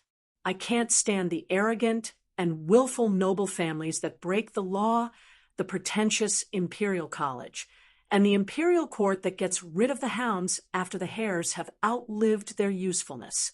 Only your highness is pleasing to the eye. I also want to ask your highness, if one day Beiliang can't defeat the million iron cavalry of Beimang, does Su Fengnian dare to die on the battlefield? Does he dare to guard the northwest gate for the central plains? If Su Fengnian is willing to nod his head, then in the future, Yu Wandao, will be added to the pile of corpses. We scholars seek fame in peaceful times and study in troubled times. We use our deaths to exchange for peace for the people." Hu Kuei said calmly, "I'm afraid that you scholars have high standards but little ability. On paper, you talk about good soldiers, but under the paper, you are just a bag of straw." Yu Wandao heard the Liangzhou provincial governor's words, which spoiled the mood, and laughed instead. "I'm also afraid of this. So after the military parade and martial arts training, I'm going to join the army and be a pawn. Whether I'm a mule or a horse, I'll know once I walk it. But along the way, I've seen many graceful northern beauties who are not like the Jiangnan women. They are tall and have bold personalities, very much to my liking. Before I die, I have to marry such a tall wife so that I won't let down this life and Beiliang. Yu Wandao doesn't have any elders here. When I send gifts to a woman's family, I hope that official who can do it for me." Hu Kuei didn't comment and said something even more ominous. Hu Kuei, don't have any great abilities, but I'm good at collecting corpses. If Yu Wandao, die one day, I'll collect your corpse for you. Many scholars on the top floor were standing in the building. They didn't have the right to come to the corridor and stand by the railings. Seeing that this eldest grandson of the Yu family was able to join in on the fun with the administrator and chat happily with Liangzhou's general, Hu Kuei, their eyes were red with envy. Yu Wandao's laughter was somewhat ear-piercing. They didn't know that this disciple of a famous family had come to Beiliang to seek death. Snowflakes fell sparsely and gradually grew. Beiliang was bitterly cold. As long as it snowed, there was no stopping it. It was destined to be a never-ending snowstorm. Yu Wandao reached out a hand to catch the snowflakes. His 5 fingers were white and slender. If he were in the rich Guangling Road, whether it was playing the zither, holding books, or placing chess pieces, he would be able to make women fall in love with him. Hu Kuei sniffed. There was still an hour before the examination of this martial arts university. He was originally a first-class crossbowman, and he had many incredible and diverse skills. Among them, he had the ability to smell the breath of the dead. Compared to relying on experience to determine the time by observing the sky, it was more accurate. As for the principle of Taoism's ventilation of the mountains and lakes, carrying Peng AI to dig pits and burn them, and using this to look for the breath of the well, to find water, it was an unorthodox skill that the Northern Liang army had to be proficient in. It was indeed not without reason that the Su family's iron cavalry set off at the beginning of spring and autumn. And the reason why Zhao Shi was so afraid that he could not sleep and eat in peace was indeed not without reason. Not only were there many fierce generals under Su Zhao's command, but the rogue immortal craftsmen who were proficient in unorthodox methods also made it difficult for the other great generals of Liang to catch up. Hu Kuei suddenly pointed at the martial arts platform in high spirits and said with a smile, "Yu Wandao, after an hour, why don't you open your eyes wide and see who will be there? Then you'll know whether Beiliang's 300,000 Iron Horse cavalry can withstand Bei Meng's 1,000,000 cavalry." Chapter 973. The Wu Tower in the west was 1 floor lower than the Wen Tower. This caused a large group of old warriors, who had been scolded by the Liang imperial court as the old men of Beiliang, to gather together and curse. They all said that it must be His Royal Highness's rotten idea. Otherwise, the great general wouldn't have slapped the old faces of his subordinates like this. There were many mountains in Beiliang. Other than the 2 old generals, Yan Wenluan and Zhong Hongwu, most of the young and strong generals under Qin Zhibao had left Beiliang for Western Shu. However, many of the old generals from the previous generation had a close relationship with Qin Zhibao. Most of them had the title of general above them. They only had their families to feed, so they wouldn't cause trouble and choose to stay in Beiliang. Other than these 3 mountains, there were also the great general's adopted son and many old generals who had retired from the cavalry and infantry. These old generals couldn't be compared to the group of generals who had been given the title of general. They still had many branches and leaves in the Beiliang army and had a deep foundation. The Wu Tower was originally arranged according to seniority like the Wen Tower. Those with high positions would stand on the tall buildings. However, it was a bit strange today. A one-armed old man with the surname Lin, who drove an ox cart out of seclusion, didn't want to go up the tower. Many of the old men of the same age, who had been through life and death with him, didn't want to go upstairs to show off their power. They surrounded the first commander of the Lotus Seed Camp, Lin Dofang.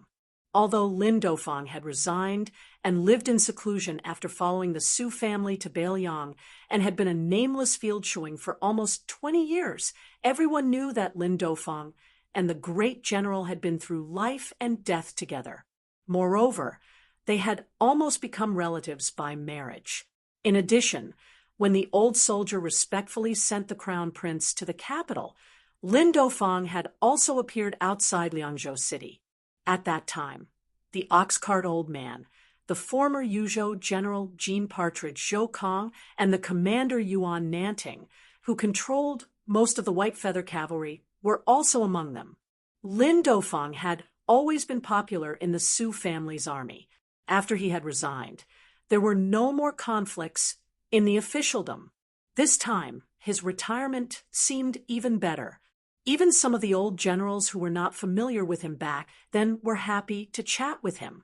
Even Lu Yuanji, who had retired from his high position as the deputy commander of the infantry, and Wei Taizhan, who had just vacated the deputy commander of the cavalry last year, were no exception. This group of old fellows with illustrious military exploits had seniority, meritorious service, and family background, so they were especially outspoken when they talked. Compared to the genteel and sour atmosphere in the one building, they were like heaven and earth. At this moment, Lu Yuanji was cursing His Royal Highness for not being sensible. It was fine that the Wu building was 5 floors higher, but it was actually 1 floor lower than the Wen building. Wasn't this deliberately embarrassing these old fellows who had fought for Beiliang? Lu Yuanji had retired from his position for a few years, and he was also famous for his impatience and uncouth temperament. Hearing his curses, all the old men around him, without exception, smiled knowingly. Wei Taizhan, who had just left Beiliang's army for less than a year, was much more reserved. He didn't even respond. Once Lu Yuanji rolled up his sleeves and cursed, even the country's shrew would have to retreat. Especially after drinking, he dared to spit on General Su Zhao's face. Of course, General Su Zhao was so angry that he was whipped and thrown out of the tent to drink the northwest wind. At that time, General Su Zhao, who didn't look like an old man, was also stubborn.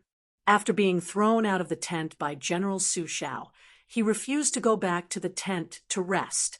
He sat on the ground and continued to curse. When he was tired, he fell asleep on the ground and snored like thunder. In Lu Yuanji's words, "I don't want to be angry with General Su Zhao, and I don't dare to. I will use my snoring to disturb General Su Zhao's sleep."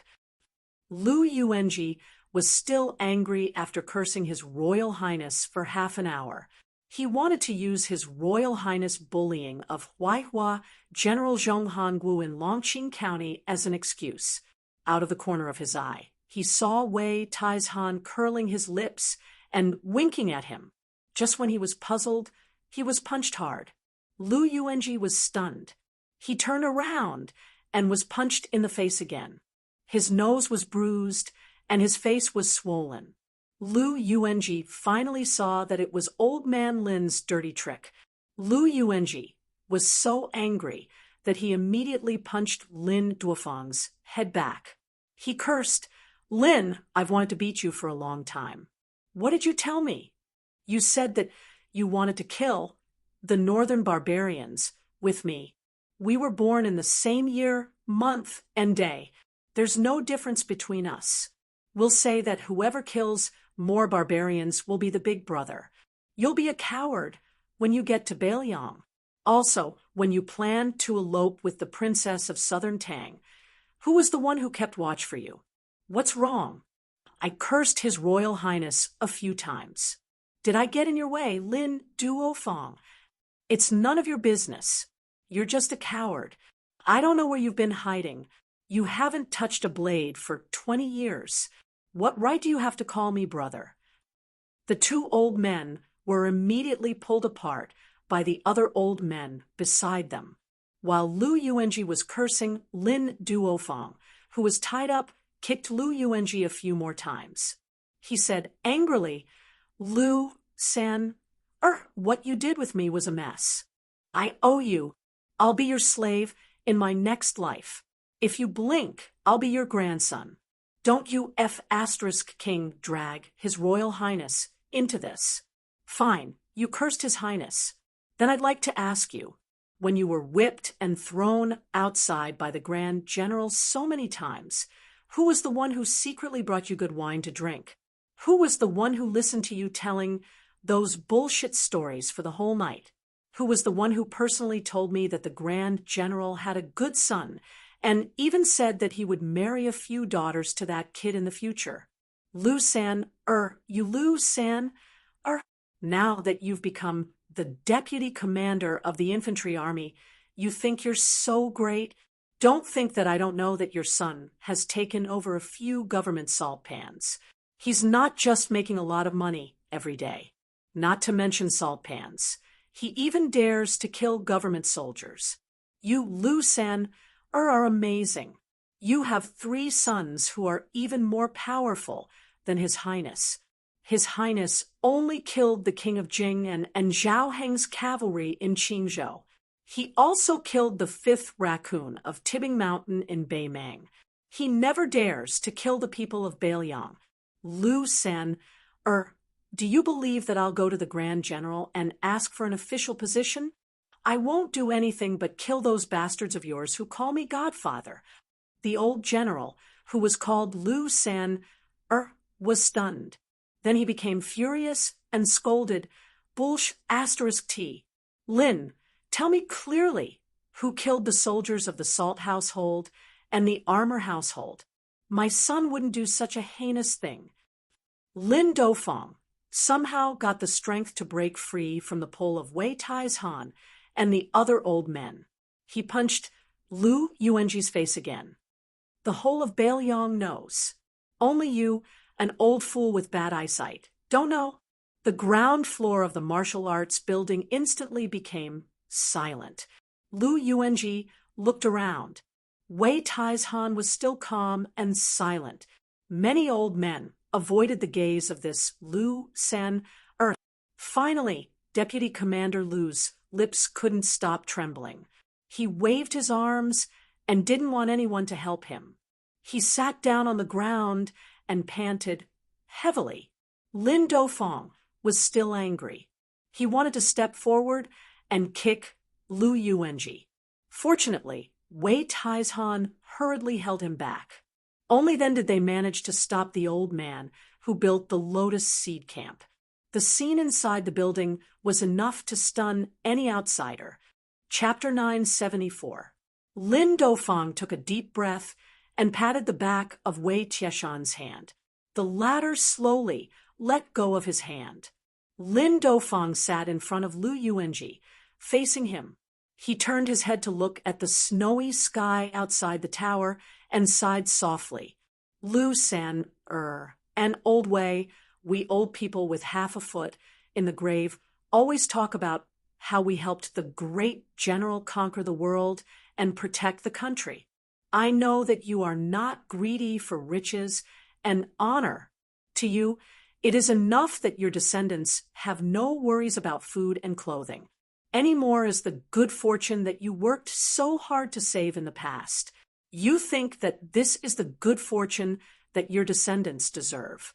You are most afraid that Beiliang will forget what you have done in the past. You are afraid that people will forget about it. But if you are like this, your descendants who have never suffered will have nothing to fear. No matter how good the seedlings were, they will be spoiled by you. His Highness did not do proper work in those years. Who in the tower is not angry? I, Lin Dofeng, am very angry. That year, the great general personally came to visit my family's fields. From beginning to end, I was not willing to turn around and see the great general. But let's put ourselves in his shoes.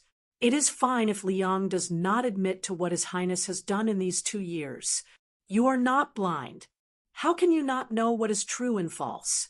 Let's feel our conscience and ask, did His Highness lose face for Beiliang when he went to Jing?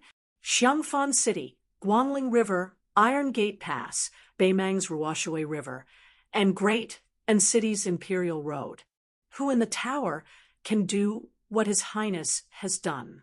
You, Lu San, who can't even control your son. Or you, old Wei, who likes to play the peacemaker as you get older. Or you, Han Tweezy, who has only cared about taking care of your disciples and official career these years. Lin Dofeng pulled back his gaze and looked at Lu Yuanji. Lu San, the great general does not owe us anything. His Highness is even more so. We have conquered the world, but the matter of protecting Bailiang is something that we cannot do. Even if we want to, we can't do it well. Then let's just hand it over to those fellows in the literary tower. So what if the literary tower is higher than the martial tower? In the 9 kingdoms of the spring and autumn period, how many officials and important officials have looked down on our Sioux family's armored cavalry? We've already made them suffer a lot. If you're worried that your children and grandchildren will be looked down upon, then let them go on their own. Don't let them ride roughshod over you old men. The general's words were crude, but they made sense. No one's son should be born to suffer hardships, nor should they be born to enjoy happiness. He didn't care about other places, but in Bailiang, the more capable one was, the more bitter one was, and the more fortunate one was. So, Lu San, we owe the Sioux family now. We may not owe them anything, but your children and grandchildren owe them a lot. Lin Dafang patted Lu Yuanji's shoulder and stood up. He bent over and helped Lu Yuanji up, patting off the dust on Lu Yuanji's chest. Lu Yuanji suddenly grinned and said, "Damn it, Lin, I only rewarded you with 1 punch. Look at you, I punched and kicked you several times." Lin Dafang laughed and said, "I told you I'm more capable than you. You have to admit it. If it weren't for our old friendship, I would have used my special skill, crotch kick." Lu Yuanji put his arm around Lin Dafang's shoulder. He wanted to scold him, but when he touched the empty sleeve, he stopped talking. Back then, it was Lu San who had gritted his teeth to bandage his brother's wound. He was too embarrassed to do it in front of Lin Dafang. He only dared to squat on the ground and sob after leaving the tent. That feeling was even more painful than his own broken arm. Lu Yuanji clearly remembered that year when Lin Dafang's arm was broken and the general was seriously injured. That kid couldn't help much, but he stood guard outside the tent with a pale face. In the end, the two of them stood guard side by side against the tent. Lu Yuanji, Lin Dafang, Wei Tai's Han, and Han Tweezy walked side by side to the entrance of the martial tower. It was snowing heavily. Although there was no longer the scene of yellow sand covering the iron armor, when they looked up, they could see that the frozen river had yet to thaw. Further north of the ice river, there was only white snow covering the black armor. The 100,000 infantrymen of the Bailiang army were divided into 2 giant battle formations from the east and the west, leaving a path in the middle. The commander of the white feather cavalry, Yuan Nanting, was able to get close to the ice river and sit high on his horse. There was also the lotus seed camp, the horse camp, the partridge camp. The first camp was set up. There were a total of 36 of these old and new camps. They were all lined up in a row, looking especially majestic. The crossbowman of the little snow camp, Li Hanlin, was positioned slightly behind. He carried his saber and crossbow, holding his breath and concentrating. Beside him was Lu Do. The two of them looked at the martial arts platform together, their eyes burning with passion. There was not a single person on the martial arts platform. Other than a giant war drum, there was nothing else. The war drum had not been beaten, and the horn that the soldiers of Bailiang were most familiar with had not been blown.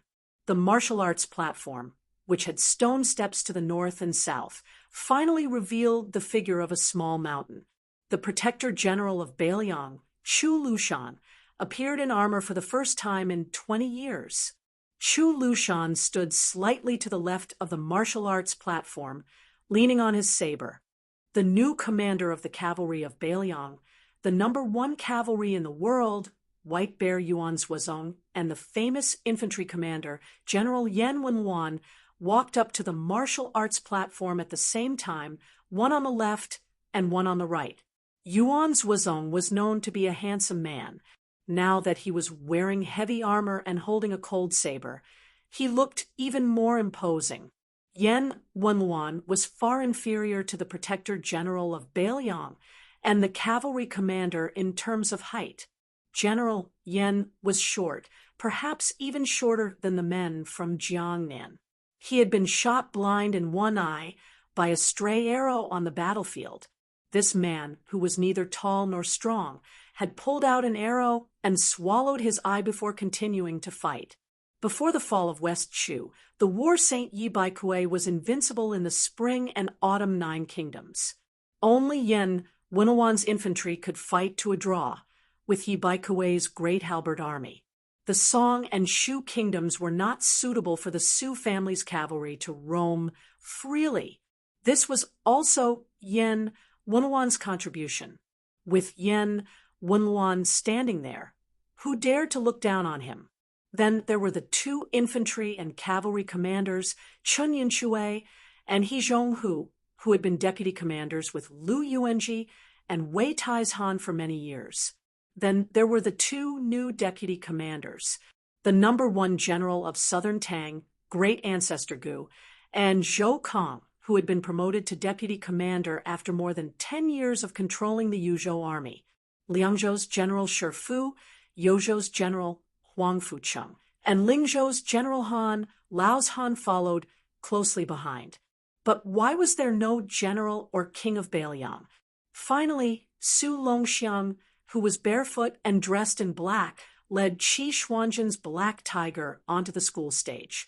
Chu Lushan, Yuan Zuozong, Yen Wenluan, Chun Yinxue, He Zhonghu, Great Ancestor Gu, Zhou Kong, Shi Fu, Huang Fucheng, and Han Lao's Han.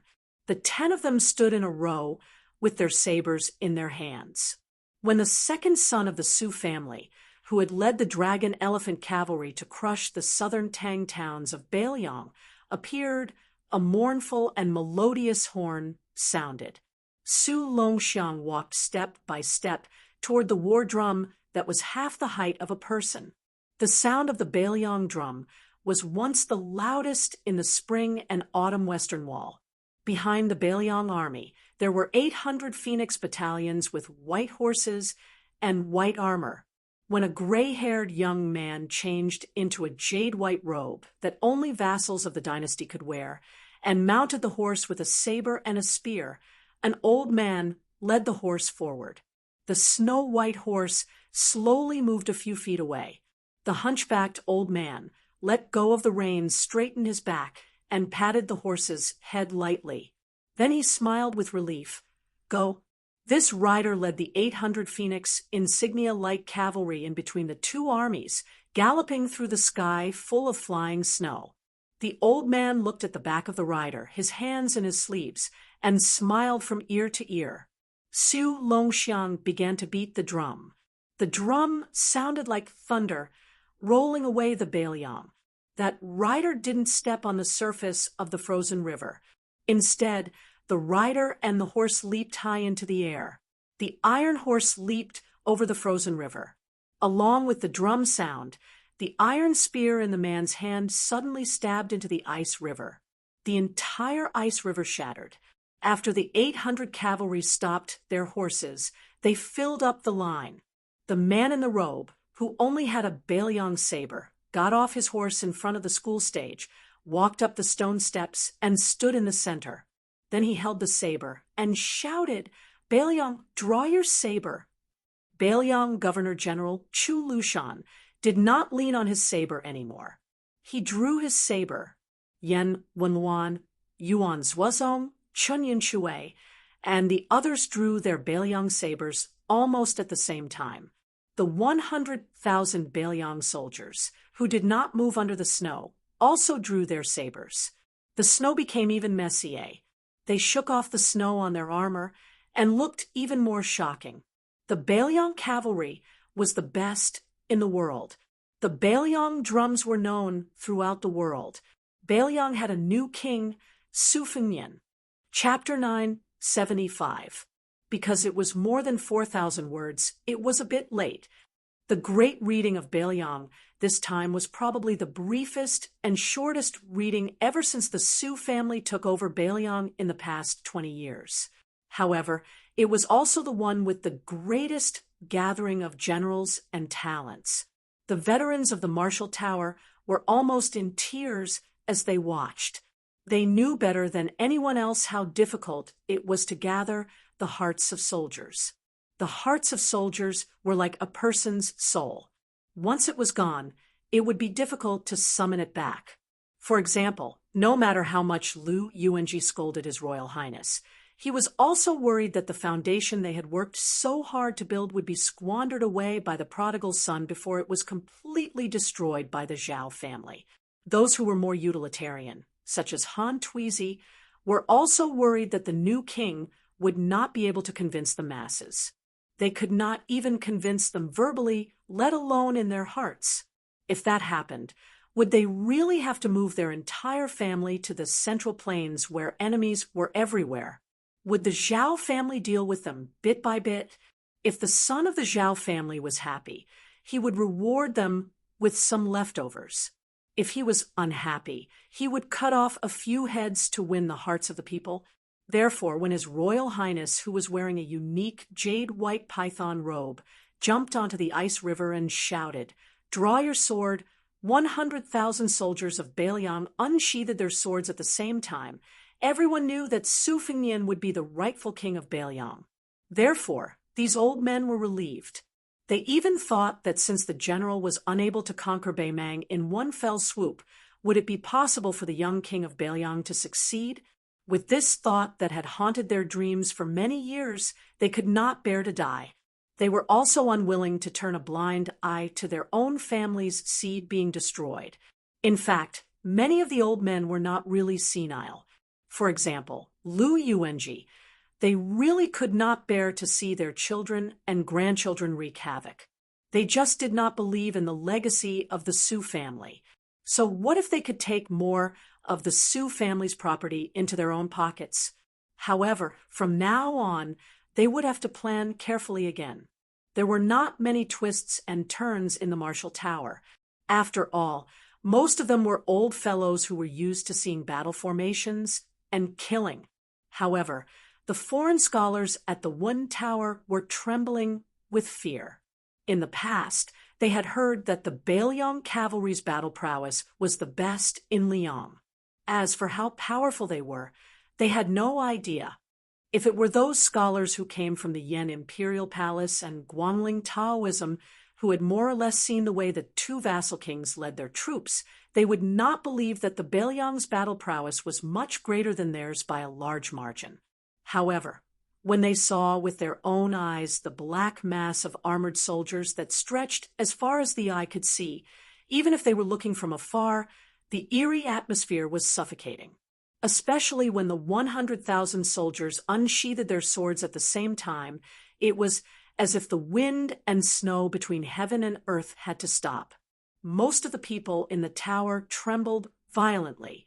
Previously, there were busybodies who had named the generals on the martial arts stage one by one. Each of their names was like thunder to the ears. When the 10 of them stood shoulder to shoulder with their swords, no one believed the nonsense that Bailiang was lacking in manpower. The unspoken majesty on the martial arts stage made the people of the One Tower ask themselves, could Gu Jiantang, who had resigned from the Ministry of War, defeat the Bailiang cavalry? Could the king of Yan Imperial Palace, who was second only to Su Shao among the vassal kings, really contend against them? Even if the man in the python robe who stood out from the crowd could never reach the height of his father, as long as he, Su Fengnian, had 300,000 elite soldiers, could he really be bullied by anyone? Yu Luandao did not have these messy thoughts. He only saw the distinctive python robe, the way he leaped onto his horse and threw his spear into the icy river, the slow steps he took as he ascended the stage, and the way his finger moved across the hilt of the famed sword Great Luan. Yu Luandao suddenly felt that there was no need to ask anything. After 2 hours of military parade, everyone put their swords back into their sheaths. The man in the python robe disappeared. General Yen Wenwan went to greet the people of the Wu Tower. Yuan Zhuozong, who had the same rank, although he was the general's adopted son and the commander of the cavalry, still walked half a step behind Yen Wenwan. He walked side by side with the famous general of the southern Tang dynasty, great ancestor Gu. Huang Fujin, who did not have enough experience and popularity, was at the back. He seemed a little lonely. He did not have any interaction with the old Yuzhou general, Brocade Partridge, Zhou Kong, who was not far away. However, since this person had already occupied a place on the martial arts platform, no one dared to compete with Huang Fujin on the surface. As for the secret, there would certainly be many. The key was to see when Huang Fujin could successfully take over the military power of Yuzhou. Chu Lushan, the northern Liang protector, ascended to the Wun pavilion. When the foreign scholars saw Fatty Chu dismount from his horse outside the pavilion, they were scared half to death. They also sensed that even the administrator Li Gongda, a major second-rank border official, had a forced smile on his face when he saw this devil who ate people without spitting out the bones. Within the Wun pavilion, only teacher Wang was able to maintain a calm expression. Huang Shang, a bone-chilling scholar from Liang, simply chose to avoid seeing him and avoid seeing him. When the heavily armored Chu Lushan ascended the building, the new building creaked loudly, causing people to worry about whether the stairs could bear the weight of this man and his armor. Fortunately, this mountain-like fat pig did not bother to waste his energy going up the stairs after ascending to the 5th floor. He greeted Hu Kuei, who had descended to the 5th floor, and nodded to each other in greeting. When he caught a glimpse of Yu Luandao beside the Liangzhou provincial governor, the Beiliang governor returned home. When Chu Lushan finally mounted his horse and left, the scholars felt as if a heavy burden had been lifted from their shoulders. If His Royal Highness's notoriety in the past was merely his hedonistic behavior within Beiliang's borders, then Fatty Chu's infamy was enough to make people's hair stand on end. Cutting breasts and skinning skin, breaking skulls and pouring wine. Which of these did not deserve the wrath of the heavens? However, this fat pig still happily became the highest-ranking official in Beiliang. Truly, only a scourge could live for 1,000 years. On the way back, Chu Lushan summoned the crossbowmen Li Hanlin and Lu Do. One of them was His Royal Highness's brother, who had grown up with him, and the other was basking in his glory. The Qingzhou Lu family, who was about to become in-laws with the Su family, could not be considered ordinary Beiliang soldiers. Chapter 976. Chu Lushan dismissed the dozen or so trusted retainers behind him, bringing only Li and Lu to the banks of the frozen river. The ice had already shattered. Chu Lushan tugged at the cotton collar of his armor and gazed into the river, remaining silent for a long time. Young Master Li, who considered the prince's mansion on Mount Qingliang to be his own home, had interacted with Chu Lushan many times. However, after becoming a crossbowman who often had to exchange his life for the lives of Beimang's Ma Lanzi, when he looked back at this fatty, who had once been his arm-in-arm, he felt a bit more reverence. It was difficult for him to joke around like before. It wasn't that he didn't want to, but rather that he didn't dare. Only those who had personally experienced the flames and smoke of war, who had come into contact with hundreds of enemy troops, knew how ruthless and fierce this 300-catty fat pig was. In the Beiliang army, it was publicly acknowledged that in battles with less than 10,000 soldiers, regardless of how dangerous and cruel the situation was, Chen Zhibao could achieve the greatest military service. Yuan Zhuozong could achieve the fewest casualties. As for this fatty, whose literary talent was completely obscured by his fierce reputation, he could bring a battle to a close in the shortest time possible. In the Battle of Baishui, Chu Lushan had once defeated 3,000 northern Han elites in a short hour. Of his 2,000 troops, 1,800 had died. Chu Lushan had participated in countless bloody battles like this. According to legend, When Chu Lushan led new recruits, he would always congratulate them. Either they would die tomorrow, or they would be promoted to commandant the day after tomorrow and scram to some other place to enjoy life. After Su Zhao's conquest of the border, his adopted son, Chu Lushan, only led troops on the border for the first 5 years. Afterwards, he left the frontier fortress. Afterwards, very few people remembered this fat pig. The number of times he was the first of the Su family soldiers to mount the city and plant the flag was the highest. To this day, no one had been able to break this record. Chu Lushan thought for a moment before finally opening his mouth and saying, "There are some things that are better left for the king of Bailiang to speak to you personally." When Su Fengnian put on the vassal king's robe and went on stage, it meant that Bailiang had a new king today. Of course, this was in serious violation of the Liang family's etiquette. The House of Zhao, who relied on the Su family to sit on the throne and enjoy the country, would dare to say no? Even if the son of the Zhao clan had nothing better to do and wanted to punish the Bailiang, he would have to ask the Bailiang first. Li Hanlin, who had been tricked into going to the southern court and almost kidnapped to Ji province, squatted down and cradled the helmet in his arms. He grinned and said, "Before the great reading, my father was forced to stammer. I'm not stupid. I've already guessed most of it." Li Hanlin continued with a smile, "Brother Nian, I don't like what you're saying. Don't think that just because you're the king of Bailiang, you're no longer Li Hanlin's brother.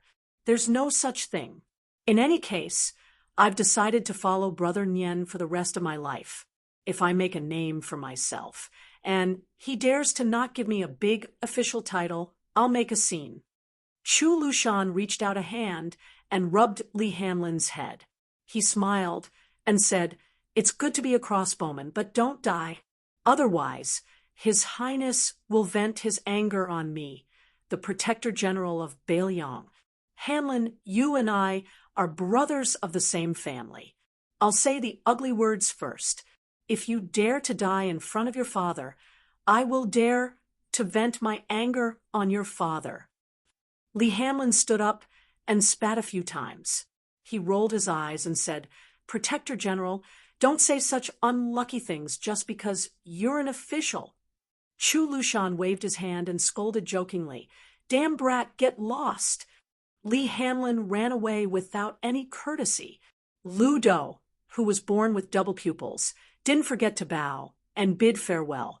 Chu Lushan looked to the east. East was Great Peace City, the best city in the world. He smiled coldly and said, "What a big piece of fat meat." Chu Lushan lowered his head and walked towards the warhorse. He laughed and said, "Eating meat, our fatties like it the most." In the wind and snow at the border, the two carriages finally met. The carriage drivers were the young man who had just become the king of Bailiang and the Baimang military god, Tuoba Bodhisattva. The man and woman in the carriage, one could imagine what kind of supreme status they had. The Baimang Empress Morong and the old Prince Liang Su Shao. The carriages stopped at the same time.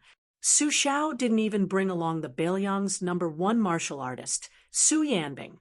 He only brought along his eldest son, who had changed into ordinary clothing.